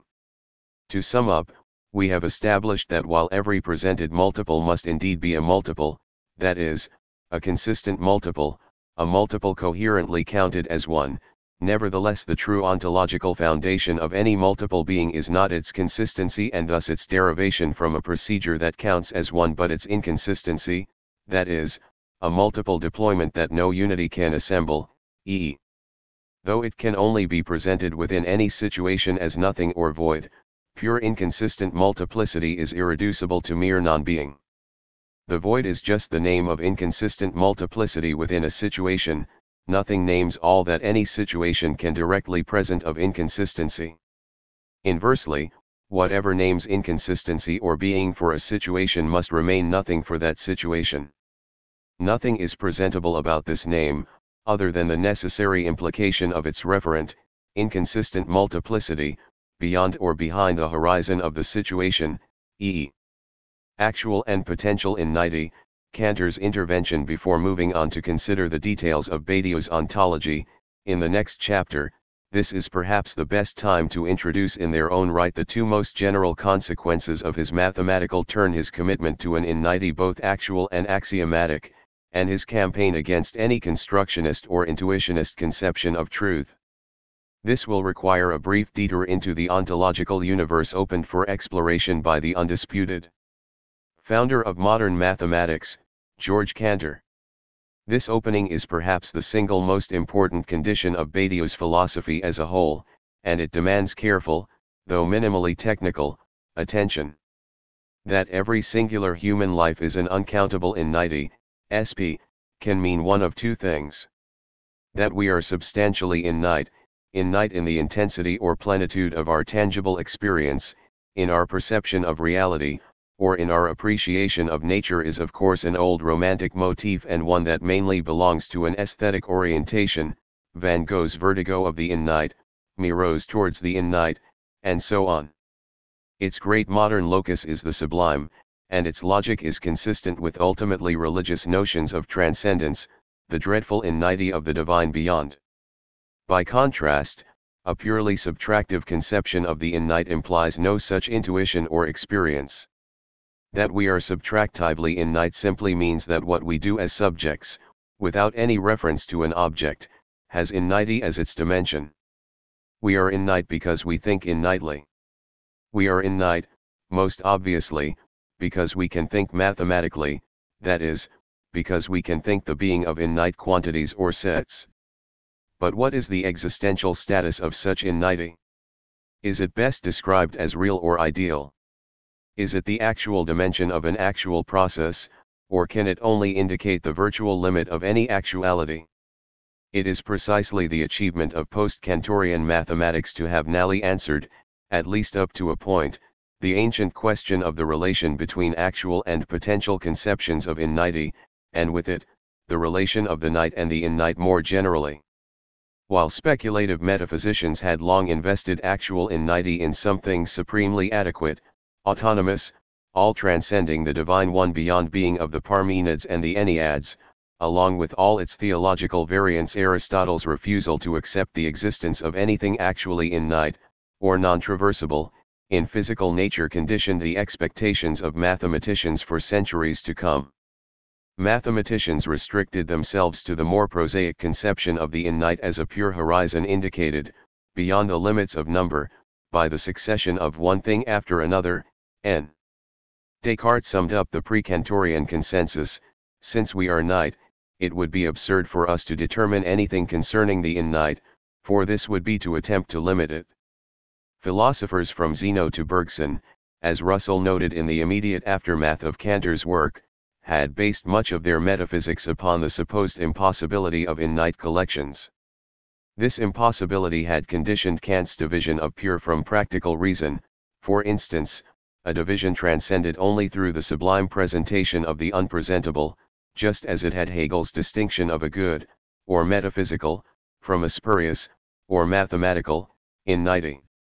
The metaphysical tradition as a whole was then thrown into question with Cantor's de-nite solution of the difficulties associated with the innate, his precise definition of innate.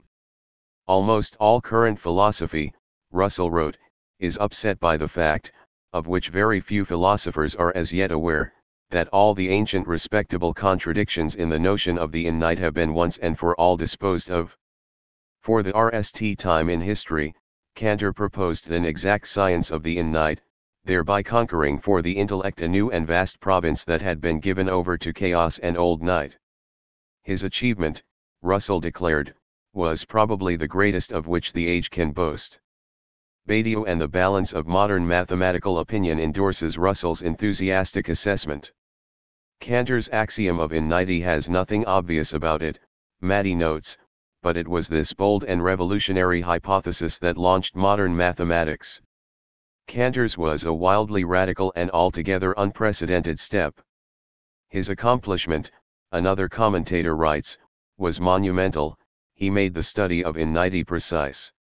His work went so counter to the ideas of the time. Innate is out there where you cannot get at it, there is only one innate, and nothing innate can truly be said to exist anyway, that he was bitterly fought by philosophers, mathematicians, and even theologians. As David Hilbert, the leading mathematician of the immediately post-Cantorian generation, put it, Cantor's trans-nite set theory was the nest product of mathematical genius and one of the supreme achievements of purely intellectual human activity.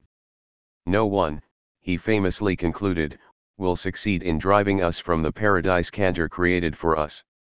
The technicalities of Cantor's theory need not concern us here.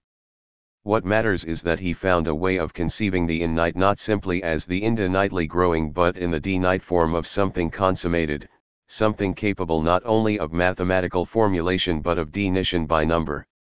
He was able to demonstrate the existence of different innate numbers, that is, different sizes of innate, conventionally written.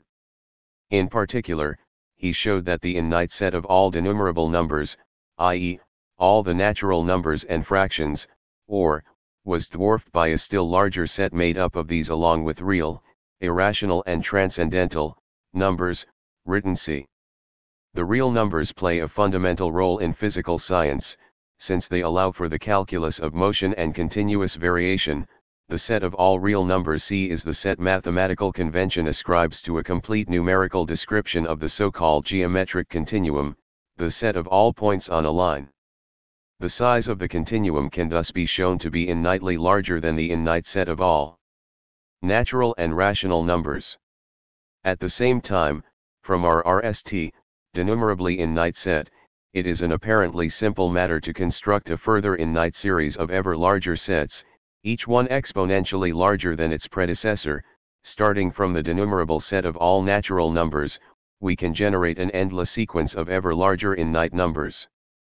Perhaps the most famous of Cantor's proposals and the most crucial for Badiou's philosophy concerns the precise relation between these two orders of magnitude.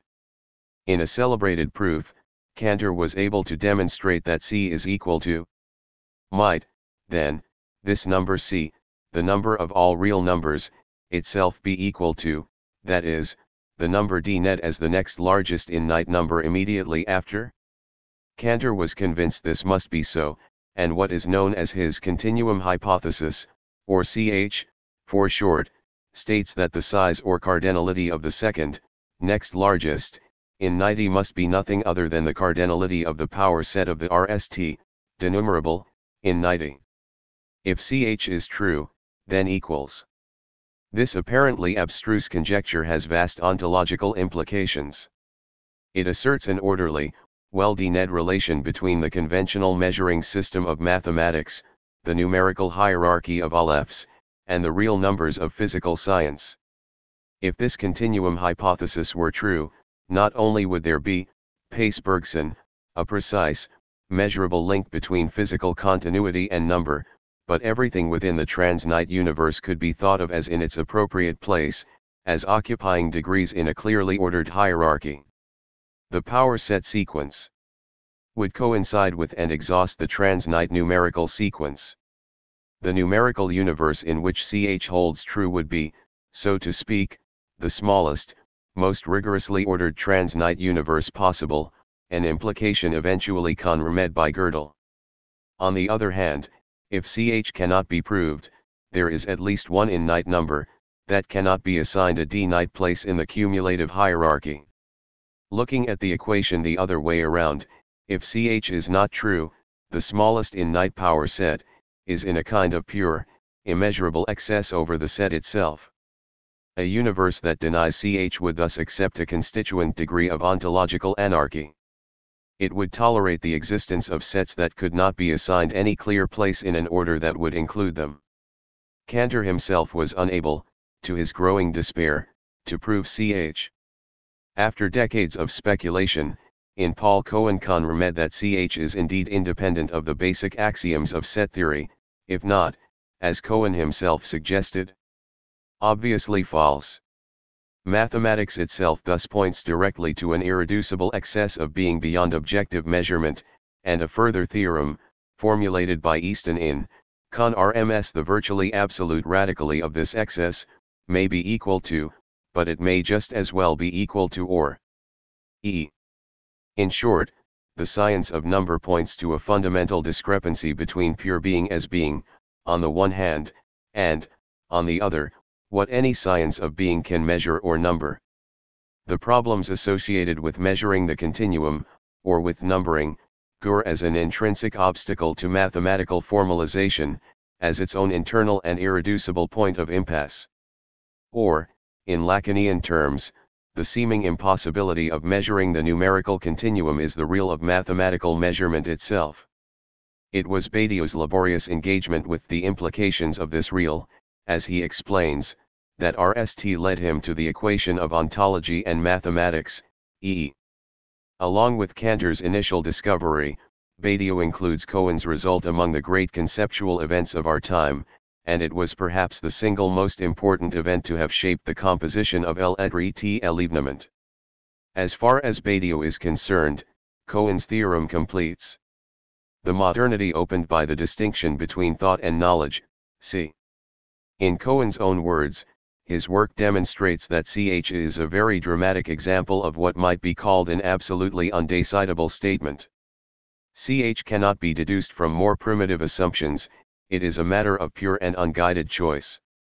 After the work undertaken by Cohen, Gödel, and Easton, among others, we know that at in 90 more precisely, at the point numbered we must tolerate the almost completely arbitrary situation of a choice. That quantity, this paradigm of objectivity, Badiou of RMS, leads to pure subjectivity. This is what I would happily call the Cantor-Gödel-Cohen-Easton symptom, e. It may be worth emphasizing, for readers unfamiliar with this material, that Badiou's position here is anything but idiosyncratic. The precise implications of the power set axiom, the axiom that takes us from to have been the subject of vehement and unresolved controversy ever since Cantor RST introduced it as a solution to the problem of conceiving the real numbers, the continuum, as a coherent set. It is a strange and remarkable fact, that no one has yet girt out a way of relating this new quantity to a well-defined numerical scale. Since its introduction, all manner of proposals have been put forward so as to limit the size of this new set of subsets, and with it, the size of the consistent set-theoretic universe as a whole. But as the most thorough account of this effort concludes, the extent of an innate power set is indissolubly linked to the unlimited extent of the mathematical universe. No limitation of size, no principle of constructibility, serves to measure its consequences. Indeed, if CH cannot be conremed, we have no positive reason to assume that even only one application of the power set axiom to an innate set will not exhaust the whole numerical universe.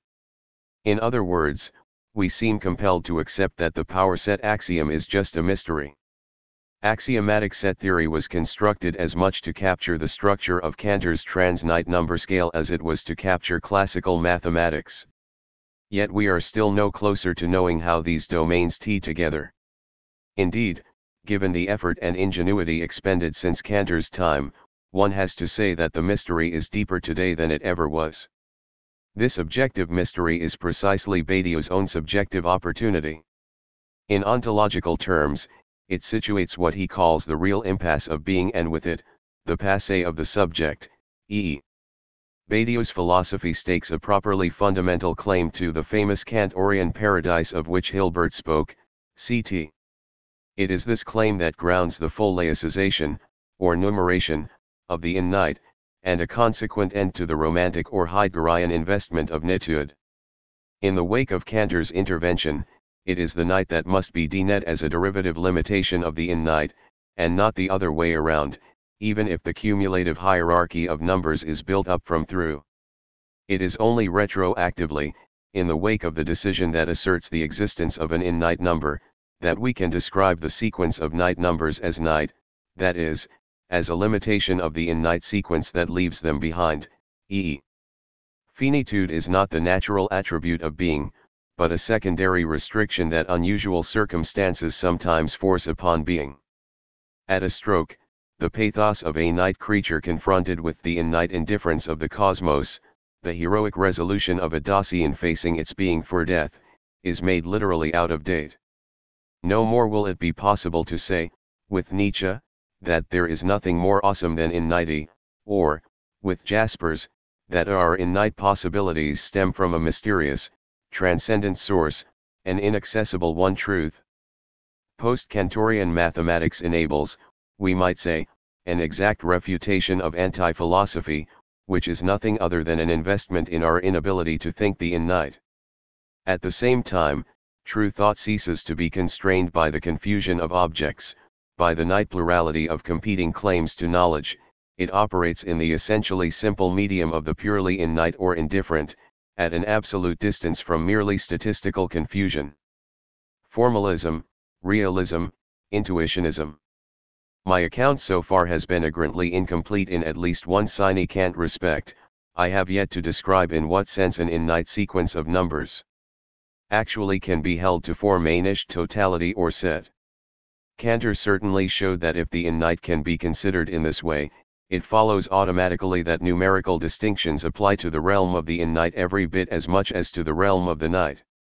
But what is involved in this consideration?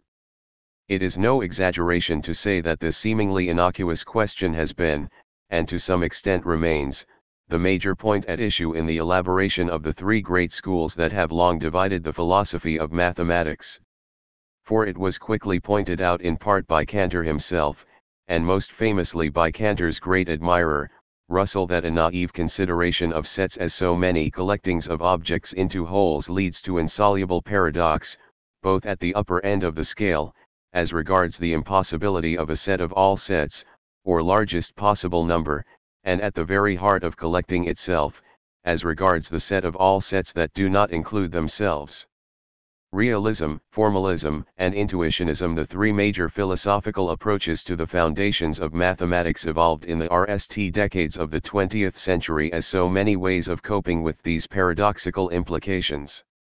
In a striking corroboration of Badiou's association of mathematics and ontology, they divide precisely over the question of mathematical existence, over what kind of mathematical objects can be accepted as in some sense real or accessible.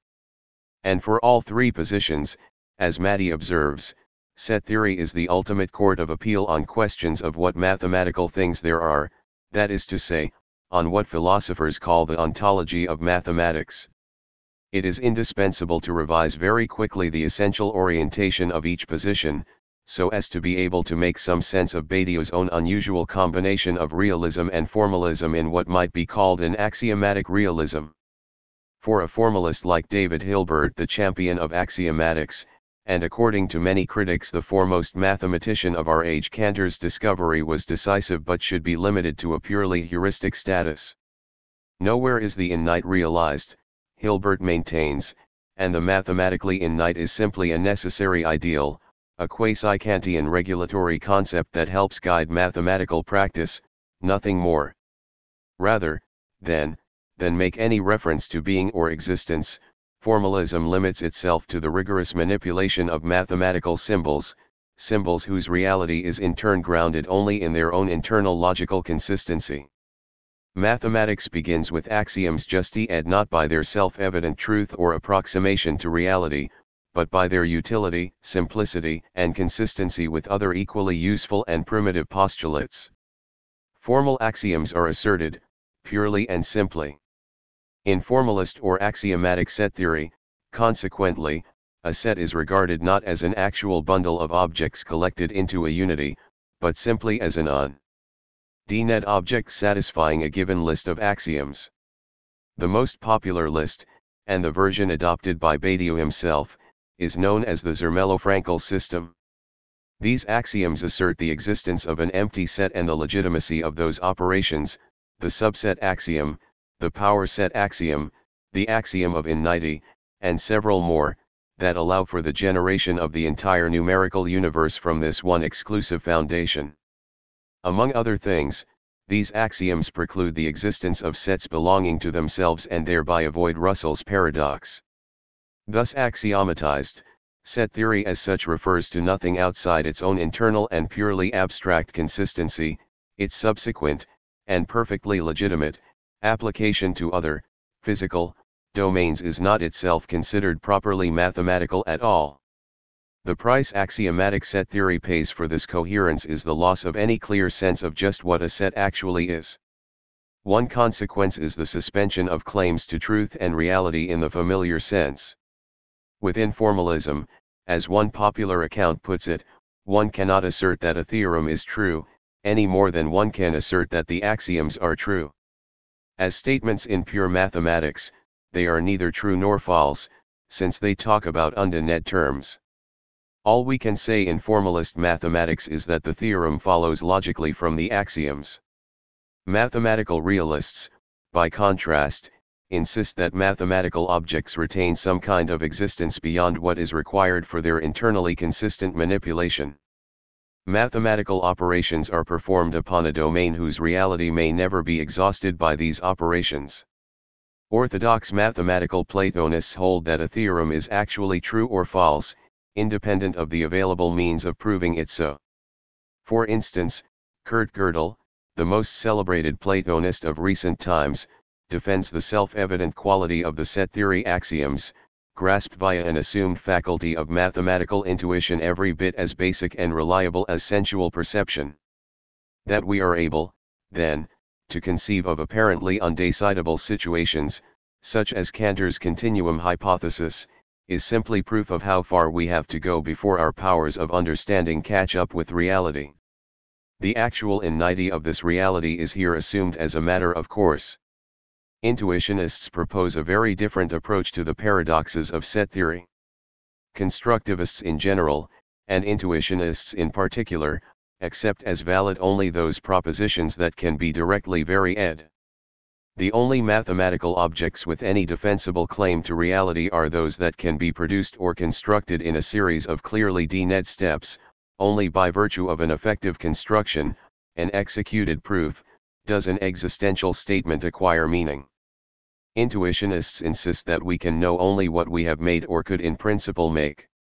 They reject, then, all formalist or classical theorems based on indirect proof, via the law of the excluded middle. The most obvious example of something that cannot be directly constructed or produced in this way is precisely an actually innate totality, or innate set. On this point, intuitionists adopt a version of the old empiricist approach. Whatever we imagine is night. Beginning with Kronecker and Brouwer, intuitionists set themselves resolutely against Cantor's theory, and they still deny the existence of trans-night numbers altogether. According to Dumet, for instance, the notion of a completed in-night is one that destroys the whole essence of in-nighting. An art-constructivist like Wittgenstein sees in Cantor's demonstration of the non-denumerability of the real numbers a demonstration of the possible existence of some unnumbered numbers, but nothing approaching the completion of an in-night number as such. As for the controversial constructivists tend to conclude, again like Wittgenstein, that it is simply a badly formulated question, a question whose apparent undecidability is the consequence only of an initial confusion, the attribution of meaning and existence to meaningless, non-existent things. Now it should be emphasized that all points of view that have been put forward as a philosophical basis for mathematics involve serious gaps and difficulties. Realists cannot explain how mathematical perception works, formalists cannot explain why meaningless mathematical statements apply so conveniently to physical reality, and intuitionists cannot explain why so much of classical mathematics seems reliable and coherent.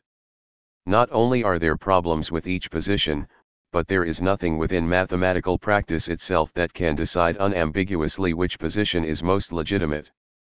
It remains, in other words, a matter of taking sides. It is precisely this taking sides that underlies what is distinctive about Badiou's own understanding of contemporary mathematics, just as it sets him RMLY apart from any neo-Heideggerian form of receptivity or passivity. ARST approximation of Badiou's ontology might describe it as an amalgam of the formalist and realist positions, arranged explicitly against all intuitionist restrictions. From formalism he has adopted the strictly self-constituent character of mathematical rigor. But whereas formalists claim that the natural numbers are mergments of our imagination and thus deprived of any ontological significance, Badiou maintains that it is precisely our imagination or thought, a thought puri ed of image, that alone sheds light on the nature of pure being as being. From realism he has adopted the belief that what is at stake in number is indeed a matter of reality, a reality whose radically inconsistent or disruptive power far exceeds our ability to construct and represent it. But whereas realists hold that actual mathematical objects exist in some sense independent of our ability to conceive them, Badiou equates being and thought. In the wake of axiomatization, the primordial terms set and belonging remain entirely undenied, and, as Hallward puts it, what is left is rather the bald claim that sets exist. Badiou's unprecedented move has been to erect this prescribed existence as the foundation for an articulation of being as such. Badiou's mature ontology is established, then, on the basis of three fundamental decisions. First, there is the preliminary, or pre-ontological, decision that opts for numbers over things. This decision prepares the way for the general equation of mathematics and ontology.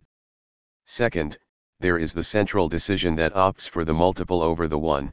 This decision is the condition for a truly modern, or post-theological, ontology, an ontology pursued in the absence of any one beyond being. Since the multiple qua multiple cannot be presented as a one, since pure multiplicity can be presented only as nothing or void, this second decision, if it is to be rigorously maintained, requires the consequent attribution of multiplicity to the void. To choose the multiple over the one implies, in the end, the active naming of being as the multiple of nothing. This naming provides a mathematical ontology with its one and only existential link to being, as we shall see, on the basis of this one name, multiple of nothing, or O, set theory develops the whole unending universe of mathematical forms. The decision to name the void as multiple, what set theory calls the null set axiom, is all that mathematics needs in order to ground these forms in existence.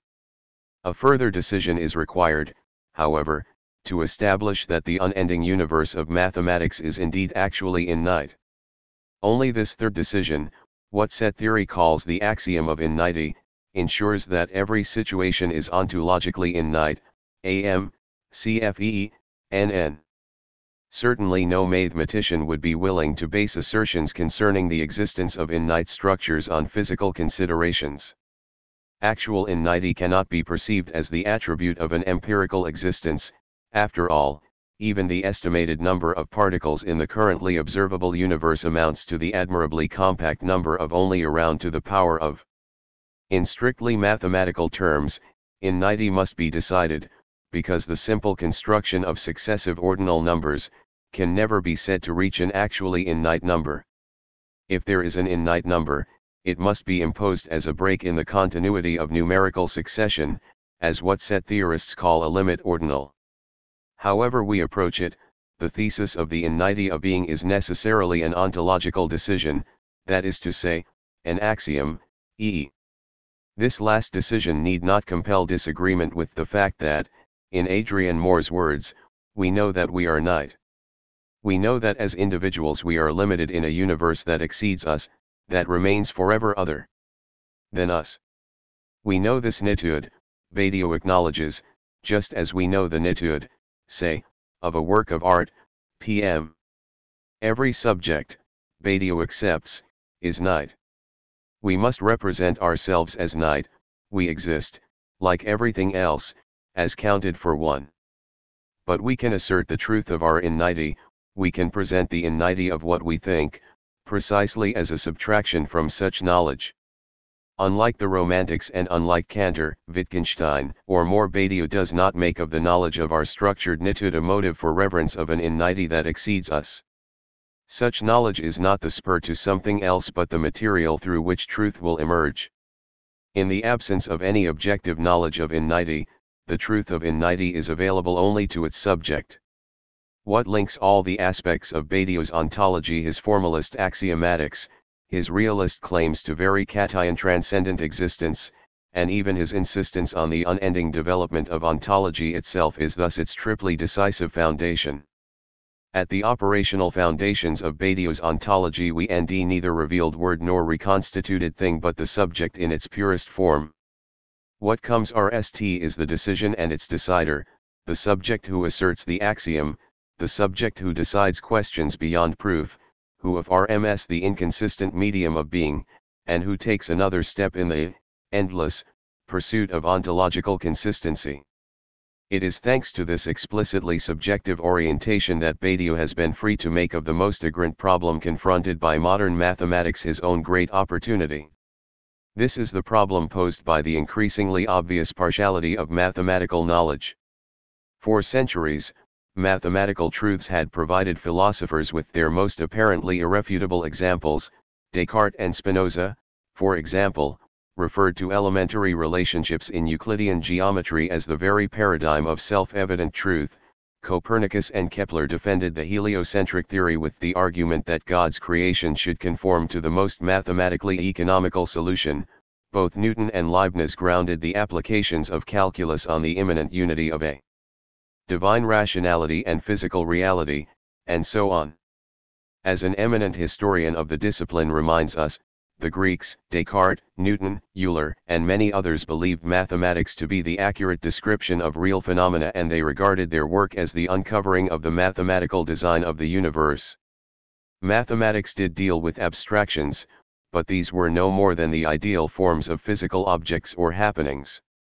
Over the 19th century, however, this comforting symmetry began to break down, beginning with the conception of purely mathematical objects, that is, objects beyond ordinary intuition, such as so-called complex numbers and geometric figures in more than 3 dimensions.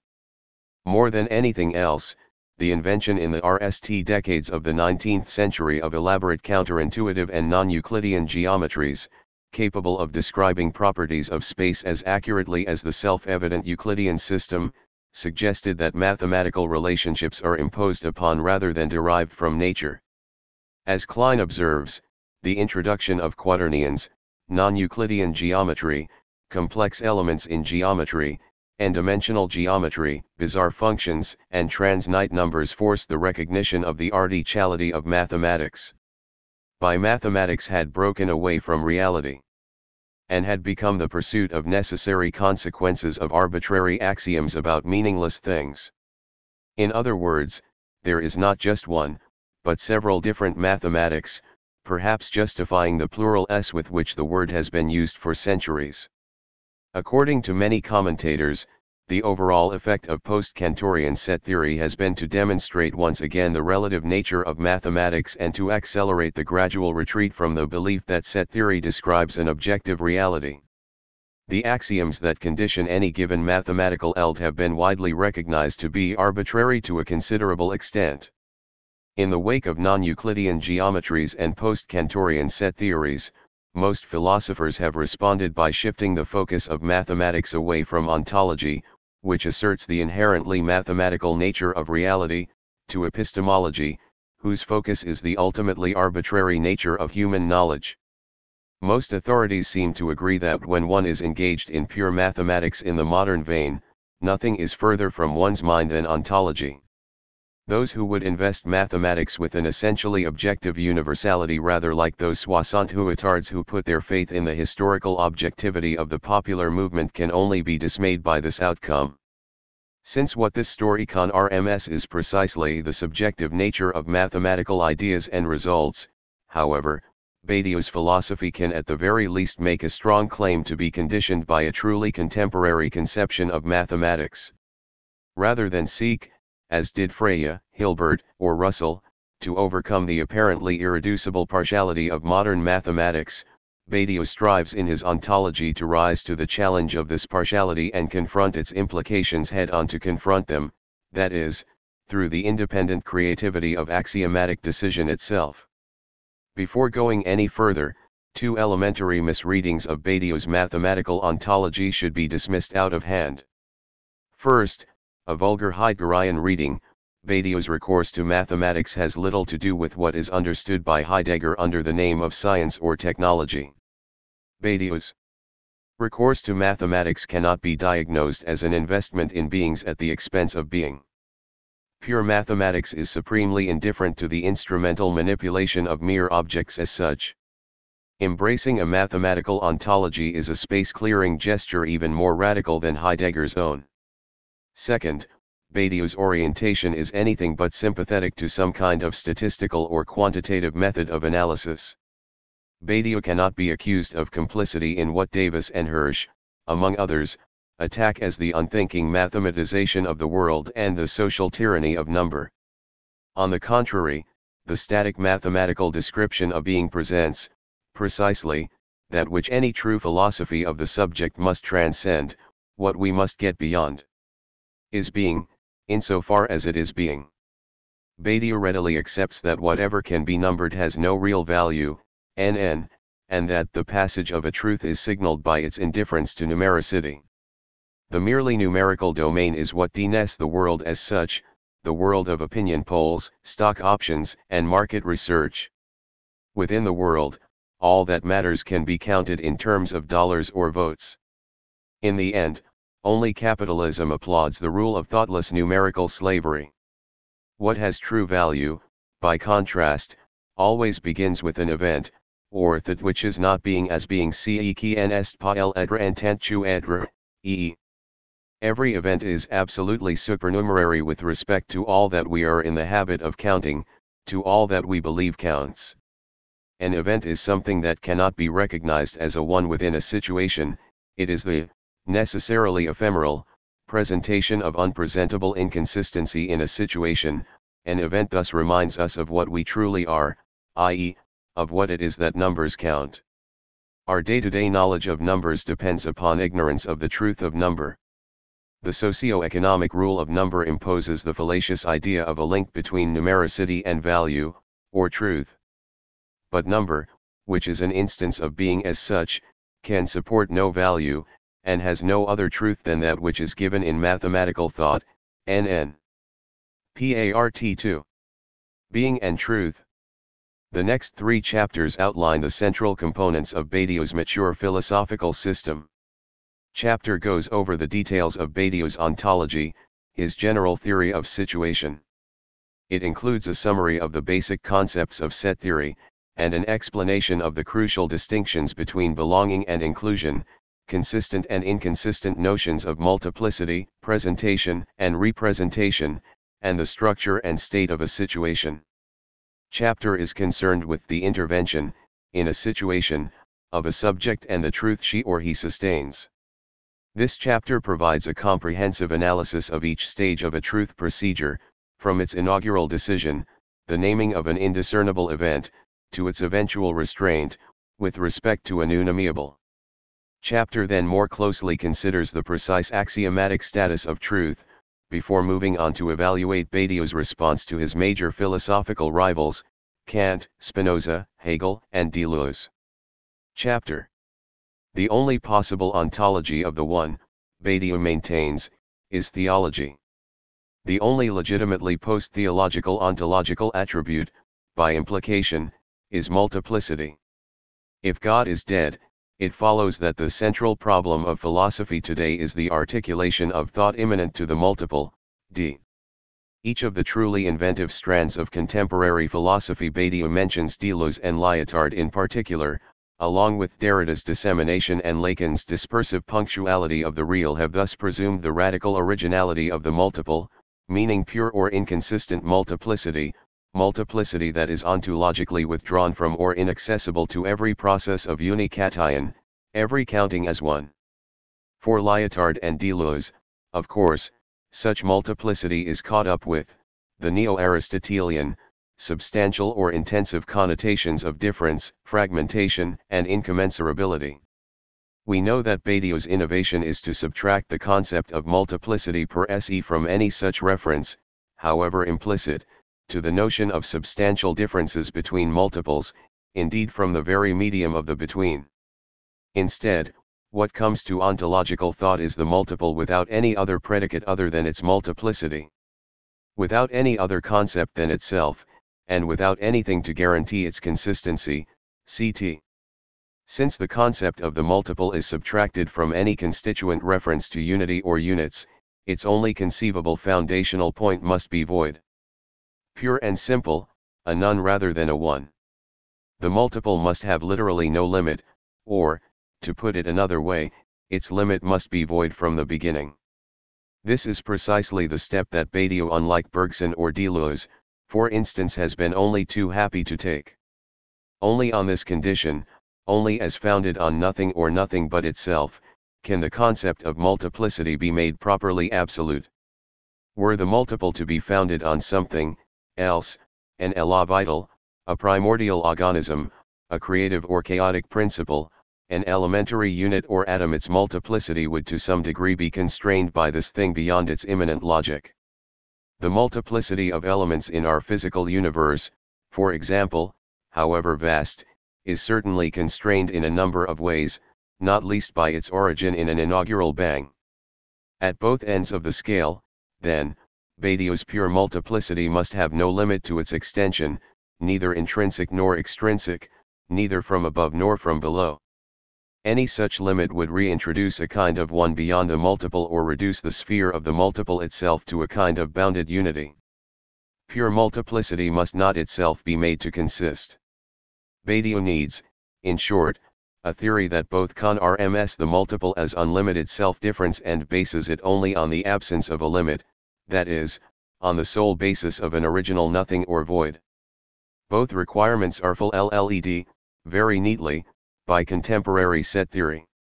As prescribed by set theory, the multiple is neither cobbled together from more elementary particles nor derived from a divisible totality, but multiplies itself in pure superabundance. Even a relatively dry textbook on the history of mathematics enthuses about set theory as indescribably fascinating, and no one has made more of the theory's philosophical potential than Alain Badiou. The elements of set theory. Badiou himself, to be sure, is a philosopher rather than a mathematician, and l'événement is a work of philosophy rather than of mathematics.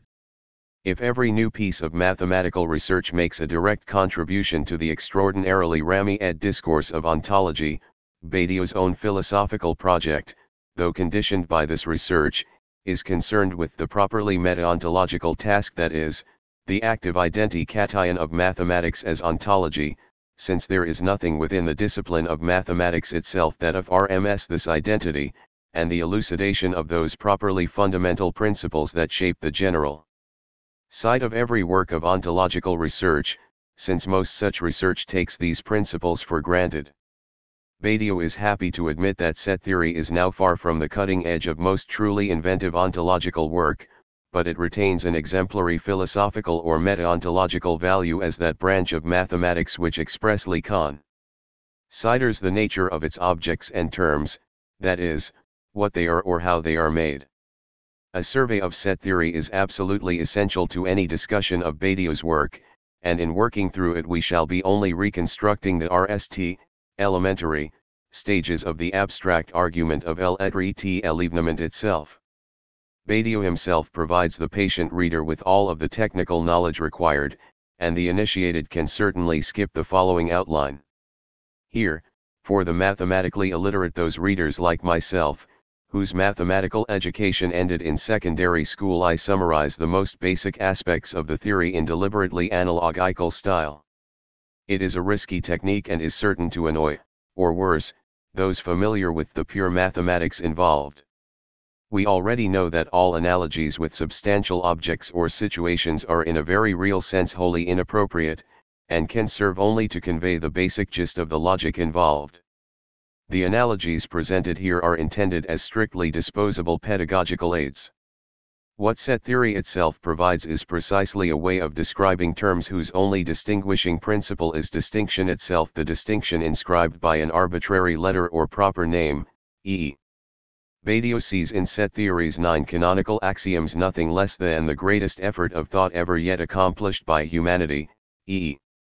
These axioms of extensionality, of subsets, of union, of separation, of replacement, of the void or empty set, of foundation, of the innate, and of choice postulate, by clearly denoted steps, the existence of an actually innate multiplicity of distinct numerical elements.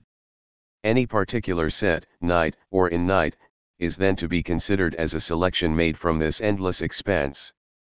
At its most basic level, the modern exercise of mathematical thought requires the presumed innate of its place, cfe. If we accept the coherence of this presumption, and this coherence is what the axioms are designed to establish, in purely immanent fashion what a set is a collection of these previously given elements, considered as a completed whole. As one textbook puts it, in set theory, there is really only one fundamental notion, the ability to regard any collection of objects as a single entity, i.e., a set. The precise number of elements involved in any such collection is strictly irrelevant to the definition, and innate sets actually occur here as much simpler than large innate ones. The elements thus collected are always themselves sets, however far we go down the scale toward the innately small. The sole limit or stopping point of such regression is what is denoted as a purely memberless term, or element. In the strictly ontological, set theoretic, situation, the only such term is the void or empty set, whose own existence is postulated pure and simple. That the void is alone foundational means there is no elementary mathematical particle, no indivisible or smallest possible number. The empty set is never reached by a process of division. If all elements are sets and thus equally multiple in their being, i.e., are multiple in the stuff that their elements are made of, the stuff that these elements count as one, what distinguish different sorts of elements or sets are only the sets to which they in turn belong. In ontological terms, we can declare the existence of a multiple only insofar as it belongs to another multiple. To exist as a multiple is always to belong to a multiplicity. To exist is to be an element of. There is no other possible predicate of existence as such. As a rough analogy, consider the set of all galaxies, with its many millions of elements. Each galaxy may be said to exist as an element of this set, that is, it counts as one member of the set. In itself, of course, what makes up a galaxy is a very large set of physical components, stars, planets, parts of planets, and so on, down to subatomic collections of electrons and quarks. But as far as set theory is concerned, such substantial realities are of no consequence. There is only one kind of variable. Everything is a multiple, everything is a set, e.e. Questions of scale do not apply, neither from below nor from on high, neither through dispersion nor by integration. The theory will never have to encounter a something heterogeneous to the purely multiple, e.e. In terms of their organization as a set of galaxies, a set of nations, a set of algebraic letters or of molecules will be treated in exactly the same way. This is how set theory meets the ontological requirement reviewed in the last chapter, that the unity or oneness of an element be considered not an intrinsic attribute of that element but a result, the result of its belonging to a particular set. To pursue our analogy, a galaxy exists as a galaxy, as distinct from a mere group of stars, to the degree that it belongs to what we dne as the set of galaxies, to the degree that it ts the rules by which that set counts or recognizes its elements.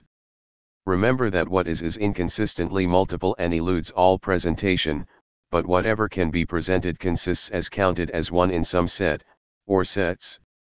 The elements of set theory as such are not galaxies or anything else, but pure bundles of multiplicity, distinguished only by arbitrary notations. Given a set called S made up of three elements called X, Y, and Z, for the purposes of set theory the only thing that separates these elements is the literal difference of the letters themselves. What the letters might represent is of no consequence whatsoever. They represent, very literally, nothing at all. There is no relation of any kind between the one produced by accounting for one in a set and the intrinsic qualities of such a one. This very distinction has no meaning here, since the word element designates nothing intrinsic, e.e. Consequently, the consistency of a multiple does not depend on the particular multiples, it is the multiple of. Change them, and the one consistency, which is a result, stays the same, e.e. Take, for instance, the set dned by a national population whose elements include all of those counted for one in a particular census. The fact that an individual belongs to the set has strictly nothing to do with the particular nature or idiosyncratic experiences of the individual as such. The individual citizen belongs to the nation precisely as an arbitrary number, on an identity card, on an electoral roll, etc. In other words, the only form of predication involved here is belonging itself. A given element either belongs or does not belong to a given set.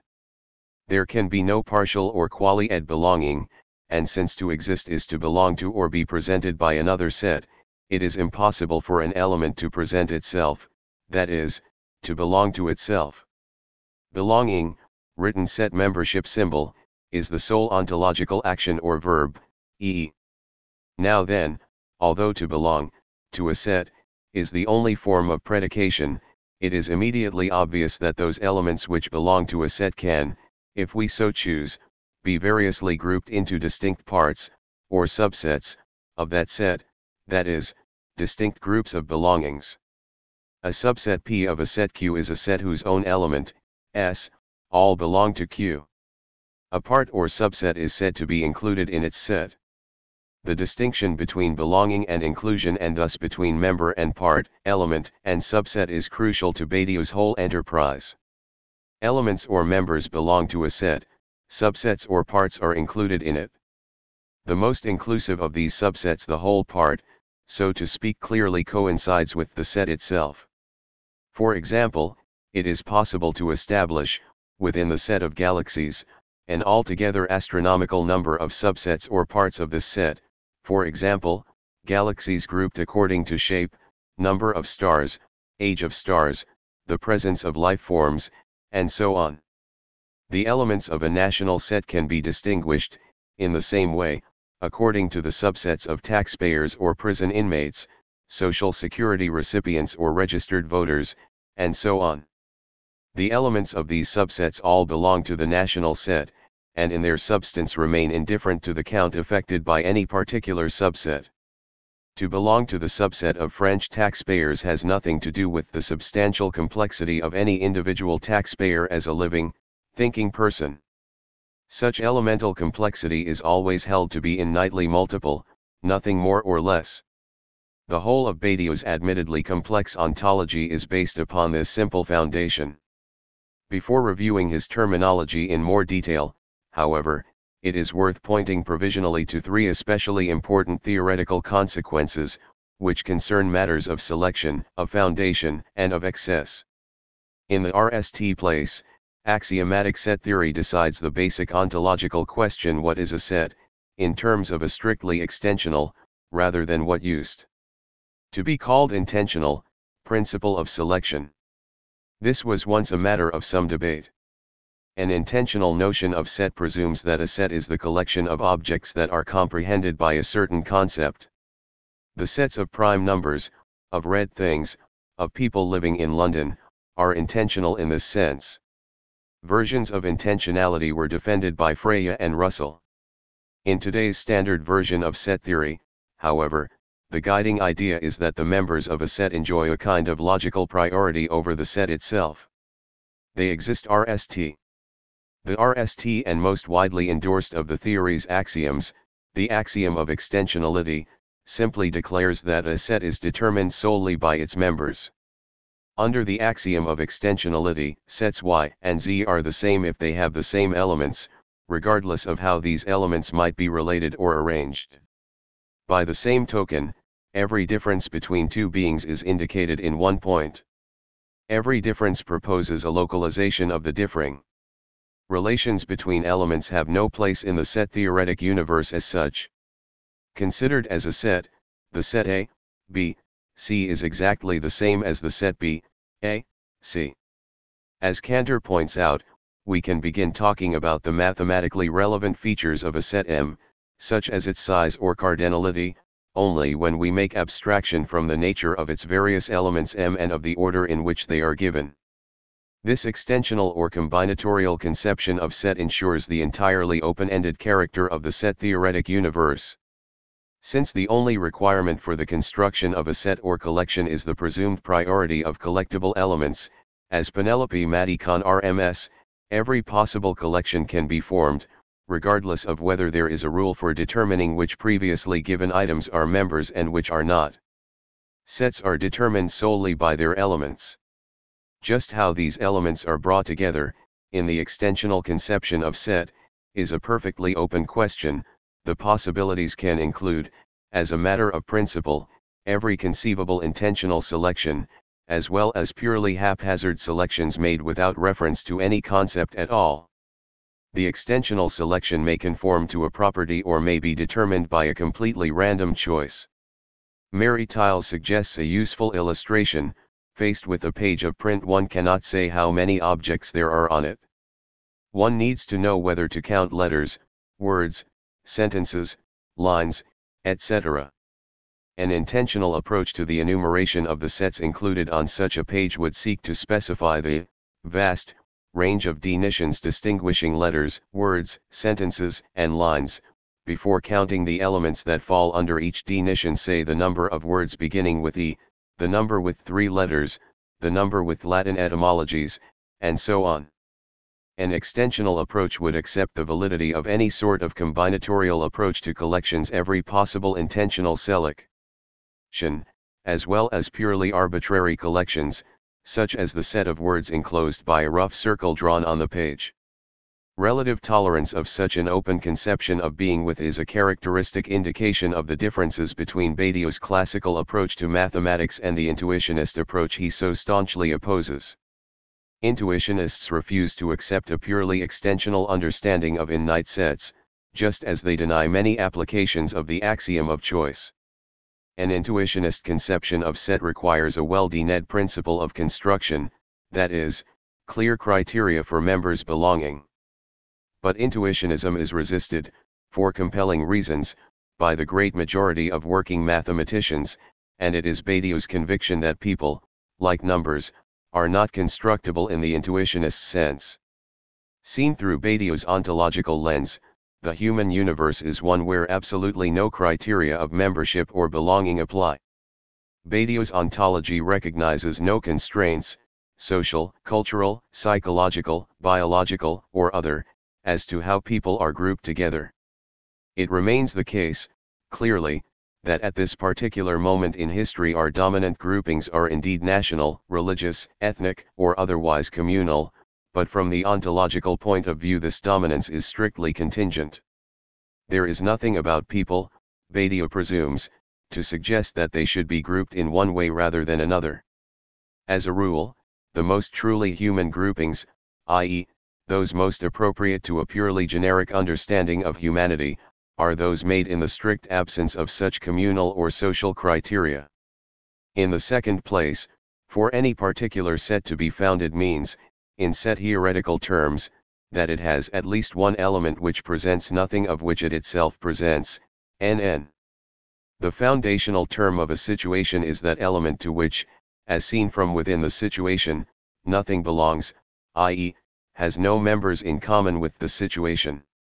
As an apparently non-decomposable term, this term occurs as the most elementary or basic element of the situation, the term upon which all recognizable or situated belonging is based. As far as the situation is concerned, it cannot be broken up into still more fundamental constituent parts.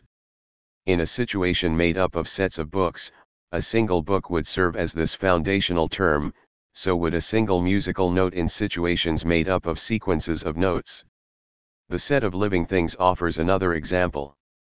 This set includes elements on several levels of complexity, from ecosystems and species to organisms, to the organs and cells of the organism, and perhaps to certain components of the cell, mitochondria and so on, but at a certain point of cellular organization there are elements, mitochondria, say, whose own elements, proteins, membranes, biochemical structures, are not themselves elements of the set of living things. Such biochemical structures are fundamental to the set of living things, they are that upon which living elements are built, but are not themselves living, NN. In the case of mathematical entities, only the postulated empty set can play this foundational role. Since the empty set has no elements by definition, any set that includes the empty set is founded in this sense, it includes something with which it has nothing, no elements, in common. A direct ontological consequence of this principle is that no founded set can belong to itself. The set of whole numbers, for instance, which is certainly well founded, cannot itself be a whole number, e.g. a normal or ontologically acceptable set cannot be self-founding. As we shall see in the next chapter, what this ontological prohibition makes illegal is nothing other than an event as such.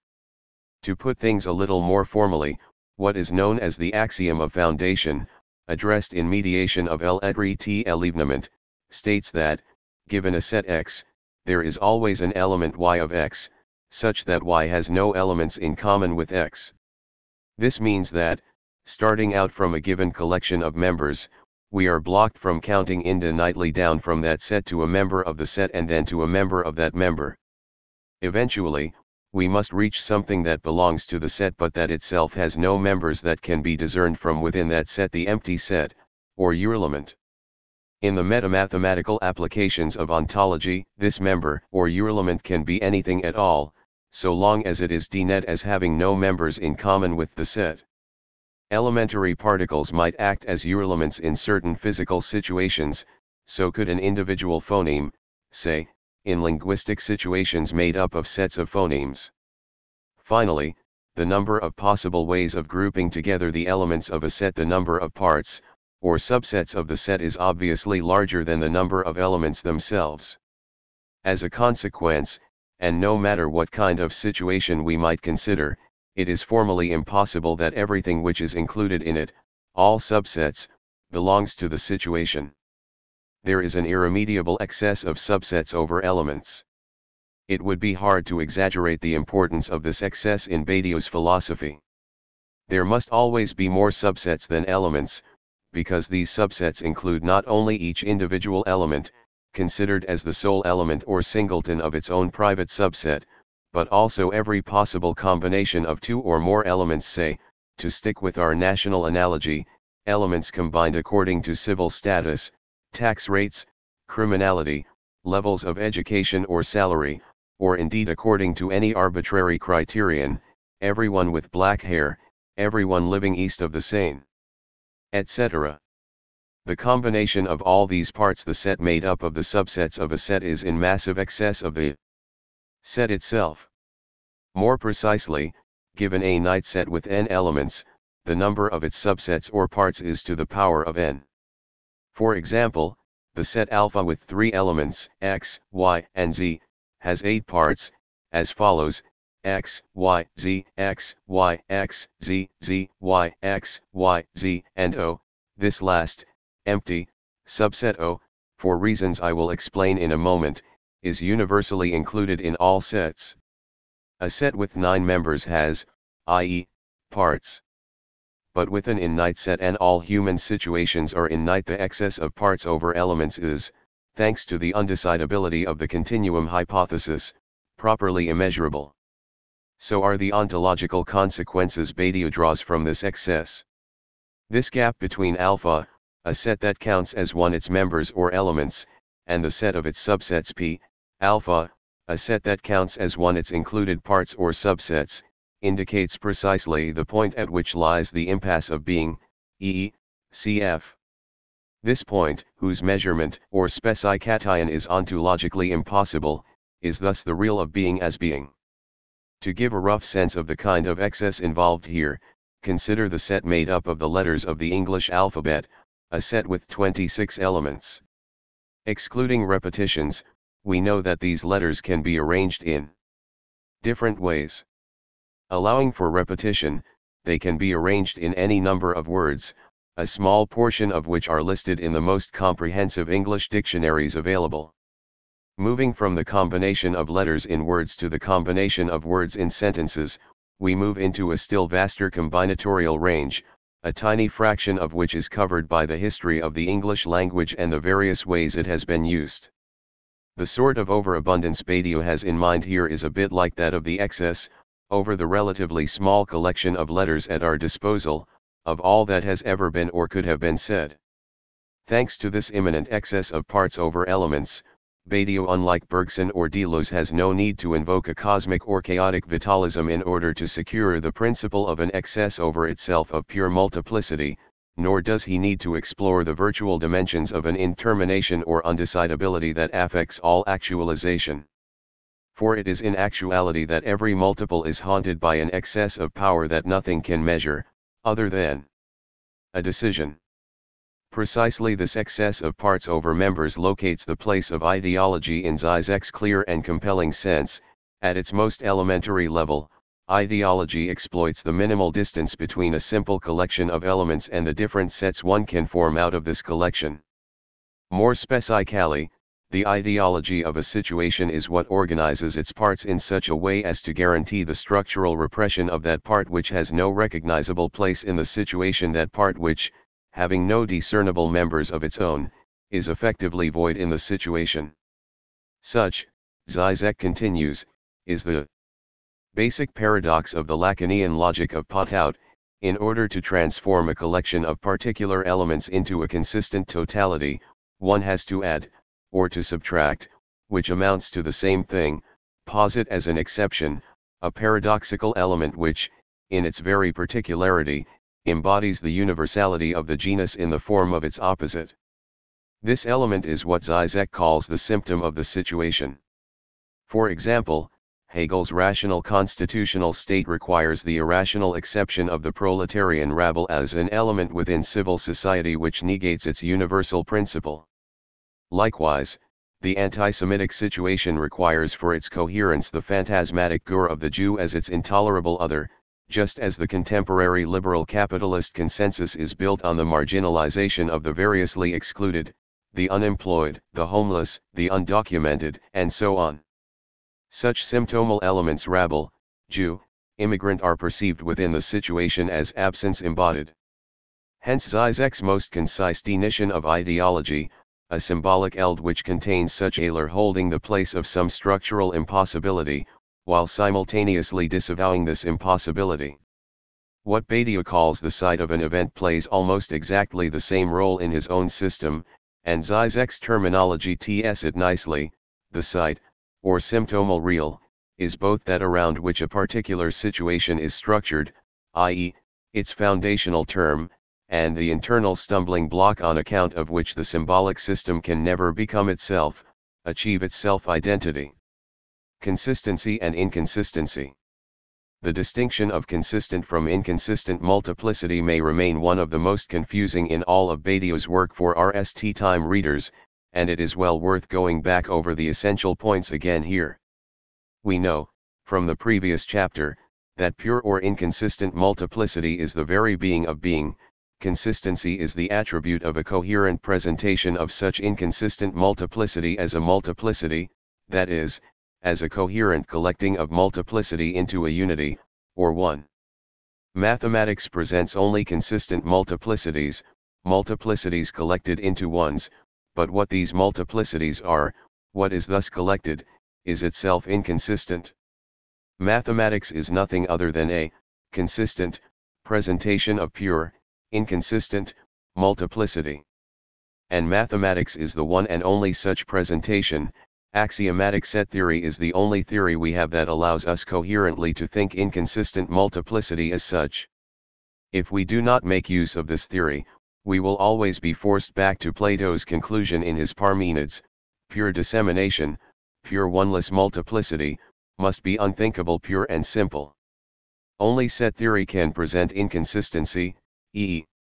It is this operational quality of pure multiplicity, the fact that the presumption of inconsistency is internal to consistent presentation itself and thus independent of any extra mathematical preponderance of the object, that sharply distinguishes Badiou's inconsistency from, say, Adorno's theory of the non-identical, no less than from Heidegger's theory of being or Deleuze's theory of intensity. Now, since mathematics works only with consistent multiples, the presentation of inconsistency as such must remain entirely indirect. Nevertheless, we know as a matter of necessary implication that since every existent one has come to be merely as the effect of some particular counting for one, what is thereby counted, must be not one, that is, purely or inconsistently multiple. Though it cannot be directly perceived as such, pure or inconsistent multiplicity is the inevitable predicate of what is structured, since structuration, i.e., the counting for one, is an effect. Inconsistency, as pure multiplicity, is simply the presumption that, prior to or above the count, the one is not, e.e. This presumption is necessary, but its necessity does not authorize us to say anything about inconsistency as such. All we can ever know is that every inconsistency is in the NAL analysis unpresentable, thus void, e.e. Strictly speaking, we cannot even know that inconsistency is actually multiple at all. Hence the unavoidable primacy of that naming of the void, which is all we can present of pure or inconsistent being, as multiple, even if the void, since it is composed of nothing, is in reality diagonal to the intrasituational opposition of the one and the multiple. To name it multiple is the only permissible solution if we cannot name it as one, e.e. The point to remember from all this is that what Badiou calls a truth or generic procedure is precisely a way of approaching a situation in terms of strictly inconsistent being. By definition, a truth draws its support not from consistency, but from inconsistency. It is not a matter of formulating correct judgments, but of producing the murmur of the indiscernible. Truth is irreducible to knowledge. Truths will be maintained of those inconsistencies about which we know we can know nothing. We are thus already in a position to anticipate three of the necessary conditions of any such truth. Since ontology can present or know nothing of inconsistency as such, a truth must interrupt the discourse of ontology. Any truth must break with what can be said of being as being. Since there is normally no access to what remains void or inconsistent in a situation, since everything that is demonstrably in a situation is by the same token counted as one, access to this void must be both exceptional and non-demonstrable. The void will be indicated only by something that violates a situation's normal way of counting or recognizing its elements, and the actual existence of this something, this event in the situation, must depend on a decision rather than a perception or demonstration. Since only the void of a situation is nothing other than inconsistency, the only way of approaching a situation in terms of its inconsistency will be to refer its elements back to this void, that is, to test them to see if they connect with the exposure of its void. A collection of elements that pass this test will be one whose sole criterion is the simple being of these elements themselves. There is one last point to be made here before we can move on. Badiou's identity-cation of inconsistent multiplicity with the banal being of all being is what guarantees the strictly secular and immanent nature of his conception of innity, and what eliminates the transcendent connotations of the concept explicitly affirmed by Cantor himself and still widely defended today. Since the basis of this identity-cation remains a decision, however, there can be no question of refuting or disproving the alternative approach. A full century after Cantor's discoveries, Adrian Moore's important study of the innate, RMS his quintessentially anti-philosophical conclusion, although we can point toward the innate, it remains an insight to which, we cannot properly give voice. Moore's response is precisely to cut the innate off from ontological speculation altogether.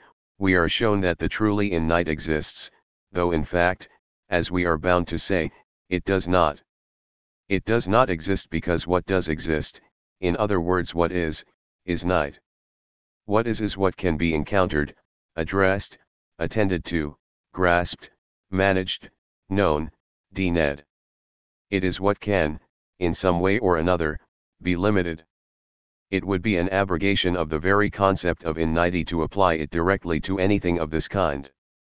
Moore concludes as much like Cantor as like that great anti-Cantorian, Wittgenstein, with a quasi-reverential respect for this uncertain something beyond being, a truth beyond precise articulation or mathematization.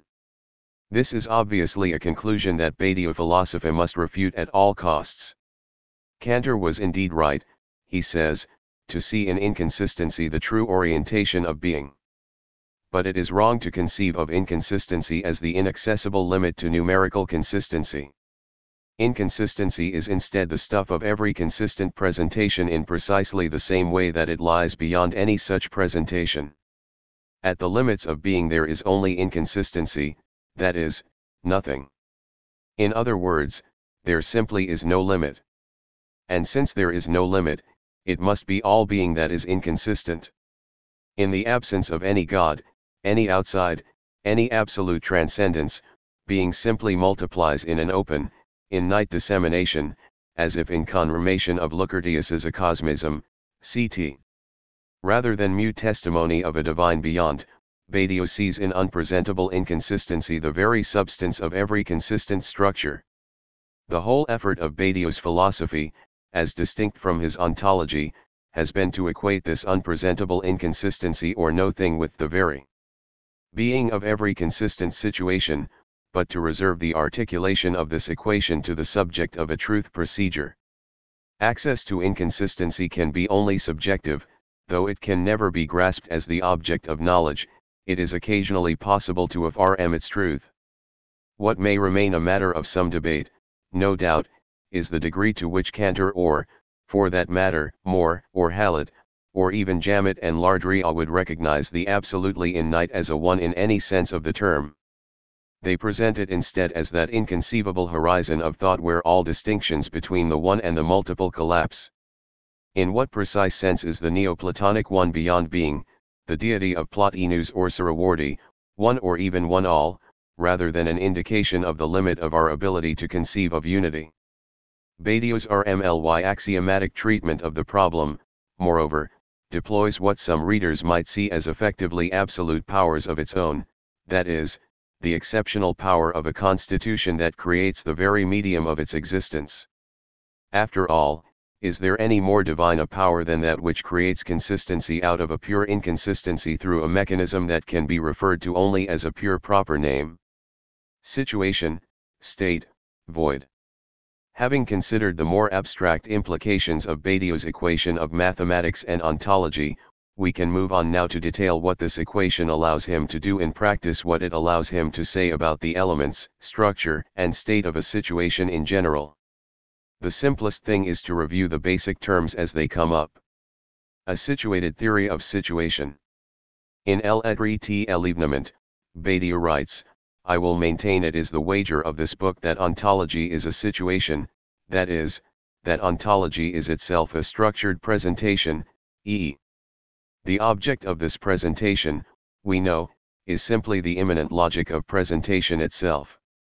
Because it is itself structured, or situated, Badiou can refuse the traditional onto-theological conclusion that what is revealed in the pure presentation of presentation is only a quasi-divine beyond inconceivable plenitude or creativity, the clearing or letting be of being which des structured, systematic exploration. Badiou's fully systematic presentation of presentation is instead entirely unspecified by its content, be it divine or mundane. As a rule, all thought supposes a situation of the thinkable, that is to say, a structure, accounting for one, whereby the presented multiple is consistent, numerable, e. But other, non-ontological discourses, starting with physics, at the edge of mathematicity, always begin with some kind of criteria that limit what is presented, that is, what qualities for inclusion in the situation they describe, e. Such discourses begin by situating their material in a restricted sort of way. Only ontology, since it proceeds without any reference to what is situated, can claim to present a general theory of situation as such. Situation. Like most interventionist thinkers, Marx, Freud, Sartre, Zizek, among others, Badiou maintains that the singularity of situations is the obligatory beginning of all properly human action, e. Here the term situation is synonymous with an innate set, such that to be presentable as existent means to belong to a situation. We know that all situations are innate by prescription, that innate is simply the banal reality of every situation, and not the predicate of a transcendence. In fact, every situation, inasmuch as it is a multiple composed of an innate of elements, each one of which is itself a multiple, cfe. The extraordinarily vague notion of a situation is thus denoted only by the fact that it has an innate number of distinct components. These might include words, gestures, violences, silences, expressions, groupings, corpuscles, stars, etc. It is of no ontological consequence. We know, moreover, that since nothing is presented that is not counted as one, from the inside of a situation, it is impossible to apprehend an inconsistency inaccessible to the count, e. Whatever is presented in a situation is indeed governed by Leibniz's principle, what is not a being is not a being, in e. The structure of a situation. The structure of a situation is what specifies it as a particular situation, that is, what ensures that it presents these elements and not those. It is what distinguishes its elements as its own elements. A situation is simply the result of such a structuring, e. What Badiou rather loosely calls the structure of the situation is the existing mechanism of the counting for one that qualifies the situation as being this particular situation.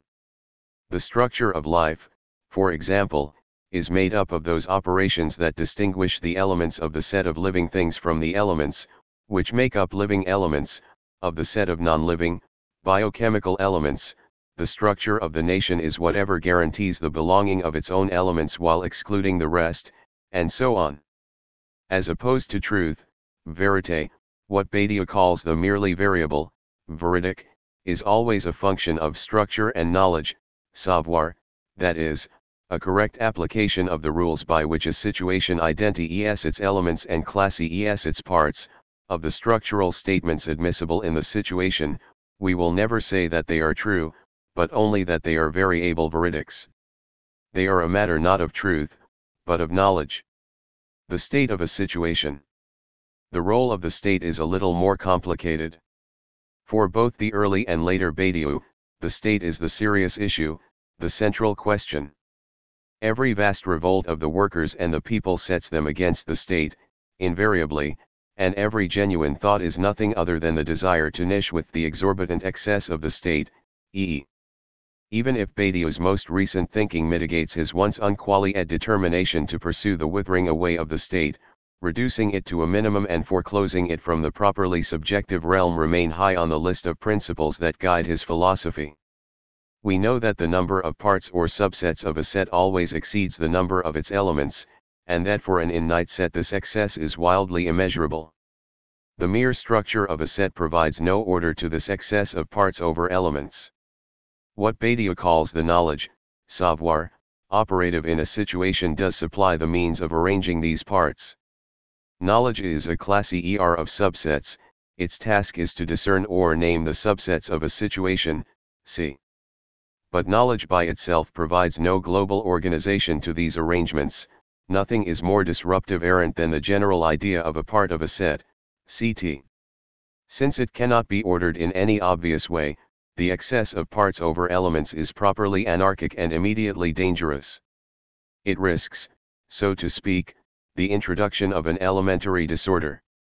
Moreover, in the midst of this disorder there is nothing to ensure that the foundational void of the situation, that is, that unstructurable something that haunts the situation, from beyond its unpresentable horizon, as an indication of the very substance of its being, might not somehow erupt into the situation itself, precisely as something uncountable, anarchic, threatening. The classic historical emblem of such eruption is an uprising of the masses, e.e. Such breakdowns in law and order are possible in principle from within any unstructured point of a situation. And there is at least one such point in every situation, since the structuring operation that shapes a situation is unable to structure itself. The structure is not itself counted for one as an element within the situation that it structures, its existence is exhausted in its operational effect. In other words, there is always a risk that the void could somehow emerge, as the collapse or absence of structure, through the very operation that structures a situation, e.e. The specter of the void, consequently, can be exorcised only through the operation of a second structuring principle, a sort of representation or metastructuring, a structuring of the structure. This further operation will unify or count as one the operation that structures the situation itself, and it will do so by structuring every possible way of arranging its elements. That is, it will count as one not the elements of the situation but the way these elements are grouped into parts or subsets of this situation. The state or metastructure of a set ensures that the counting as one holds for inclusion, just as the initial structure holds for belonging. The state, and Badiou uses the term in both its political and its ontological senses simultaneously, is what discerns, names, classes, and orders the parts of a situation. In our national example, the state is of course what organizes the parts of its situation as legal residents, taxpayers, soldiers, social security recipients, criminals, licensed drivers, and so on. The state's concern is always with the parts or subsets of a situation, since, elements being simply what they are, it is only the congruation of a situation's parts that can open the way to a radical transformation of that situation.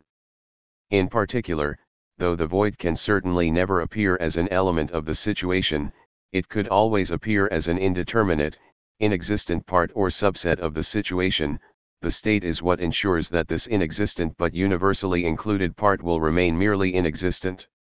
A set theoretic ontology thus con RMS, as a fundamental law of being, a central insight of the Marxist analysis of the state's business relates not to individuals per se, to elements, but rather to groups or classes of individuals, and this insofar as the elements of these classes are already presented by the situation itself.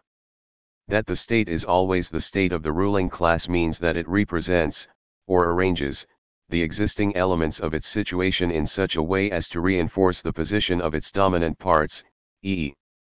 The state is thus a kind of primordial response to anarchy. The violent imposition of order, we might say, is itself an intrinsic feature of being as such. The state maintains order among the subsets, that is, it groups elements in the various ways required to keep them, ultimately, in their proper, established places in the situation. The state does not present things, nor does it merely copy their presentation, but instead, through an entirely new counting operation, represents them, and represents them in a way that groups them in relatively clearly identifiable, categories.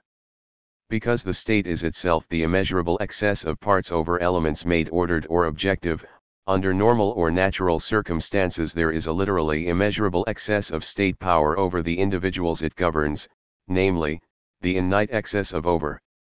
Within the situational routine, within business as usual, it is strictly impossible to know by how much the state exceeds its elements. In normal circumstances, there can indeed be no serious question of resisting the state of things as they are. This excess is essential to the efficient everyday operation of state business. By the same token, the RST task of any political intervention is to interrupt the intermination of state power and force the state to declare itself, to show its hand normally in the form of repression, am. From a revolutionary perspective, if the excess of the state appears very weak, you prepare an insurrection. If you think it is very large, you establish yourselves in the idea of a long march. Today, of course, the power of the state is chiefly a function of the neoliberal economy. As far as any given individual or group of individuals is concerned, the blind power of capital is certainly more than immeasurable, and so prevails absolutely over the subjective destiny of the collective, am. One thing that any contemporary political intervention must do, then, is to keep the economy at a principled distance from politics as such. Whatever the circumstances, the struggle for truth takes place on the terrain RST occupied by the state. It involves a way of conceiving and realizing the excess of parts over elements in a properly revolutionary, or disordered, or inconsistent, way, a way that will allow the open equality of free association to prevail over an integration designed to preserve a transcendent unity. So while the distinction between structure and metastructure, or between presentation and representation, might suggest that analysis begins with the RST term in each pair, in actual practice, i.e., from within any given situation, the members of a situation always begin with the second term, with the normality regulated by state-brokered distinction and divisions. From within the situation, it is impossible immediately to grasp the intrinsic, presented individuality of particular elements belonging to the situation. If any such grasp is to have a chance of success, the state's mechanisms of classification and representation must be suspended. There are many different kinds of states. The communist totalitarian state, for instance, in this respect, like the state of the Ancien regime, is one that organizes the way it counts its parts around the explicit interests of one particular privileged part, the party or aristocracy. Our liberal État de droit, by contrast, counts without direct reference to a privileged part per se, but rather according to a perspective that works indirectly but efficiently in the interests of such a part, see, do. The state can represent only what has already been presented, but it does so in a certain way. In a capitalist society, of course, the state represents its elements, including and especially its laboring elements, as commodities, in the interests of those who own commodities. The chief task of such a state, then, is to arrange these commodity elements into parts whose relations are governed as much as possible by the rules that preserve and regulate the ownership of property. What such a state counts is only capital itself. How people are in turn counted or represented normally depends upon how much they themselves count, in terms of capital or property. Like all states, the liberal capitalist state defends itself against any attack on its way of arranging parts, that is, it is designed to foreclose the possibility of an uprising against property. The true alternative to our state, then, is not the invention of, or regression to, pre-state forms of social ties or community, but the dissolution of all links specifically based on a binding respect of property or capital. The state is founded not on the social bond lien that it would express, but on unbonding de liaison, which it forbids, e.e. The de liaison, or unbonding, forbidden by the state, is itself the very operation of a truth. It is in this way that Badiou's mature work has continued the Maoist war against the state by other, more measured, means. To think a situation penser on situation is always to go toward that which, in it, is the least covered or protected by the shelter the general regime of things provides.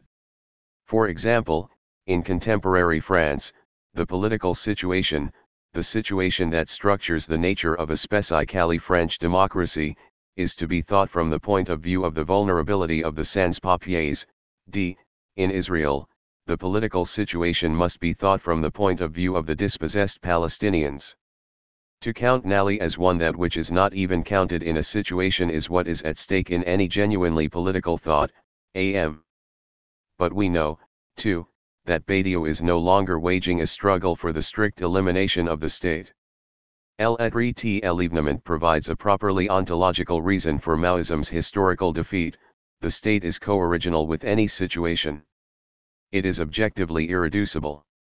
If there is always toujours both presentation and representation, e.e., the task is indeed to end an alternative to this toujours, this everyday.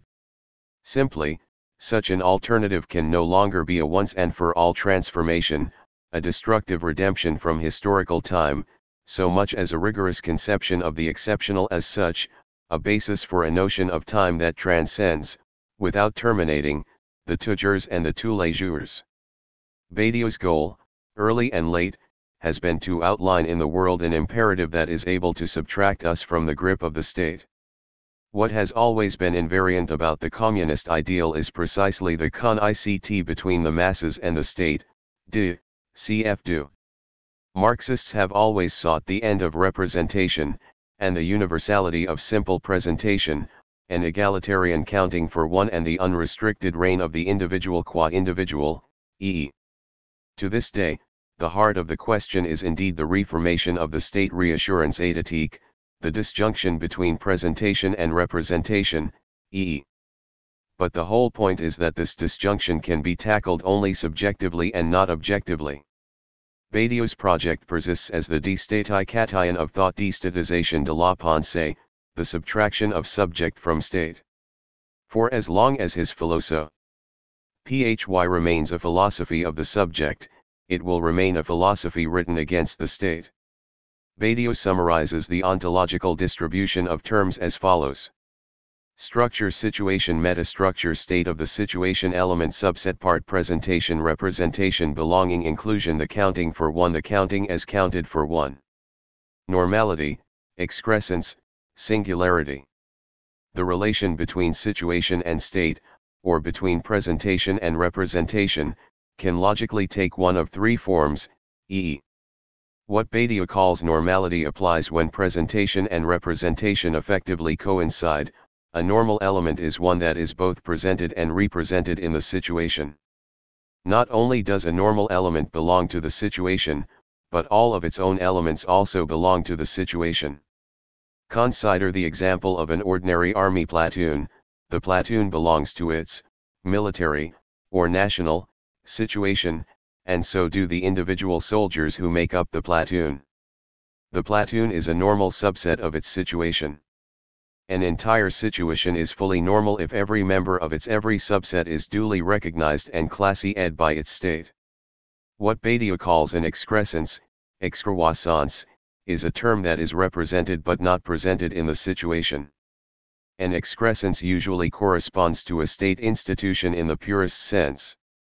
Military and bureaucratic institutions provide the clearest examples, e.e., they are certainly included in modern historical situations and play a central role in the way such situations are governed, but they cannot be said to be ordinary members of such situations. To take the most extreme case, if our normal army platoon was given fully covered or special operations status, it would continue to be included in the state but would become effectively invisible to the ordinary members of the situation. The status of excrescence also applies, exceptionally, to the initial stages of a truth procedure, e.e. What Badiou calls a singularity, nally, is a term that is presented in the situation but not represented in it. Such a term would continue to belong to the situation. Its lack of representation does not itself deprive it of existence but as a fundamental anomaly, as something or someone strangely out of place, as a violation of the way things should be. Such a term can no longer be organized as a proper part of the situation. It cannot be arranged in a stable, recognizable way with other elements of the situation. The components of such a term cannot be directly conremed or classé by the state, and the term thereby eludes its complete representation. In the case of our army platoon, if one member of the platoon were to go AWOL, the state would no longer be able to count him as a part of the platoon. Such a platoon would then become a singularity in Badiou's sense, in that not all of its own members would continue to be visible in the situation to which it itself belongs, cf. The status of a singularity applies, as we shall see, to the inhabitants of what Badiou calls a situation's evental site. The place of the void, the central idea of my ontology, Badiou explains, is the idea that what the state seeks to foreclose through the power of its count is the void of the situation, and the event that in each case reveals it, am. Before we can address the process of this revealing, we will need to go back over and complete our review, begun in chapter, of the void as such, which is certainly the most crucial and most elusive term in Badiou's system. We know, from chapter, that Badiou's ontology is founded, in the set theoretic sense of the term, exclusively and subsequently upon the void, or, more precisely, the void as it is named or presented in set theory, and, in a universe in which all existence is d-net in terms of sets, the void is naturally presented as an empty set. Everything that exists belongs to a situation, and everything present in a situation is counted as one. Since it is not a one, a unit, the void itself can never be counted, it can never be presented. Instead, the void, or nothing, is that absent no thing upon which any conceivable count or presentation is effected. Unpresentable, the void is the very being of multiple presentation, e. It is thus perfectly true to say that in a certain way, the void alone is. It remains no less true that nothing can be presented of nothing. The void can be presented not as a being, but only as the unpresentable link or suture of a situation to its being, e. cfct. Once again, since it is unpresentable as a being, all that the void can present is its name. It is the void as name that provides ontology with its presentable foundation, its absolutely initial point, e. If God is indeed dead, in the beginning there was quite simply the naming of the void, and nothing else, there is no God. Which also means, the one is not. The multiple without one, every multiple being in its turn nothing other than a multiple of multiples, is the law of being. The only stopping point is the void. That this stopping point can never normally be grasped or reached is simply a consequence of its being nothing. Since only nothing is not presented or counted for one in a set, we will never nd an empty set. Nor will we ever nd, as Badiou often reminds us, the proletariat or the unconscious. It is the pure assertion of the empty set that grounds its existence. In set theoretical terms, the naming of the void is accomplished through what is known as the null set axiom. This axiom simply postulates the existence of a set, a multiplicity, that has no elements. From this existence all mathematical things derive, except itself. While most of the other axioms of set theory govern the manipulation of already existing sets, the axiom of the void is exceptional in that upon it and it alone rests the whole derivation of presentation as such. All multiples are multiples of multiples, with the one exception of this multiple of nothing.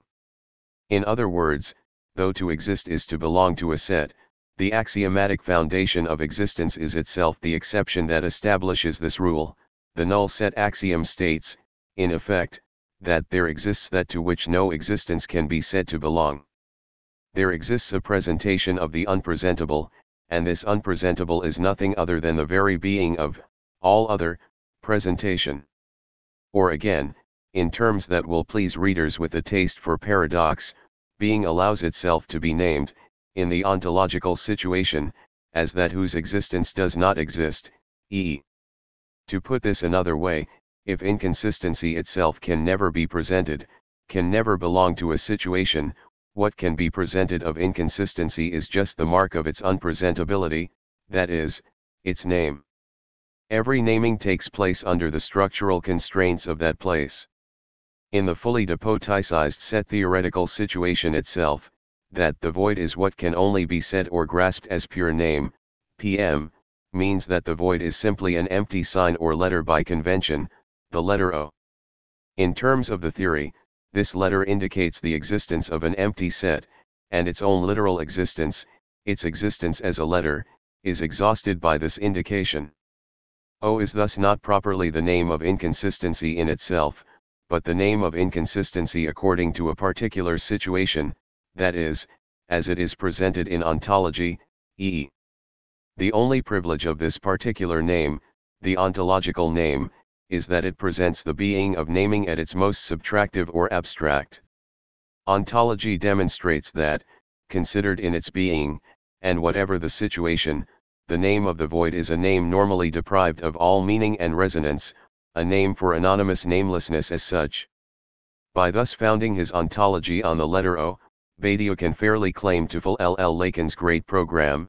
It is in this instance de la lettre, to use Lacan's expression, an agency instance indicated here by the mark of the void, that unfolds thought without one. Thus is accomplished the equivalence of being and the letter, once we subtract ourselves from the normative power of the one. Through the non-mediation of the letter O, the imposition of an empty mark, so indeed being and nothingness are the same thing, b. On this condition, a fully univocal ontology, an ontology without any reference to the transcendent and without any reliance on girl approximation, can absorb the night within the in-night, can be entirely actual, and can fully absolve itself from any poeticization. We need only accept that the sole power that can be aligned with that of being is the power of the letter puissance de la lettre. In its quite literal insistence on the void, Badiou's ontology is perhaps the only consistent formulation of Lacan's purely symbolic register, in which nothing exists except on an assumed foundation of absence. Nothing exists except insofar as it does not exist. Now, since it cannot be counted as one, the void clearly belongs to no situation. But, and this is an essential difference, it is for the same reason included in every situation. As the suture to its being, the void is an empty but universally included subset or part of any set. Why? Remember that to be included in a set, that is, to be a part or subset of a set, is to have no elements that are not themselves included in the set. So, if set F is not a part of another set, E, it must be because there are elements of F that are not elements of E. But the empty set has no elements. It is thus impossible for it not to be a part of E. The empty set is universally included, because nothing in it can block or prevent such inclusion. Containing nothing, with no belongings or roots of its own, nothing underneath it, nothing supporting it, the void is thus a kind of ontological vagrant. The void is the without place of every place, ct, it is neither local nor global, but scattered everywhere, in no place and in every place. It is precisely as nothing, as void, that inconsistency roams through the whole of a situation, e.e. And, by the same token, while the void itself is not one iable, it is certainly unique. One void cannot differ from another, since it contains no element, no local point, that might indicate this difference. Inconsistency is not only everywhere, it is the being of everything. The essential point is this: the void is included in every part of a situation, but since it can never belong anywhere in a situation, what is in the void can never be known or presented within that situation. A situation cannot encounter its own void. Set theory itself cannot in any meaningful sense know what lies under the proper name O. An axiom provides only an implicit definition of what it establishes. The normal regime of a situation is structured in precisely such a way as to preserve an essential ignorance or unconsciousness inconscience of its void. And it is impossible, Badiou insists, to combat this structural ignorance so long as the situation is dominated by business as usual, however apparently compassionate or democratic that business might be. The void of being can only occur at the surface of a situation by way of an event, d, and we shall see that what allows a genuine event to be at the origin of a truth, which is the only thing that can be for all, and that can be eternally, is precisely the fact that it relates to the particularity of a situation only from the bias of its void, which is the absolute neutrality of being, e. The generation of nature, or the succession of ordinals. It is now a relatively simple matter to demonstrate how set theory draws a universe from the sole void. I will proceed, all the same, as gently and as carefully as possible. The critical thing, again, is that any unit is not an object or element of being per se but the element of a set, that is, the result or effect of accounting for one. There is nothing prior to the count, but this inconsistent nothing is nevertheless what is counted, c. e. The axioms of set theory demonstrate that it is the essence of the multiple to multiply itself in immanent fashion, based only on the void, e. cf. How does this work, exactly? All we need do is assume this void or empty set, i.e., the number 0, and prescribe one basic operation that enables us to consider any given term, or group of terms, starting with 0 itself, as a collection or set. From these two assumptions we may construct all of the sets required in mathematics. Crossley suggests a helpful metaphor. Imagine numbers as lines or queues of other numbers, each of whose NAL member is obligingly identi-ed as the sum total of all preceding numbers in the queue. Should we then want to compare our numerical queues, we need only read off the number identifying the NAL member in each queue. An empty queue, a queue with no members at all, corresponds to 0, 0 is denoted as having no numerical predecessors. Since such an empty queue does not properly exist at all, an empty queue is surely a contradiction in terms, we simply have to posit its existence. Call it O. The number that now comes after 0, the number, corresponds to the queue that has precisely O as its one and only predecessor, whereas O itself has no elements, corresponds to the set that has O as its single element, that is, the set O. The next largest number is denoted as the queue of these two predecessors O, O, and so on. Such is the sequence of what is known as ordinal numbers, RST, second, third, and so on. Since it quickly becomes very tedious to write our numerical queues out longhand in this way, we adopt the familiar shorthand. Thus begins, as Badiou observes, the unlimited production of new multiples, all drawn from the void, through the combined effect of the axiom of subsets, for the name of the void is part of itself and of the putting into one. This unlimited production governs the succession of normal, or transitive, sets, known technically as von Neumann ordinals. Each one is literally a part of its successors. As we have seen, a normal set is one where what is presented is also represented, all of its elements are also included as parts. Between two successor ordinals, there is no intermediary ordinal. There is no ordinal between and. This seamless derivation of ordinals provides Badiou with his very concept of nature. Nature is everywhere all it can be, a universal plenitude. The natural, or ordinal, network of sets is interlocking and exhaustive. Every natural multiple is connected to every other, by presentation itself. Or again, every ordinal is a piece of another, e. Natural multiplicities thus LL the universe without remainder. But because no natural set can belong to itself, so law nature one all-inclusive nature cannot exist, we know that the irreducible excess of parts over elements ensures that there cannot be one innately large set whose elements would include all of its parts, e. The naturally innate is thus that which extends itself in a potentially innate displacement. But it must be emphasized again that this multiplication alone, though infinitely repeatable, cannot be said to produce an actually innate number of sets. However many times the procedure is repeated, the largest resulting set will always be innate.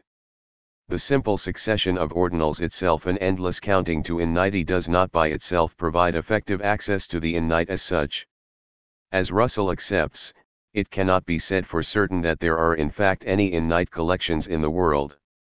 The production of an actually innate set requires an additional axiom, an axiom of innate. Such an axiom simply states that the innate exists, without operational mediation, or, more technically, that there exists a limit ordinal, written omega, an ordinal that does not succeed from another ordinal, e. cfc. Whereas nothing, the void, separates one successor ordinal from another. Between the innate ordinals those that belong to omega and omega itself there is an abyss without mediation. Literally beyond mediation, the innate is always decided, and decided alone. It is no exaggeration to say that the consequences of its axiomatic foundation determine the whole orientation of Badiou's later philosophy. The axiom guarantees an original break with the merely given, inherited, or established. It ensures a foundation before or beyond the worldly. It is precisely because the axiom cuts itself off, so to speak, from an objective reality external to it, that pure mathematics is often held to be a discipline without truth in the conventional sense. Axioms pose the problem of a non-worldly or non-fortuitous existence. Within innity, it is doubtful that we can refer existence back to what is the case, to what allows it to be recorded as fact. The axiom is alone adequate to the decision of the radically undecidable. The axiom, ultimately, is the sole condition and exclusive medium of the subject. Badiou thus claims that true decisions, nominations, axioms, suppose no subject, since there is no subject other than as the effect of such decisions. But at what cost? The skeptical reader may still be wondering, how exactly does the mathematical discourse relate or apply to the actual, material situations it purports to describe? How precisely do we move from the purely void-based multiples presented in ontology, which are all qualitatively very indistinct, to the qualitative variety of historical situations? To be sure, we know that Badiou in no way declares that being is mathematical, that is, composed of mathematical objectivities, e.e.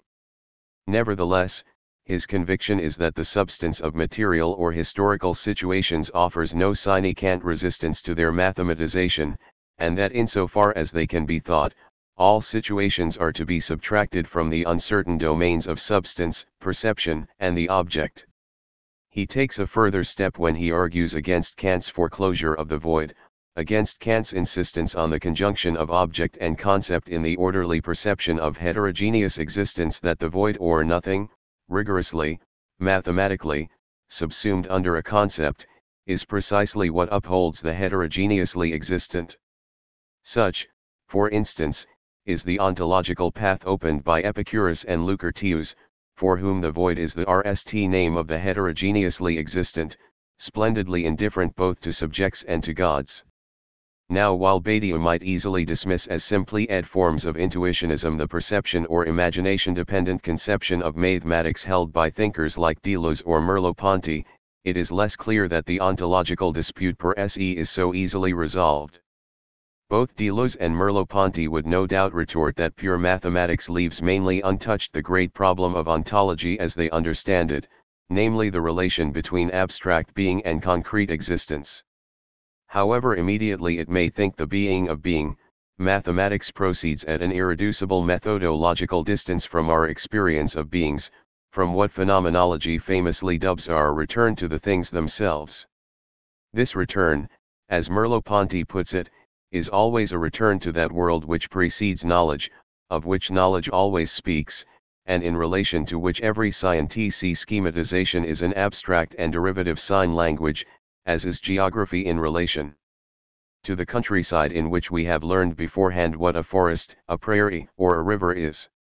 From the outset, Badiou banishes from ontology precisely this general feel for the world as no more than an invitation to sensual and ideological confusion.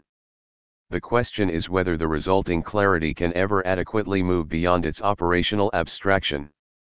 We have already seen how Badiou aligns the purely material situation along the mathematical frontier with being as being, the frontier of a mathematized physics.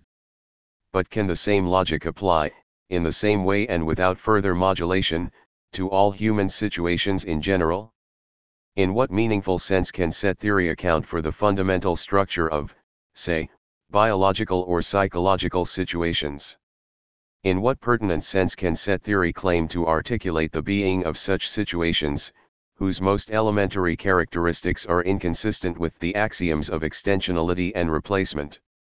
Indeed, once we admit that all aspects of a particular situation that might resist mathematization are of no relevance to ontology, some readers may conclude that such an ontology is of little relevance to particular situations. Questions regarding how situations are structured, how what is presented relates to what is represented, and so on, may require essentially different answers depending on whether we are referring to mathematical, physical, biological, psychological, or historical situations.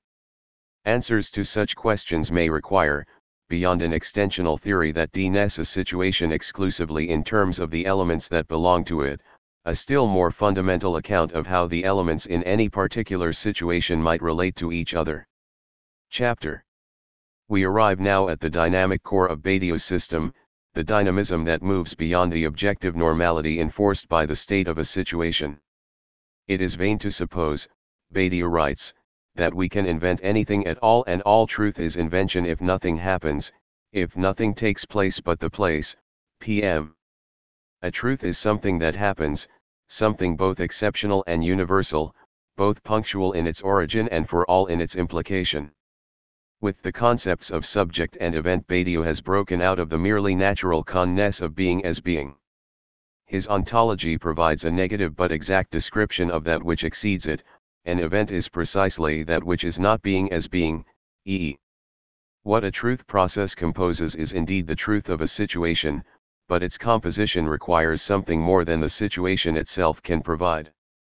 For instance, in order to reveal the proletariat as the foundation of the capitalist situation, politics RST requires a revolutionary intervention that is itself strictly outlawed from that situation. Likewise, it is an exceptional encounter, or recollection, or association, that can alone allow the subjects of psychoanalysis to penetrate the repression that conceals the truth of their situation. In each case, the event, the uprising, the encounter, the invention breaks fundamentally with the prevailing routine. Every radically transformative action has its origin in one point. Through the subject who proclaims it, a truth that is thus ephemeral in its occasion thereby comes to consist as generic in its substance.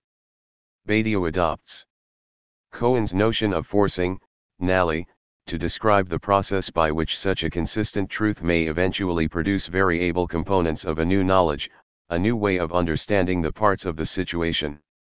In this chapter I consider these three notions in sequence: event, subject, intervention, delighty connection, and forcing. In the next chapter I will provide a more synthetic analysis of the general criteria of truth as such. The guiding thread is provided, as always, by the notion of the generic or aspecic. Badiou maintains that a single concept, that of the generic procedure, subsumes both the disubjecti-cation of the truth and that of the subject, by making this subject appear as a simple night fragment of a post-evental truth without object, MP. The systematic coherence of this concept demands the patience of an extended exposition. The elements, dimensions, and pitfalls of such generic procedures must be assembled carefully, piece by piece, over the next 6 chapters. 3 examples. Perhaps the simplest way to start is to consider what are perhaps Badiou's most compelling and certainly his most insistent examples: Christianity according to Paul and Pascal, and the French Revolution according to Saint-Just and anticipated by Rousseau. An event is always a historical entity, what Badiou now calls the very essence of the historical, e.e. Cantor's invention of trans-night set theory provides another pertinent illustration, one that Badiou himself does not develop but whose effect resonates throughout his work. The Gospel according to St. Paul. Badiou quotes Lacan's aphorism, "If no religion is true, Christianity comes the closest to the form of truth." Only in Christianity does the essence of truth suppose an evental ultra one, such that to relate to this truth is not a matter of contemplation or immobile knowledge but of intervention, e.e. The Pauline Christian does not so much cultivate inner peace or worship a supreme being as remain faithful to the event of Christ's resurrection. Badiou's militant atheism does not prevent him from acknowledging that all the parameters of the doctrine of the event are thus laid out in Christianity, e.e. What Badiou terms the evental site is here marked by the esh, the human experience taken, through suffering and death, to the very edge of its void. What he calls the event here, the death and resurrection of God, was a wholly ephemeral passing that cannot be assigned to any stable element of the situation in which it took place. The Christian version of the two was effected through the splitting of the divine one as Father and Son. The state or metastructure the Roman imperial state dismissed. The event as the mere conjunction between a site, Palestinian uprisings, and the nullity of a particular singleton, the execution of another fanatic. What Badiou calls a subjective intervention then proclaimed the event as the decisive turning point between a before, Adam's sin, and an after, the Last Judgment. It established the event as the beginning of a time oriented toward universal redemption. The political time of the Universal Church, of which St. Paul was the bilious and inspired Lenin, founds the Incarnation retroactively as fact. Understand, as the discursive fact of this militant, conquering apparatus, T.S. Finally, Christianity established an institutional deity, the Church, the RST institution in human history, to aspire to universality in order to maintain and organize a genuine connection to the event, as distinct from false, heretical connections. In El Etre l'Evenement, Pascal gers as the most eloquent representative of this version of a Christian subjectivity. Pascal eliminates a worldly rapport to Christ. Pascal knows that nothing in or about the world leads to God. Rather, a relation to God can be established only, subjectively, as a gamble on God's existence, pp. Confronted with a modern scientific skepticism, Pascal abandons all traditional proofs of God so as to restore the purely evental force of faith, conceived as a militant vocation whose only foundation is properly miraculous and extra-legal. And since the heart of truth is that the event from which it originates is undecidable, the choice, with respect to this event, is ineluctable. The true essence of the wager is that we must wager. In Badiou's more recent book Saint Paul et la Fondation de l'Universalisme, Paul's exemplary logic nally gets the detailed attention it deserves. Looking for material to inspire a new gur of the militant, Badiou turns to Paul as one of the RST political or religious leaders to subtract the truth from the grip of the communal, whether it be a people, a city, an empire, a territory, or a social class, sp. Paul was the only apostle not to have known Jesus in his lifetime, and he showed little interest in that intimate or personal relationship to God that was to become such a constant preoccupation of later Christianity. Of all the apostles, Paul's conversion, from persecutor to martyr, was the most decisive and extravagant. Following the revelation on the road to Damascus, Paul did not join Peter and the other apostles preoccupied with the internal transformation of the Jewish community in Jerusalem, but headed out on his own into the Arabian desert, before spending most of the next 2 decades traveling as an itinerant preacher, choosing to work mainly among non-Jews, encouraging the formation of small militant congregations in the faraway cities of Corinth, Ephesus, Rome, and elsewhere. Written some 20 years before the 4 canonical Gospels, Paul's letters say almost nothing about Jesus the man, the miracle worker, the teller of parables. They are conned to matters of urgent principle, and turn in their compressed complexity on a few fundamental points of doctrine: life, death, sin, law, desire, faith, hope, love. With Paul, Badiou emphasizes 4 cardinal qualities of truth. First, the Christian subject does not pre-exist the event he declares, the resurrection. What he was before that declaration is of no importance. In light of the resurrection, there is no such thing as Jew or Greek, slave or free man, man or woman. For you are all one person in Jesus Christ. Second, the truth is entirely subjective, a matter of pure conviction, rather than of conformity to an immemorial, Jewish, law nor to a cosmic, Greek, coherence. For Paul the gur of knowledge is itself a gur of slavery, sp. and the law, the commandments, is merely a law of death, a law regulating the management of desires oriented toward death. Both Greek philosophy and Jewish prophecy or law, the 2 rival discourses to Christianity, are gurs of mastery, the discourses of a universal order or signifying Father, whereas Paul conceives the event, of the resurrection, as neither cosmic nor legal, as the sign of nothing, and thus as the basis for a discourse of the Son. By proclaiming the truth of the event, we become the children of God, co-workers with God. Again, to be such a co-worker has nothing to do with any sort of cultural or communal peculiarity. All children are made equal through the dissipation of paternal particularity. Third, truth is a process and not an illumination. It takes much time and much effort. To be sustained it requires conviction, or faith, love, or charity, and certainty, or hope. It does not require, however, proof in the form of conremed knowledge or corroboration. Fourth, truth is indifferent to the state of the situation here, the Roman state or the Jewish religion. Christ's resurrection certainly took place in the Jewish situation but was not of it, as Saul the Pharisee knew full well. Truth springs from a moment of grace, deemed as that which comes to pass without being the basis of any predicate, that which is translegal, that which happens to everyone without any ascribable reason or justification, sp. To become adequate to the truth, oriented by truth, involves indifference to knowledge of the world as it is. Paul urged his followers, adapt yourselves no longer to the pattern of this present world, but let your minds be remade and your whole nature thus transformed. Then you will be able to discern the will of God, and to know what is good, acceptable, and perfect. Rom, smiley face, Rousseau and Robespierre. Robespierre and Saint-Just stand for what was most intense, most inventive in political thought prior to Marx, Lenin, and Mao. The Jacobins were those subjects whose revolutionary intervention preserved a delight to the self-constituent sovereignty prescribed by Rousseau. The revolution itself was that ephemeral event whose occasion was deemed impossible from within the assumptions of what was to become known, in its wake, as the Ancien Régime. The elements of its evental site include what historians generally consider the immediate causes of the revolution, the Estates General, the peasants of the Great Fear, the sans-culottes, the public debt, and so on.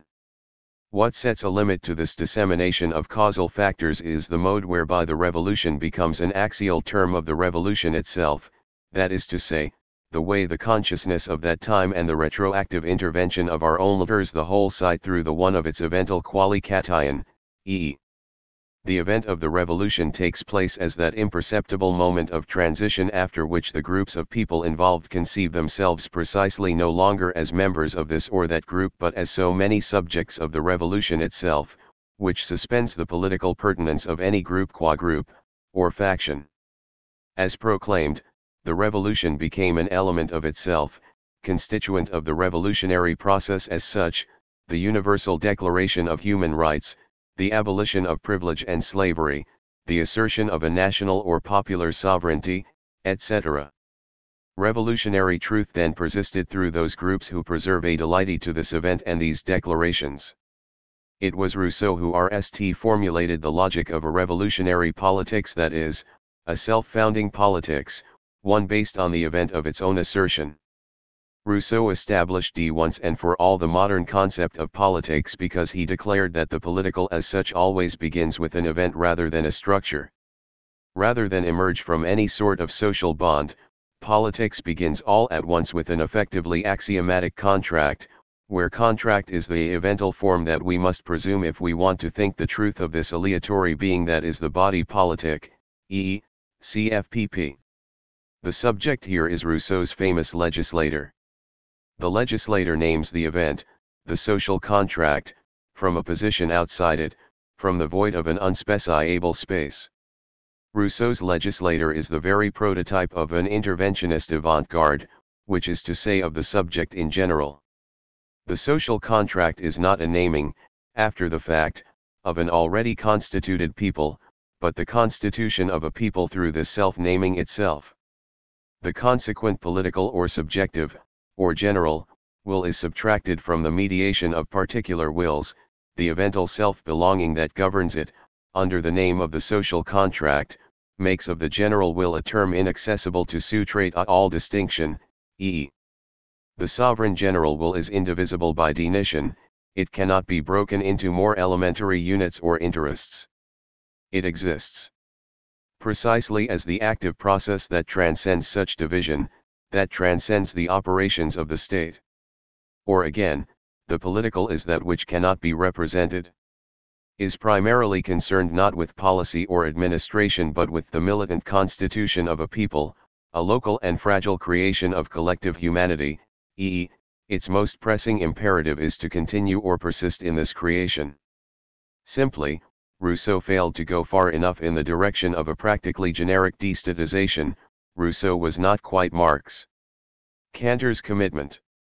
We already know the gist of Cantor's theory, but it is worth recalling the circumstances of its assertion since they are typical of those involved in any scientific truth procedure. The immediate situation in which Cantor set to work was conditioned by the reformation of a strictly potential as opposed to an actual or completed notion of the innate, an affirmation associated with the great effort to establish the purely arithmetic foundations of mathematical analysis undertaken by Cauchy, Weierstrass, and others over the middle decades of the 19th century. By commitment to a potential conception of the innate and a suspicion of the confused metaphysical notions of the actually innate or innatesimal was orthodox in every mathematics department in Germany. In these circumstances, Cantor's proposal was, as one survey describes it, nothing less than an act of rebellion, in direct opposition to the doctrines of the greatest mathematicians of the time. The storm that was about to lash out exceeded in its fury anything that had been seen before. Like Copernicus and Galileo before him, Cantor was vigorously attacked by almost the entire mathematical establishment of his day, led by the powerful proto-intuitionist Leopold Kronecker. Cantor's theory began with the active assertion and naming of an actually innate set, and developed as the stream of consequences to be drawn from this inaugural act. Like all truths, it took shape as a kind of logical revolt, although Cantor did not at RST set out to establish a theory of the completed innate. This theory was, he wrote, logically forced upon me, almost against my will, since it was contrary to traditions which I had come to cherish in the course of many years of scientific effort. Blocked from promotion and widespread recognition by established Gers in Berlin and Göttingen, condemned to a minor post at the University of Halle, he was to face years of discouragement and an eventually clinical depression. But against Kronecker's keen and relentless opposition, Cantor held to his own position as absolutely the only true theory possible. Writing in, he declared, "My theory stands as firm as a rock, every arrow directed against it will return quickly to its archer." And, almost at once, this theory did indeed force mathematicians to take sides, for or against. As early as, Frege recognized the question of the actually innate as the battle-eld where a great decision will be made, the reef on which mathematics will founder.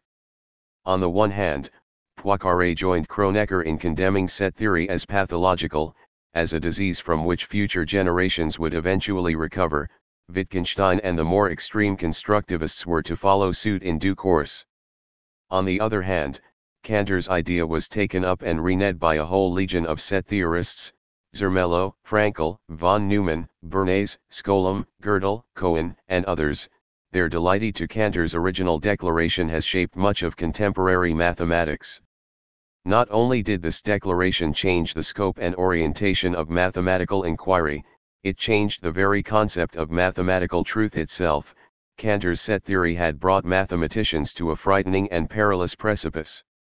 Cantor's innate had shaken the traditional faith in mathematics' everlasting certitude. We know that this crisis of faith deepened with the interventions of Gödel and Cohen. Badiou himself has struck another blow in support of Cantor's innovation, by accepting this loss of certitude as the very condition of a contemporary philosophy of truth. The enterprise of Cantor's greatest intellectual contemporaries, Darwin, Marx, and Freud, might be understood in a similarly eventual way. Following the event of the Beagle's voyage, Darwin's enterprise developed the consequences of a single insight, albeit one that immediately ran up against the most profound certainties of his age: the stability of nature and the zity of species, organized around the eternal centrality of man, an explanation of diversity and change in terms of natural selection. By the same token, Marx was the RST political thinker to draw the rigorous consequences of those unprecedented events that were the working class uprisings in the most reactionary years in the history of European capitalism, the S&S. And Freud's great achievement, as Badiou sees it, was the eventualization of childhood, that is, an understanding of childhood not as an innocent parenthesis, a simple before adulthood, or a moment of training and development, of dressage, but rather as a sequence of events whose consequences are duly assumed by the unconscious subject. This allowed for an analysis of childhood as an unfolding process of creative thought, that is, of thought able to transform itself. Freud's most essential insight was something has happened, it cannot be erased, and the constitution of the subject depends on it, In each case, and always in the face of massive institutional opposition, those who constitute themselves as scientists or activists or analysts in the name of these most anti-consensual insights, those who, at least in an initial moment, identify themselves as Marxists, or Darwinians, or Freudians, are the people with the courage and tenacity to continue the elaboration of these truths, the exploration of as yet unproven consequences. The moment of very cation or falsy cation, Badiou would say in response to Popper, always lags comfortably after the initial affirmation. The event and the instance of chance. The question of how to relate the status of an event to a general ontology of the multiple, Badiou believes, is the principal question of all contemporary philosophy. It was the question at issue in Heidegger's shift from sen to awareness and in Lacan's shift from the interpretation of the symbolic to the mathematization of the real, from a supposed knowledge to a fully transmissible truth. It was Nietzsche's NAL question when he asked how we might break the history of the world in two. It was Wittgenstein's original question, how can an act yield access to the silent mystical element if all meaning is captive to the empty form of the proposition? And it is Deleuze's question, how can the process of actualization, the movement from virtual to actual, be thought of as a process of Differentiation, as introducing difference into what exists?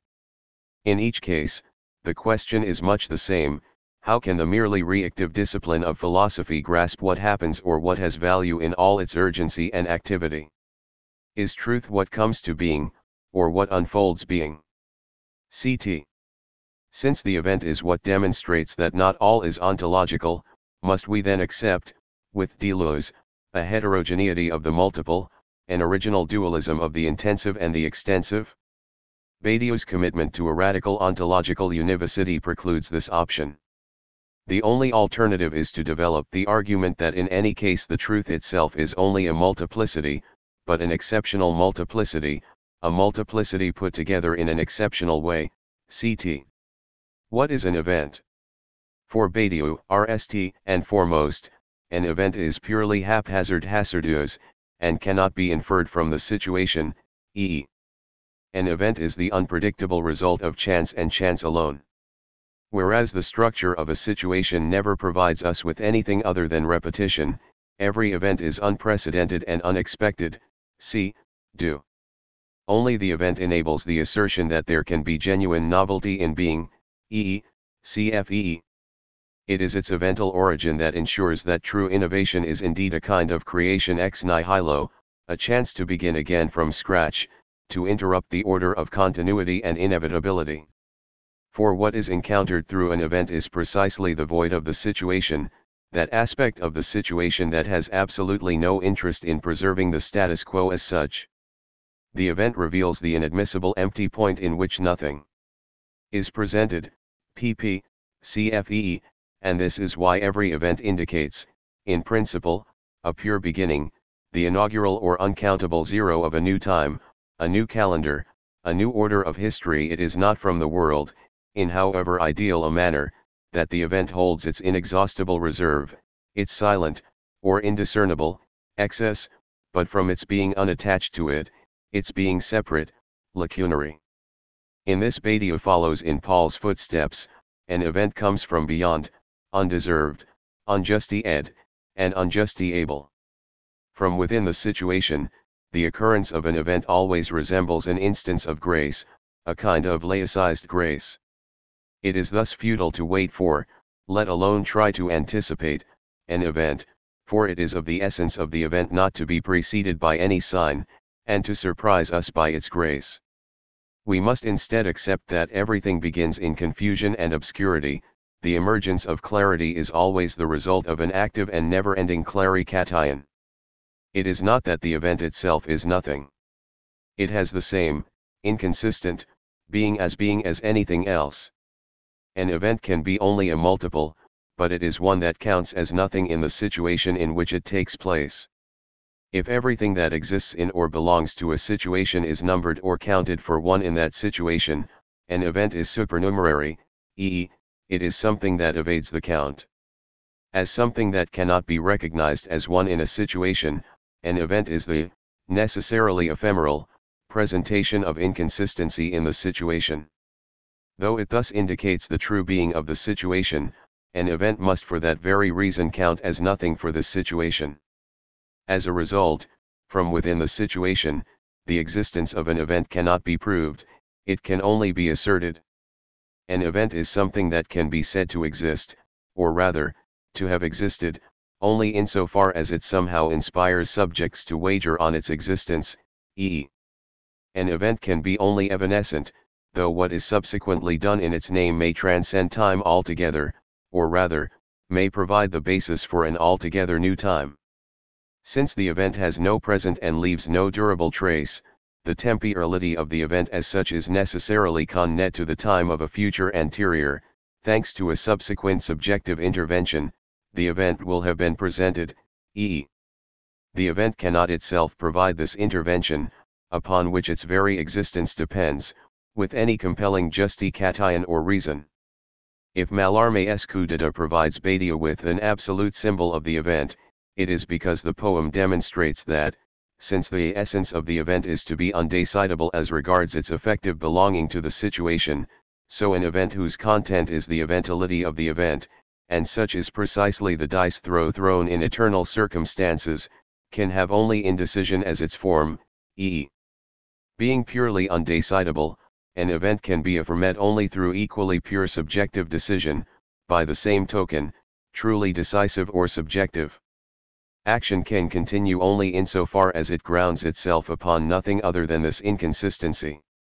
Celan thus wrote what is for Badiou the central maxim of every interventionist thought, which I will not dare to retranslate sur les inconsistances esapouir.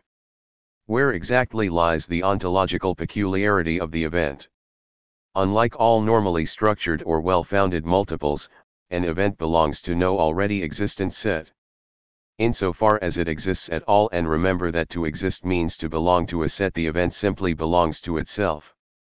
It is, as an occurrence, self-founding, which is to say that it is properly unfounded. Self-founding and unfounded are indeed one and the same thing, because in order for a set to be founded it must contain an element with which it has nothing in common, that is, whose own elements do not also belong to that set. What happens with an event is thus the collapse of foundation, i.e., the insurrection of the unfounded, or a destabilization of the ordinary universe, ta. In set theoretic terms, an event is exceptional because it does not comply with the axiom of foundation, that is, the axiom proposed by Zermelo precisely in order to block the paradoxical possibility of sets belonging to themselves. Because it violates the axiom of foundation, the event is forbidden, ontology rejects it, e.g. What truly happens is always unfounded, but once it has happened, foundation closes around the event like water, ta. And since it is because a normal set cannot belong to itself that set theory is essentially hierarchical in nature, that is, built up in succeeding collections, we might say that an event, by violating this fundamental rule, is indeed the basis for an exceptional egalitarian break within what passes for normal or natural hierarchy. On the edge of the void, the evental site. The event is unpresented and unpresentable, and its belonging to the situation is undecidable from within the situation itself, e.g. Since the laws of ontology will not recognize its existence, only subjective intervention will be able to determine if the event really belonged to the situation or not. But in order for this belonging to be possible at all, the event must be shown to have its own site within the situation, what Badiou calls a site evenemential. A foreign invasion, say, cannot count as an event for the obvious reason that it cannot belong to the situation itself. It is a condition of any genuine event that its evental site be counted within it. It is a strict condition of immanence, since the site is a part of the situation. It is this evental site that guarantees the specificity of a truth procedure, its location within the situation that it transforms. Thanks to its site, an event can always be located precisely in a situation, in a speci point of the situation, and to begin with each event concerns precisely this point, e.e. For example, the site for the event of Christ's resurrection was his mortality and death. The resurrection was situated in the element of death. The event of the resurrection certainly could not be inferred from death as such, on the contrary, but Christ's acceptance of death, his assumption of human mortality, ensured that this event will have been destined to human beings, sp. We might say that every event is speci to, but not speci by, its site. In science, for instance, the sites of unpredictable truths to come are indicated by those points of apparent impasse or resistance to formalization, points indicated, perhaps, by isolated theorems whose underlying theoretical justification has yet to be established. In art, likewise, sites are located at the limits of currently available formal resources, for instance, at the saturation of the tonal system in Wagner's Tristan, composed at the edge of what is recognizable as music. To push any further toward dissonance would have been to leave the classical tonal system altogether, which was precisely the decision taken, eventually, by the subject Schoenberg and his collaborators. Like the void whose edge it denies, the role played by the evental site is one of the most important and most slippery aspects of Badiou's philosophy of truth. We have anticipated some of the strictly ontological issues in the previous chapter, but are now in a position to present the full concept with the systematic attention it requires. However it takes place, we know that it is the event that reveals the void of a situation, and a truth always begins by naming this void, pm. Revealed or hidden, the void as such remains universally included in every part of the situation, and for that very reason remains unpresentable, ungraspable. The evental site is not itself void but that element of the situation which is located at the edge of its void. The void that sutures a situation to its being is, by the same token, radically aspecific and a-situational, it is scattered everywhere throughout that situation. Whatever lies along the edge of the void, however, is always precisely located in the situation. The edge of the void is locatable even if the void itself is not. What is void in any human situation, for instance, is simply generic humanity as such, a pure being human considered without reference to any criterion of hierarchy, privilege, competence, or difference. We can know nothing of such pure humanity, even if it is as it is, of course included in every human individual by definition. What we can usually know about individuals will depend upon the sorts of qualities that count for a situation, for instance, occupation or status, education or wealth, skills or interests, and so on. The orderly distinction of individuals in terms of these qualities is the daily business of the state and the matter of its various knowledges. Nevertheless, in every human situation there are certain groups of individuals who, as judged by the dominant criteria of the situation, seem devoid of any such distinction. As far as normal inhabitants of the situation are concerned, these groups seem to have nothing in common with the other groups that populate the situation. They seem, precisely, to have nothing but their own being. In contemporary France, for example, to say that the sans-papiers are located at the edge of the void means that they occupy the place in this situation in which it is possible, by pursuing the consequences of their militant subjectivation, to approach the situation from the bias of its indistinct or generic humanity. The group known as sans-papiers certainly belongs to the situation, but as an anomaly, its members are in the French situation as non-French, that is, at the edge of that indistinct humanity that itself would be precisely neither French nor non-French. An evental site is thus an element of a situation that, as inspected from a perspective within the situation, has no recognizable elements or qualities of its own, no elements in common with the situation.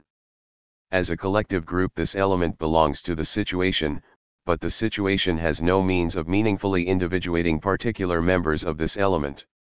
The members of those situations structured as anti-Semitic, for instance, cannot meaningfully see individual Jews but can see only an indistinct gap in the normal social fabric, the living lack of all positive, Aryan, characteristics. In much the same way, the members of situations that DNE themselves as a soft touch for asylum seekers cannot truly individuate the people they consequently detain or exclude. Likewise, gays are clearly an element of predominantly homophobic situations, but not in any really substantial sense as particular men and women engaged in particular relationships. Consider again the event of the French Revolution. The elements of its site included all the things not representable according to the old situation of the Ancien Regime.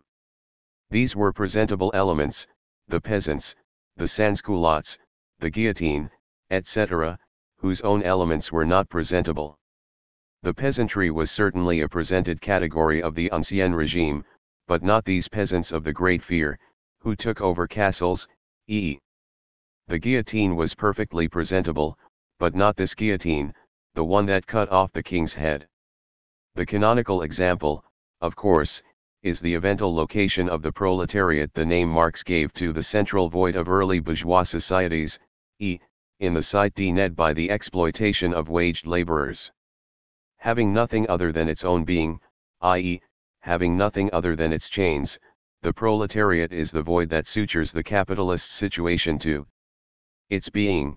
It is the one fragile link between this situation and the general inconsistency of human being as such.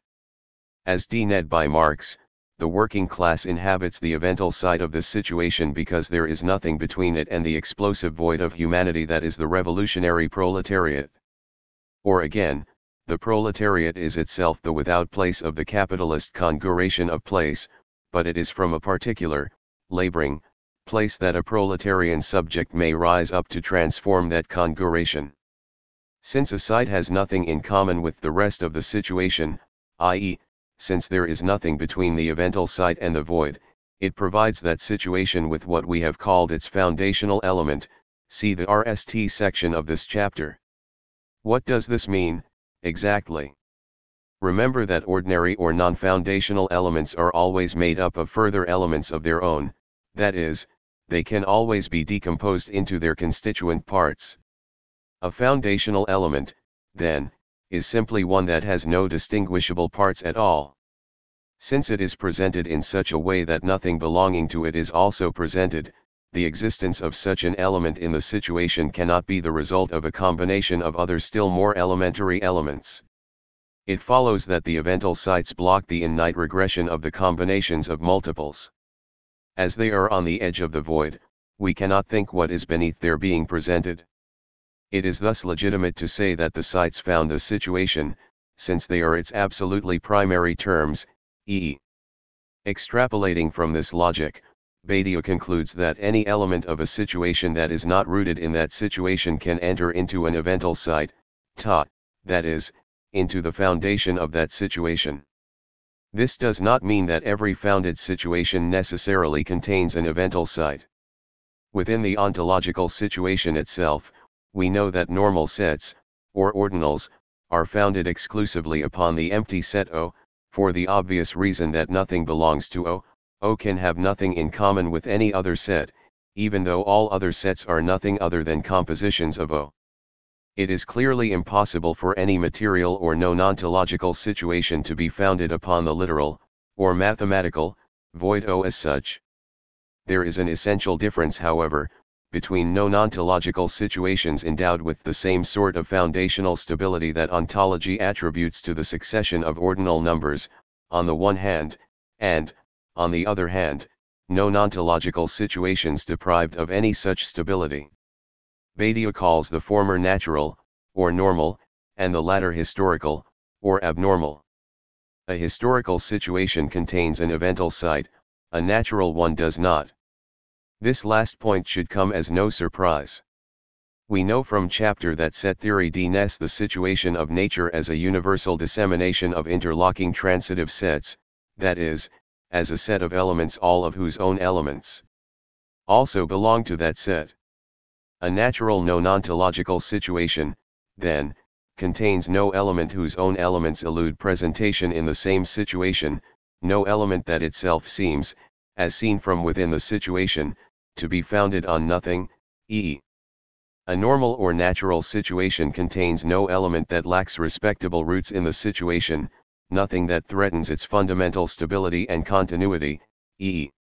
A normal material situation, a lump of metal, say, simply contains ever more divisible material elements all the way down toward the absence of matter, or zero matter precisely until that point where it encounters the apparently abnormal limit of indivisible particles, the limit where it approaches the ontological or mathematical situation pure and simple. A historical situation, by contrast, is thus a situation characterized by the presence of at least one abnormal or singular element, that is, an element that is presented but not fully represented, e.e. As far as other inhabitants of the situation are concerned, there is nothing in or beneath such an element that might tie it to the rest of the situation, no trail of belongings or roots that might determine its proper place in the situation. What distinguishes a historical from a natural situation, in other words, is thus a purely structural, rather than an anthropological or a psychological, matter, the presence of at least one evental site. Such a site concentrates the historicity of a situation, since it is from there that true structural transformation is possible, e.e., unlike Deleuze, say, Badiou maintains that no merely natural movement, however convoluted or convulsive, can be the vehicle of genuine change. The evental site is the place from which radical innovation can take place, innovation beyond the normal means of the situation to interpret, classify, and forget. Every truth thus proceeds from that point in a situation where all recognizable differences are at their most imperceptible, at that place where, according to the criteria of distinction operative in the situation, there is almost nothing. Every truth begins in the place that the situation represents as desert or wasteland, a place devoid of what the situation recognizes as of value and promise, am. An evental site, then, is certainly in a situation, but it belongs to it as something uncertain, something whose own contents remain indiscernible and mysterious, if not sinister and threatening. The state of the situation is secure so long as the inhabitants of its evental site, s, can be safely dismissed under a collectively sanctioned label, inhuman terrorists, unreasonable fundamentalists, enraged protesters, hysterical feminists, backward primitives, and so on. Each situation is structured in such a way as to be incapable of analyzing these inhabitants in any meaningful way, even to attempt to do so is already to risk the stability of the situation itself. Any genuinely sustained or international investigation of the Palestinian site within the Israeli situation, for instance, must immediately throw the established understanding of that situation into question, i.e., the understanding established on the basis of illegal settlements, of a refusal of the refugees' right of return, etc. Again, any searching encounter with the claims of indigenous people in settler nations such as Canada, Australia, or Mexico can only put the very identity of such nations in doubt.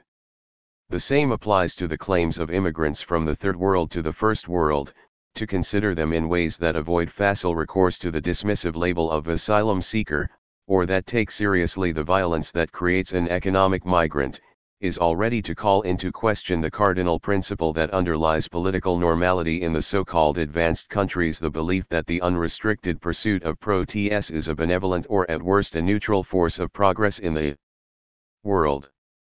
The state of the situation is ordinarily capable of blocking or evading all such investigation. It requires an event, the Intifada, Mabo, Saint Bernard, etc., to suspend this blockade. Badiou's entire project turns on the conviction that only through a truth procedure is it possible to see what belongs to an evental site, what is normally known only as unknowable, for what it genuinely is, an indifferent collection of particular, innately variable individuals. Only the militant subjective composition of a truth, in the wake of an event, will expose what had been hidden in this place of internal exile. In the wake of an event, say, in Palestine, the Intifada that began in, or, in Ireland, the troubles that began in, certain elements belonging to these situations, Palestinians, Catholic nationalists, elements that were not previously counted, come to appear as needing to be counted as individuals in the situation, It is only through this discovery that there erupts a gap between what is counted as one in the situation and the intrinsic one that the element is. Retroactively, we will have to declare that this something which appears, even tally, as needing to be counted, did indeed belong to the situation. We are not far from Lacan's famous aphorism, what is refused in the symbolic order returns in the real. By the same token, that every event is cited means that the initial consequences to be drawn from the declaration of its existence will concern the particular elements of its site, or those that are nearest to them. The actual arrangement of a site, the way its inhabitants are brought together, is entirely variable, and is what distinguishes the movement of the sans-papiers, say, from the organization of the Soviets, or of the Intifada, or of Brazil's landless workers' movement. In other words, what an event will force is a decision that RST attests to the positive and thoroughly individuated presence of what has remained, thus far, indiscernible or unindividuatable. An event will give rise to implications of the type gays are not in the closet, immigrants are not clandestine, Palestinians are not landless migrants, atonal music is not noise, and so on. And in order for this to happen, in order for the indistinguishable members of the site to become true individuals in their own right, the entire situation must change. We know that the void as such can never be presented in a situation, while an edge of the void is presented in a situation as an element without any recognizable elements of its own. By contrast, the void can take on a meaningful name in the situation only through the process of subjectivation itself, since, as we shall see, subjectivation is nothing other than a particular occurring of the void, or the proper name in a situation of this general proper name, e.e. In the capitalist situation, for instance, the void as such is, as in any human situation, purely generic humanity, the edge of the void is inhabited by the working class, and the name of the void is proletariat in the political sense, that is, a name that is normally mere nonsense but that can become a true subjective name in the wake of a revolutionary event. Intervention, connection, and fidelity. An event is incalculable, but the truth it enables is not instantaneous or miraculous. Truth does not descend from on high, a ready-made revelation. If its occasion is indeed for its subjects experienced as a kind of grace, still only the work that declares it constitutes it as truth, sp. Truth is sparked by an event, but bursts into aim only through a literally endless subjective effort. The truth is in no sense the void made present. Of the void, there can be no experience, for what results from its invariably evental convocation is only the laborious work of a procedure of truth. The truth is constructed, bit by bit, from the void. As a result, a truth, and the subjects it supports will indeed be the truth of this particular situation, but will not be recognizable as one of its state-sanctioned parts. As exceptions, subjects are always in literal excess of their situation, but they are exceptional only in and with regard to that situation. In Badiou's compressed phrase, the universal is only that which is in imminent exception. A subject, then, is something quite distinct from an individual in the ordinary sense. In any truly revolutionary process, as Rosa Luxemburg reminds us, its subjects do not direct it from afar, at a safe distance, but constitute themselves as revolutionary subjects through the process itself. A subject is an individual transgressed by the truth she proclaims. The individual, strictly speaking, hardly survives this transgression. It is only by dissipating himself in a project that exceeds him that an individual can hope to direct him self to some subjective real, and thereby contribute to the constitution of a true collective subject. From the moment of this commitment, the we that this project constructs is alone truly real, that is, subjectively real for the individual who carries it. The real subject of truth is this new collective we, which comes to be at precisely the point where the self is lacking. The individual is thus, in his very essence, the nothing that must be dissipated in a we subject, a we that is itself immortal, eternal, indifferent to any perishable nature or mortality, ls. Why, we might ask, does so rigorously subjective a philosophy need anything like a concept of the event at all? Are not the political agents of any given sequence themselves responsible for what happens? Considering the example of May, Badiou acknowledges that, yes, we were the genuine actors, but actors absolutely seized by what was happening to them, as by something extraordinary, something properly incalculable. Of course, if we add up the anecdotes one by one, we can always say that at any given moment there were certain actors, certain people who provoked this or that result. But the crystallization of all these moments, their generalization, and then the way in which everyone was caught up in it, well beyond what any one person might have thought possible, that's what I call an evental dimension. None of the little processes that led to the event was equal to what actually took place. There was an extraordinary change of scale, as there always is in every sine quant event. Lin Piao, someone rarely mentioned these days, once said, at the height of the Cultural Revolution, that the essential thing was to be, at a revolutionary conjunction, both its actor and its target. I quite like this formula. Yes, we are actors, but in such a way that we are targeted by, carried away by, and struck by it and par the event. In this sense there can undoubtedly be collective events. An event is the hinge in this transition from calculation to the incalculable, and every crisis of calculation means precisely that an answer to the question what is to be done, can be not discerned but only decided, as Lenin well knew. An event cannot dictate its own consequences. To fall in love does not determine the ensuing relationship as loving. The French Revolution need have ended in neither terror, nor thermidor, nor empire. Christ's death suggested no intrinsic valorization of human suffering, sp., any more than his resurrection itself effected an automatic, all-inclusive redemption from death.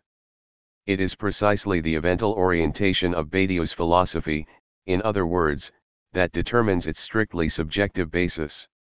The operation of a truth can be divided into a number of closely related moments: the naming of the event, the intervention that imposes this name and makes it stick, the division of those elements of the situation that affirm or t the name from those that do not, the establishment of an enduring delity to this name.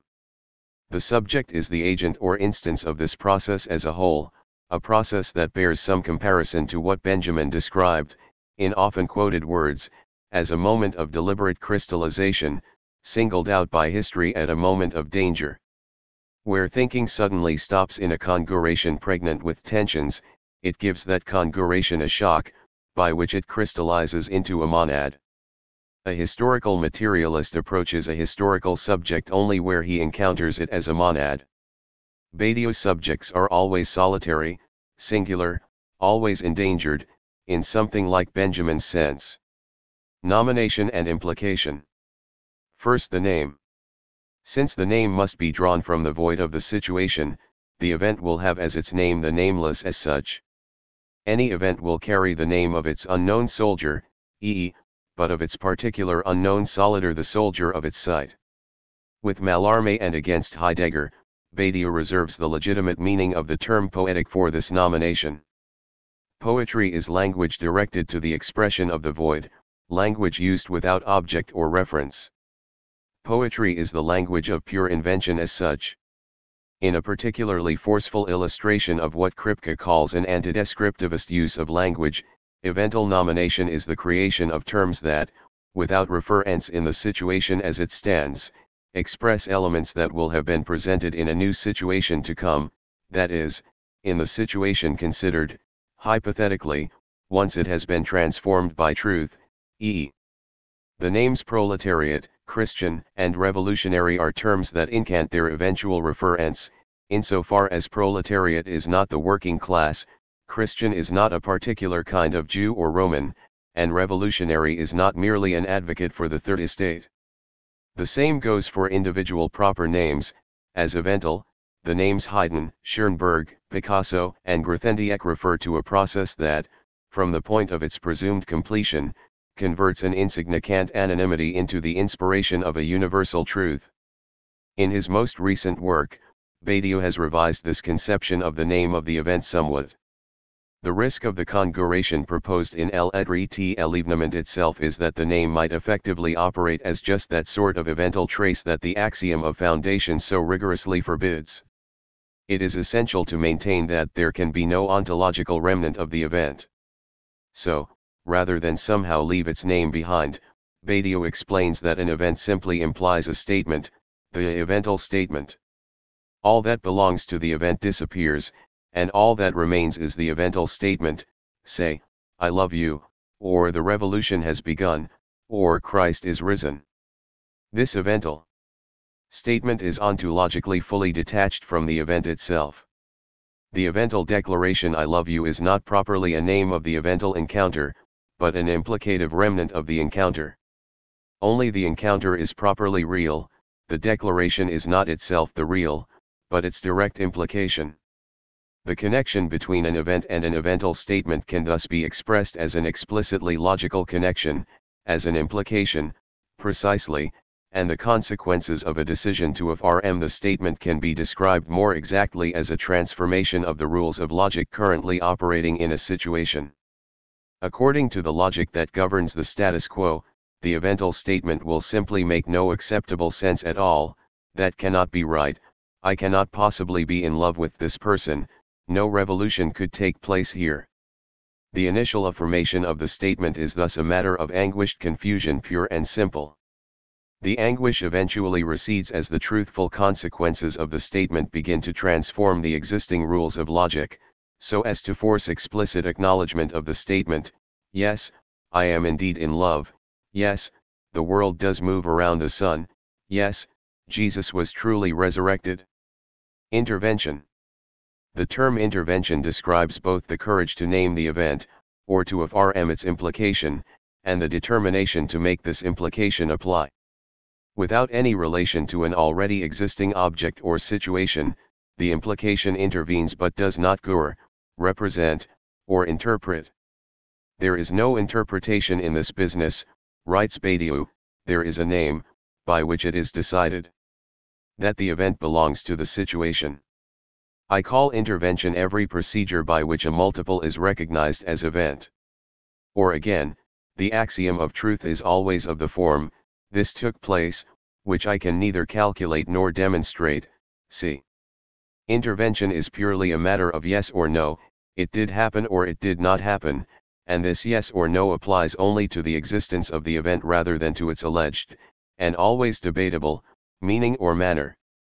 It is simply a matter of deciding that the revolution or breakthrough has indeed taken place, that we did indeed fall in love, and so on. Conversely, to refute a truth is not to argue with what it means but instead to deny that it ever took place at all, that is, to deny the reality of its founding event. Thermidor, for instance, reduces the revolution to a passing moment of popular disorder, and thereby reduces the subject of virtue to the agent of terror. To refute la pensée is again to say, rst and foremost, that les événements were only an assertion of sexual freedom and self-indulgence. Likewise, the definitive breakdown of a relationship comes with the declaration I never really loved you. What Badiou retains from Lenin as much as from St. Paul is the supreme importance of an active, rather than reactive, intervention. Lenin's The Crisis Has Matured of September provides an exemplary illustration of how such an intervention should be done. Lenin was not content to postpone action until the circumstances dictated change but was determined to force change when the moment for intervention was ripe. Although the decision to intervene presumes a carefully reasoned assessment of what might become possible in the situation, there can be no question of waiting for the permission or approval of the situation as it is. From any established perspective, intervention always takes place as illegal and anonymous, e.e., an unreasonable gamble or leap of faith, faith in Christ, faith in the party, faith in the revolution, faith in abstract painting, faith in this unknown stranger. From the perspective of the situation to come, however, the consequences of the decision are a matter of implacable rigor, pure deductive delight and act. And what matters is precisely the act of decision itself. Just what is decided, the content of the decision, is by definition immanent to the situation as it stands, it is the decision itself, as act, that changes the situation as a whole. For example, the mere content of the Declaration of the Rights of Man was certainly made up of principles widely discussed over the latter half of the 18th century. Nothing new there. But that a constituent assembly took the step of proclaiming these principles to be at the constitutional basis of the nation as a whole was a revolutionary act that abolished the very basis of the ancien regime in a single sweep. It was precisely the declaration that counted. Investigation and connection. Confrontation with the name or eventual implication will force the elements of a situation to take sides, for or against the event. In the wake of intervention, subjectivation proceeds through the slow accumulation, point by point, of inquiries or investigations, inquits, undertaken to determine the relation each element of the situation might entertain with the event. Investigation is a militant rather than a scholarly process. It is an attempt to win over each element to the event, it is a matter of enthusiasm and commitment rather than of knowledge or interpretation, e.e. In the early Christian situation, for instance, each sermon, each conversation with the unconverted, was an investigation. Rallies, demonstrations, and canvassings play a similar role in political procedures, as does the production of new experimental works in an artistic procedure. In an amorous sequence, investigations will explore the existential episodes, experiences, places, objects, memories, etc., that the loving couple might explicitly associate with their love, e.e. The result of an investigation will be either a positive or a negative connection, to the event. A negative connection means that the element investigated remains indifferent to the event, unaffected by or hostile to its consequences. Depending on the situation, a positive connection might amount to a conversion, a commitment, a renewal, a successful experiment. In keeping with a strictly classical conception of logic, an investigation can recognize only two values, connection and disconnection. La connection et la disconnection, e.e. The middle is excluded in advance. Only rigorous converts can maintain a truth, and conversion in this half-Pauline, half-Leninist sense leaves little room for modulation or discussion, let alone for skeptical or distanced admiration, terms that can be consistent here only with indifferent disconnection pure and simple. The truth is an all-or-nothing deal. It is only so, however, one element at a time. In each case the sequence of elements investigated is entirely random, the result of a series of chance encounters. In order to sustain this haphazard consolidation after the immediate post-evental confusion, a truth procedure will have to invent ways of inspiring, organizing, and disciplining its operators of connection. For example, the party after the revolution, or the church after the apostles. The laborious pursuit of investigations undertaken by this operator will, in turn, give rise to night sets of positively, plus, or negatively, connected elements, and the truth itself, considered in its multiple being, will be nothing other than the in-night set that regroups all the terms of the situation that are positively connected to the name of the event, e.e. in the ontological terms that prove crucial to the difficult definition of a generic set in Meditations and of l'être et l'événement, an investigation, which in Badiou's system is the process that gives rise to what Cohen himself calls a condition, can thus be formally expressed as a sequence of elements x, x, x, xn, where each element is marked as positively or negatively connected to the event, say, for instance, x, plus, x, x, plus. An investigation thus has a double ontological status, both as a simple collection of elements x, x, x, that themselves belong to the situation and that it leaves, qua multiples, unaltered, and as a collection of judgments, or classifications, plus or, through which it encodes a certain amount of information about these elements. In this latter capacity it resembles an operation of knowledge, and the great challenge confronting a properly generic set theory will be to conceive of these investigations or conditions in such a way as to subtract their truthful operation of classification, or their gathering into a subset, from the ordinary, discernible classifications of knowledge. More on this in a moment. Fidelity.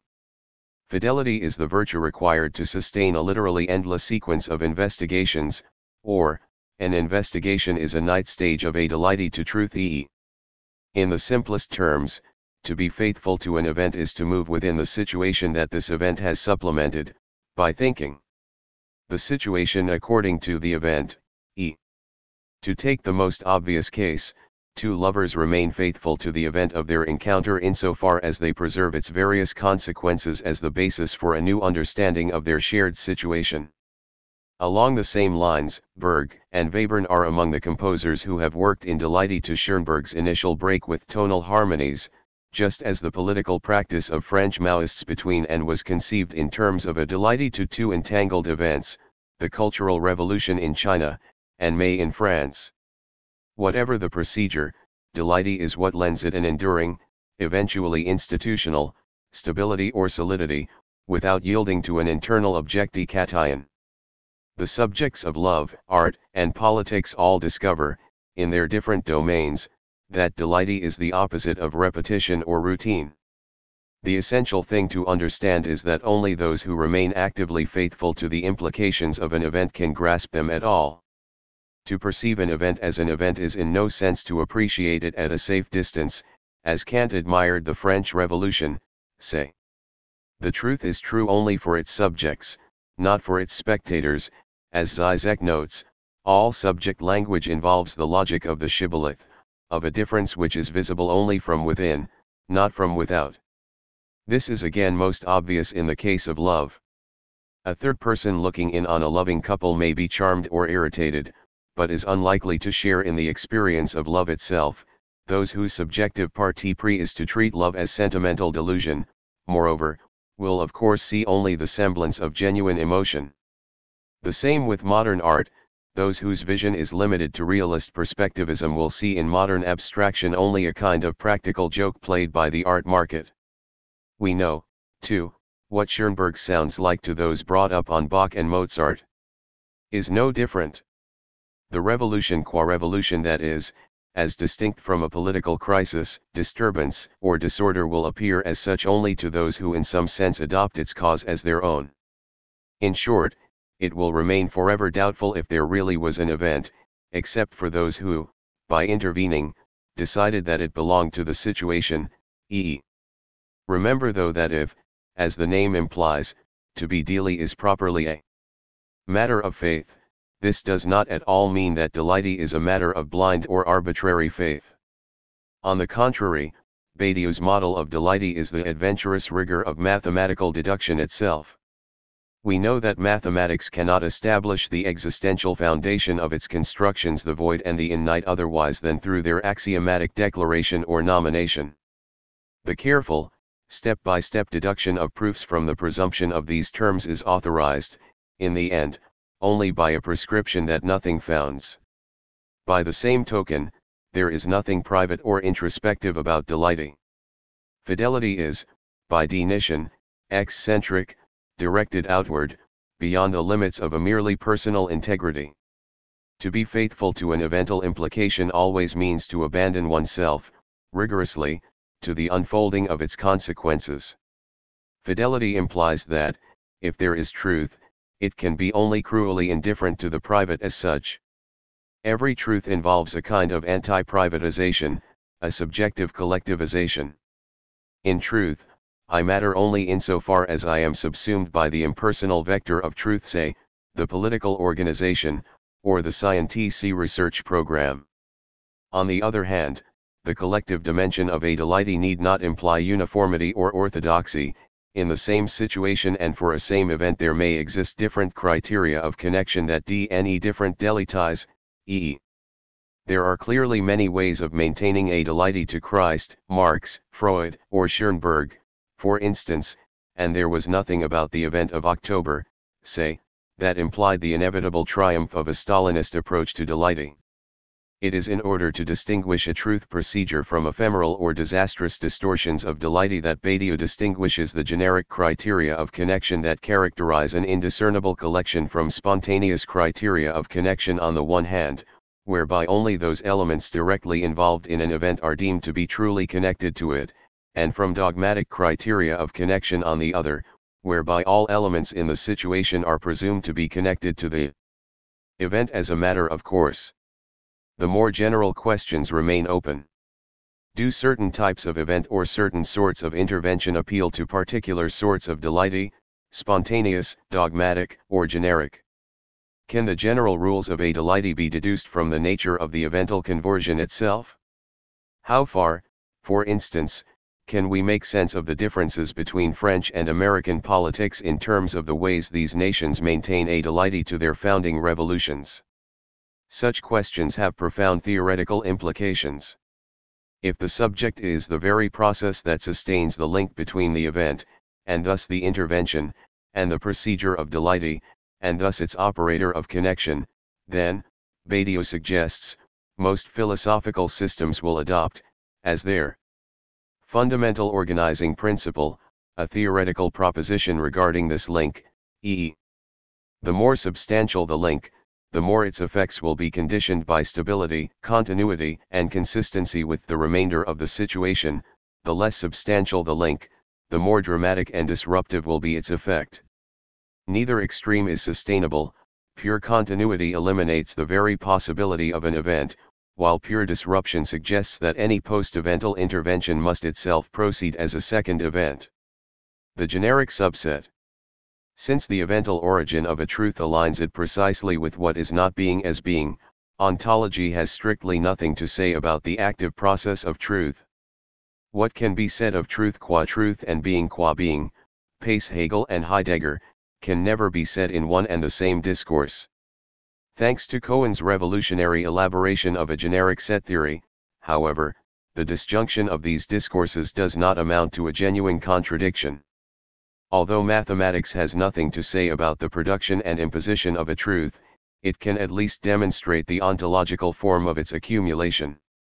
After Cohen, we know that being and truth are at least compatible, that is, that mathematics can indeed describe the being of truth even if a truth, in both its operation and development, is irreducible to its being, e.e. More precisely, Cohen's work tells us that the being of a truth, a generic set, is to be situated in the very space opened by the impasse of ontology, that is, the impossibility of measuring the innate excess of inclusion over belonging, which is to say, in the space normally occupied by the state of a situation. This impasse, whose truth cannot be thought or grasped within the eld of ontology itself, is the point through which a subject may pass, since only a subject is capable of the indiscernment that being itself indicates as its real. Only a subject is capable of those decisions that force a path through the impasse of number, thanks precisely to their evental foundation in the supernumerary. Ontologically, what a truth is a particular subset or part of the situation, one that collects, to innity, all the positively investigated elements of the situation. A truth is what counts as one all the elements that investigations have connected to the name or implication of the event, all those who take up the cause of the revolution, of Christ, of Schoenberg, etc. A generic set is the multiple being of a truth, e.e. Subsets qualify as generic or indiscernible if they evade all of the criteria of discernment operative in the situation in which they are included. The being of a truth is composed as a generic subset, since the sole criterion of its assembly is the unpresentable being of its elements, although it is never possible to present the pure inconsistency that we are. A generic subset is one that adopts this inconsistency, which is the very being of that which is, as its sole raison d'être. Or, in other words, though the being of every situation is inconsistent, and though being as being is itself simply the multiple composition of the void, it follows from the event alone that there can be truths of this empty or inconsistent foundation, d. The precise mathematical description of generic sets is, without a doubt, the most complex and most intimidating aspect of l'événement, and there can be no question of working through it in any detail here. For the benefit of those readers who might otherwise skip the NAL meditations of Badiou's book altogether, however, I provide an analogical outline of the logic here, along with a highly simplified version of Cohen's own procedure in the NAL pages of my appendix. 4 points are especially significant. As a subset of any given situation S, a truth operates in an effectively state-like way, it is collected as a part of S simply, whereas the state orders the arrangement of all optionally sanctioned parts. A truth part gathers together those elements that connect to a particular, paradoxical multiple, the event, e.e. Remember that since an event evades the counting for one that structures a situation, since it is supernumerary and not presentable in the situation, its membership in the situation cannot be varied, it will have to be decided, e.e. localizable in S but not necessarily belonging to it. An event is initially included in S as a subset whose own elements, that is, itself and the elements belonging to its side, have nothing in common with the elements belonging to S. A truth thus begins as a pure excrescence, as dnet in chapter, it is included or represented in S without belonging to it, without being presented in it, e.e. It begins as a pure evental name with no referent. The set theoretic version of such a name is, by convention, G, for generic.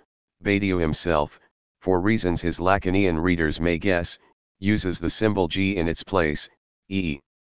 To begin with, G will be a subset to which, as far as an inhabitant of the situation S is concerned, nothing at all belongs, and that includes nothing other than an empty name and the indistinguishable inhabitants of the evental site. What a truth does, then, is proceed to esh out the referential space to which it lays its initially meaningless claim, element by element, investigation by investigation. It will add to G those elements of S that connect positively to the event's implications, and it will do so in such a way that these new groupings of elements evade classification by the existing mechanisms of discernment available to the state of S. Since the resulting subset will be indiscernible and unpresentable in S, it will of course be hard to say exactly what it is. Set theory's most fundamental axiom, however, the axiom of extensionality, makes at least the concept of such a generic procedure intuitively plausible. Since a set is dnet solely by its members without any explicit reference to exactly how these members are assembled, it seems reasonable in principle to talk about sets made up of innately many members that share no common characteristic and conform to no common rule. The axiom justifies the possibility, as one commentator puts it, of joining entirely disparate sets together in unnatural union. The direct implication is that if a generic procedure is not to have recourse to some overarching principle of classification or construction, the only way it can proceed is by considering or investigating each element of the situation, one at a time. The point, again, is that only a militant truth procedure will allow this possibility to become an actuality. What a truth procedure adds to the generic set G are thus the results of such investigations, that is, night groups of elements that connect positively to the event. In set theory proper, what Badiou calls investigations are referred to as conditions e.e. In the Christian situation, for instance, such groups of conditions will consist of names of individuals who have affirmed the resurrection. As they accumulate at a rate that depends entirely on the evangelical zeal and haphazard trajectory of the subjects of this truth, these names will be arranged in ever more inclusive lists. A more inclusive list is said to extend or dominate the lists it includes. At any night point of its extension, however, it is at least theoretically possible that the names included in such a list might be represented in terms that the situation will continue to recognize, say, as a group of fanatics, or religious reformers, or disaffected Jews, or people excluded Roman citizenship. Remember that there can be no holes in the language of a situation as such. As far as the ordinary members of S are concerned, the state's representation of what is presented in S will always appear to be complete and denitive. Every night subset of S falls under the count of its state, so if the truth is to take place at all, it is the truth itself that will have to punch a hole in the language of S. The underlying principle behind this point is just the simple idea that we can have no objective knowledge of love, or of artistic creation, or of scientific invention, because what can be said about these procedures as inventive improvisations is quite distinct from what can be said about any limited collection of their products or results.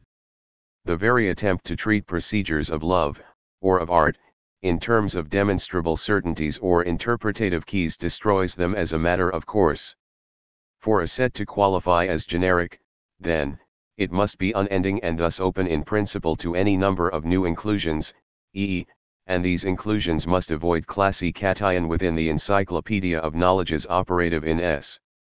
A subset avoids classication by a given property if it contains some elements that exhibit that property and others that do not. A subset avoids all classication, then, if for every distinct principle in the encyclopedia it contains some elements that that principle and others that do not. In the pre-Christian situation whose elements are represented in subsets or parts distinguished in terms of Jew and Gentile, Roman citizens and Roman subjects, free individuals and slaves, men and women, and so on, the new Christian subset remains indiscernible insofar as it comes to include elements from all of these categories, both Jew and non-Jew, both free and enslaved, etc. In terms of the extended lists of conditions it might include, the Christian version of G will thus be one that embraces, in ascending order, implications such as can include free male Jews, can include male Jews, can include Jews, can include Jews and non-Jews, can include people of any religious background, and nally, for this is the ultimate condition of any generic set, can include anyone.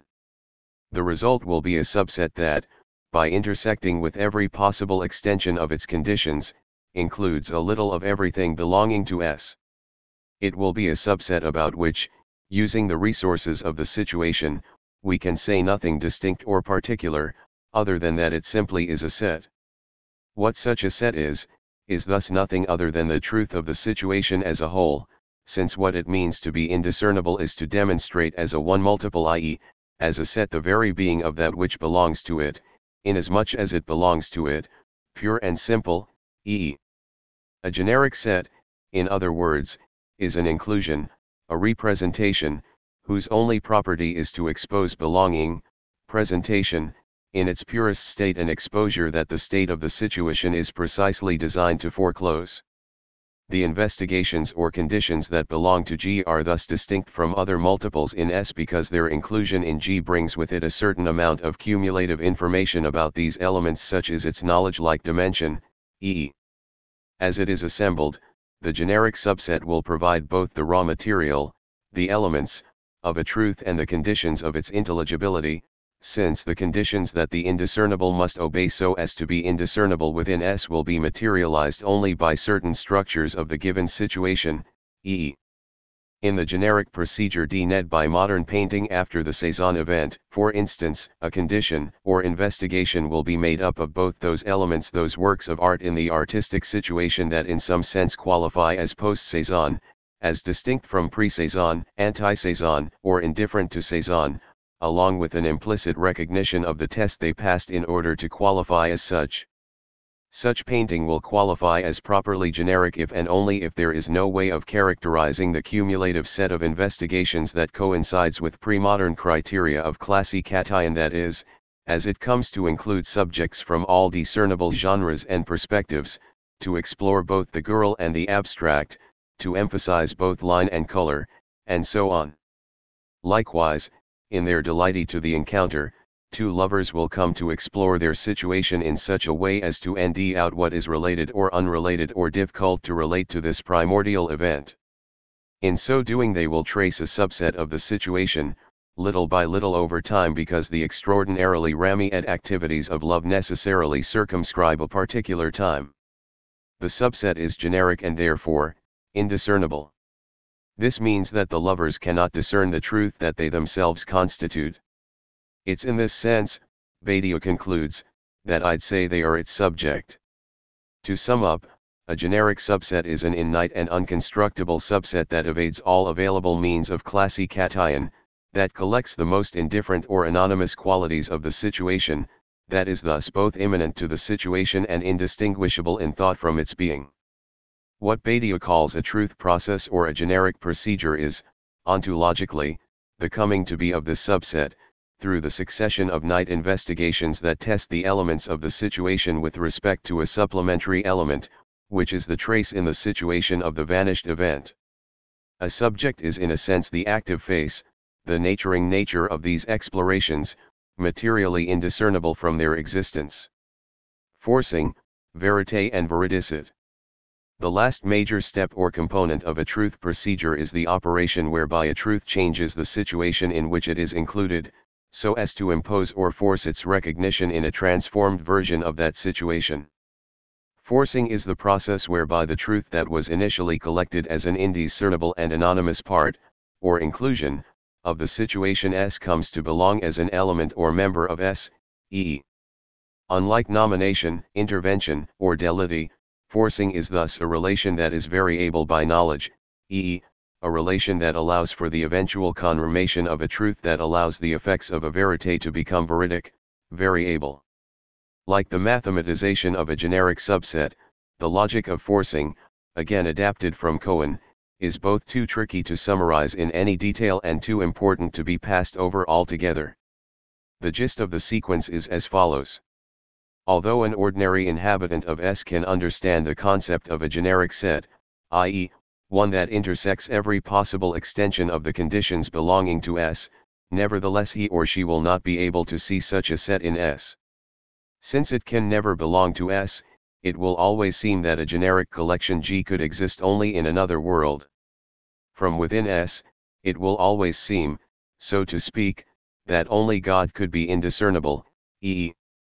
Insofar as it is con net to G, a truth remains, for the remainder of S, a matter of promise pure and simple, a prophecy of imminent revolution, the announcement of a new art to come, or something along such lines. In order for this promise to be converted into something more substantial, G must be made to belong to the situation in which it has been initially included. This will require reorganizing S as a whole so as to make room for G. S will have to be altered in such a way that it becomes possible to add G to a new version of S, the generic extension of S, written S, G. This might involve changing the art world, producers, galleries, consumers, and so on, so as to make room for modern art, or changing society so as to make room for the consequences of a political revolution. However disruptive such transformation might be, still S, G, will remain, in its being, almost indistinguishable from S itself. The extension will add no new information about S. In strictly set theoretical terms, it will, for instance, contain no new ordinals, meaning that the natural part of S, G, will remain the same as that of S itself, which is another way of confirming that the generic concerns what is least natural, least ordered, or least stable about being e. Just how it is possible to add something indiscernible to a situation is a very delicate problem. The solution, roughly speaking, is initially to modify not S itself but the language of S, so as to make it capable of naming the still hypothetical elements of its generic extension. Because the new subset is precisely indiscernible, we cannot simply construct it in keeping with a distinct, recognizable definition. But if we can manage to rework terms in S that might serve to anticipate future knowledge about these elements, we will at least be able to refer to them before we quite know what they are, i.e., before we can verify what actually belongs to them. Such terms will allow us to name what these still unknown elements will become in the generic extension of S, G. Since G itself will remain indiscernible in this extension, we will not be able to say exactly which element of S, G, will be identi-ed by a given name in S, but it is possible to prove, at least from the position of general ontology, i.e., a set theoretical perspective that includes our situation S as one among many other, larger sets, that every element must have such a name, and that the manipulation of these names will indeed allow us to specify the essential features of S, G, E, cf. It will then become possible for an inhabitant of S to say, if there were to be a generic extension of our situation S, then such and such a name that exists in S will come to designate this particular part of the extension. Creating the extension is a matter of naming that which is precisely impossible to discern, a process in which it is indeed the name that creates the thing, e. Consider, for instance, the invention or rather, since they must already belong to S, the reworking, bricolage, of names such as faith, charity, sin, and salvation, for Paul, or discipline, revolution, and politics, for Lenin. Despite being recognizable as words in the existing language of S, as new names, these terms have no reference in the initial situation at all, but serve rather to designate terms that will have been presented in the new situation S, G, once its advent has been accomplished, e. In Badiou's compressed phrase, the names proposed by the subject, in the absence of all recognizable sine cation, are empty only for being full of what is sketched of their own possibility. The more visible the sketch becomes in the extended version of the situation, so to be an element of the extension S, G, will mean to be the referential value of a reworked name of S. Hence the apparently nominalist quality of S, G for an inhabitant of S, though not. For the general ontologist, the elements of the generic extension will be accessible only through their names, e. Moreover, access to these elements will remain limited in this way until the structures of language and knowledge in the new extension change in their turn. If they do not, it will never be possible to verify the claims made by a truth. The anticipated referential value in S, G, of the new names in S will depend upon the information encoded by the conditions, or investigations, included in the truth G. Remember that investigation is what determines whether a term is or is not positively connected to an event. The positive investigation of a term then forces a statement made with the newly reworked names of S if the connection of this term to the event, that is, its belonging to G, ensures the imminent truthfulness of that statement in the new, extended situation S, G. More precisely, that a term X belonging to the situation forces a statement of the subject language means that the variability of the statement in the situation to come is equivalent to the belonging of this term X to the indiscernible part G that results from the generic procedure, e. cf.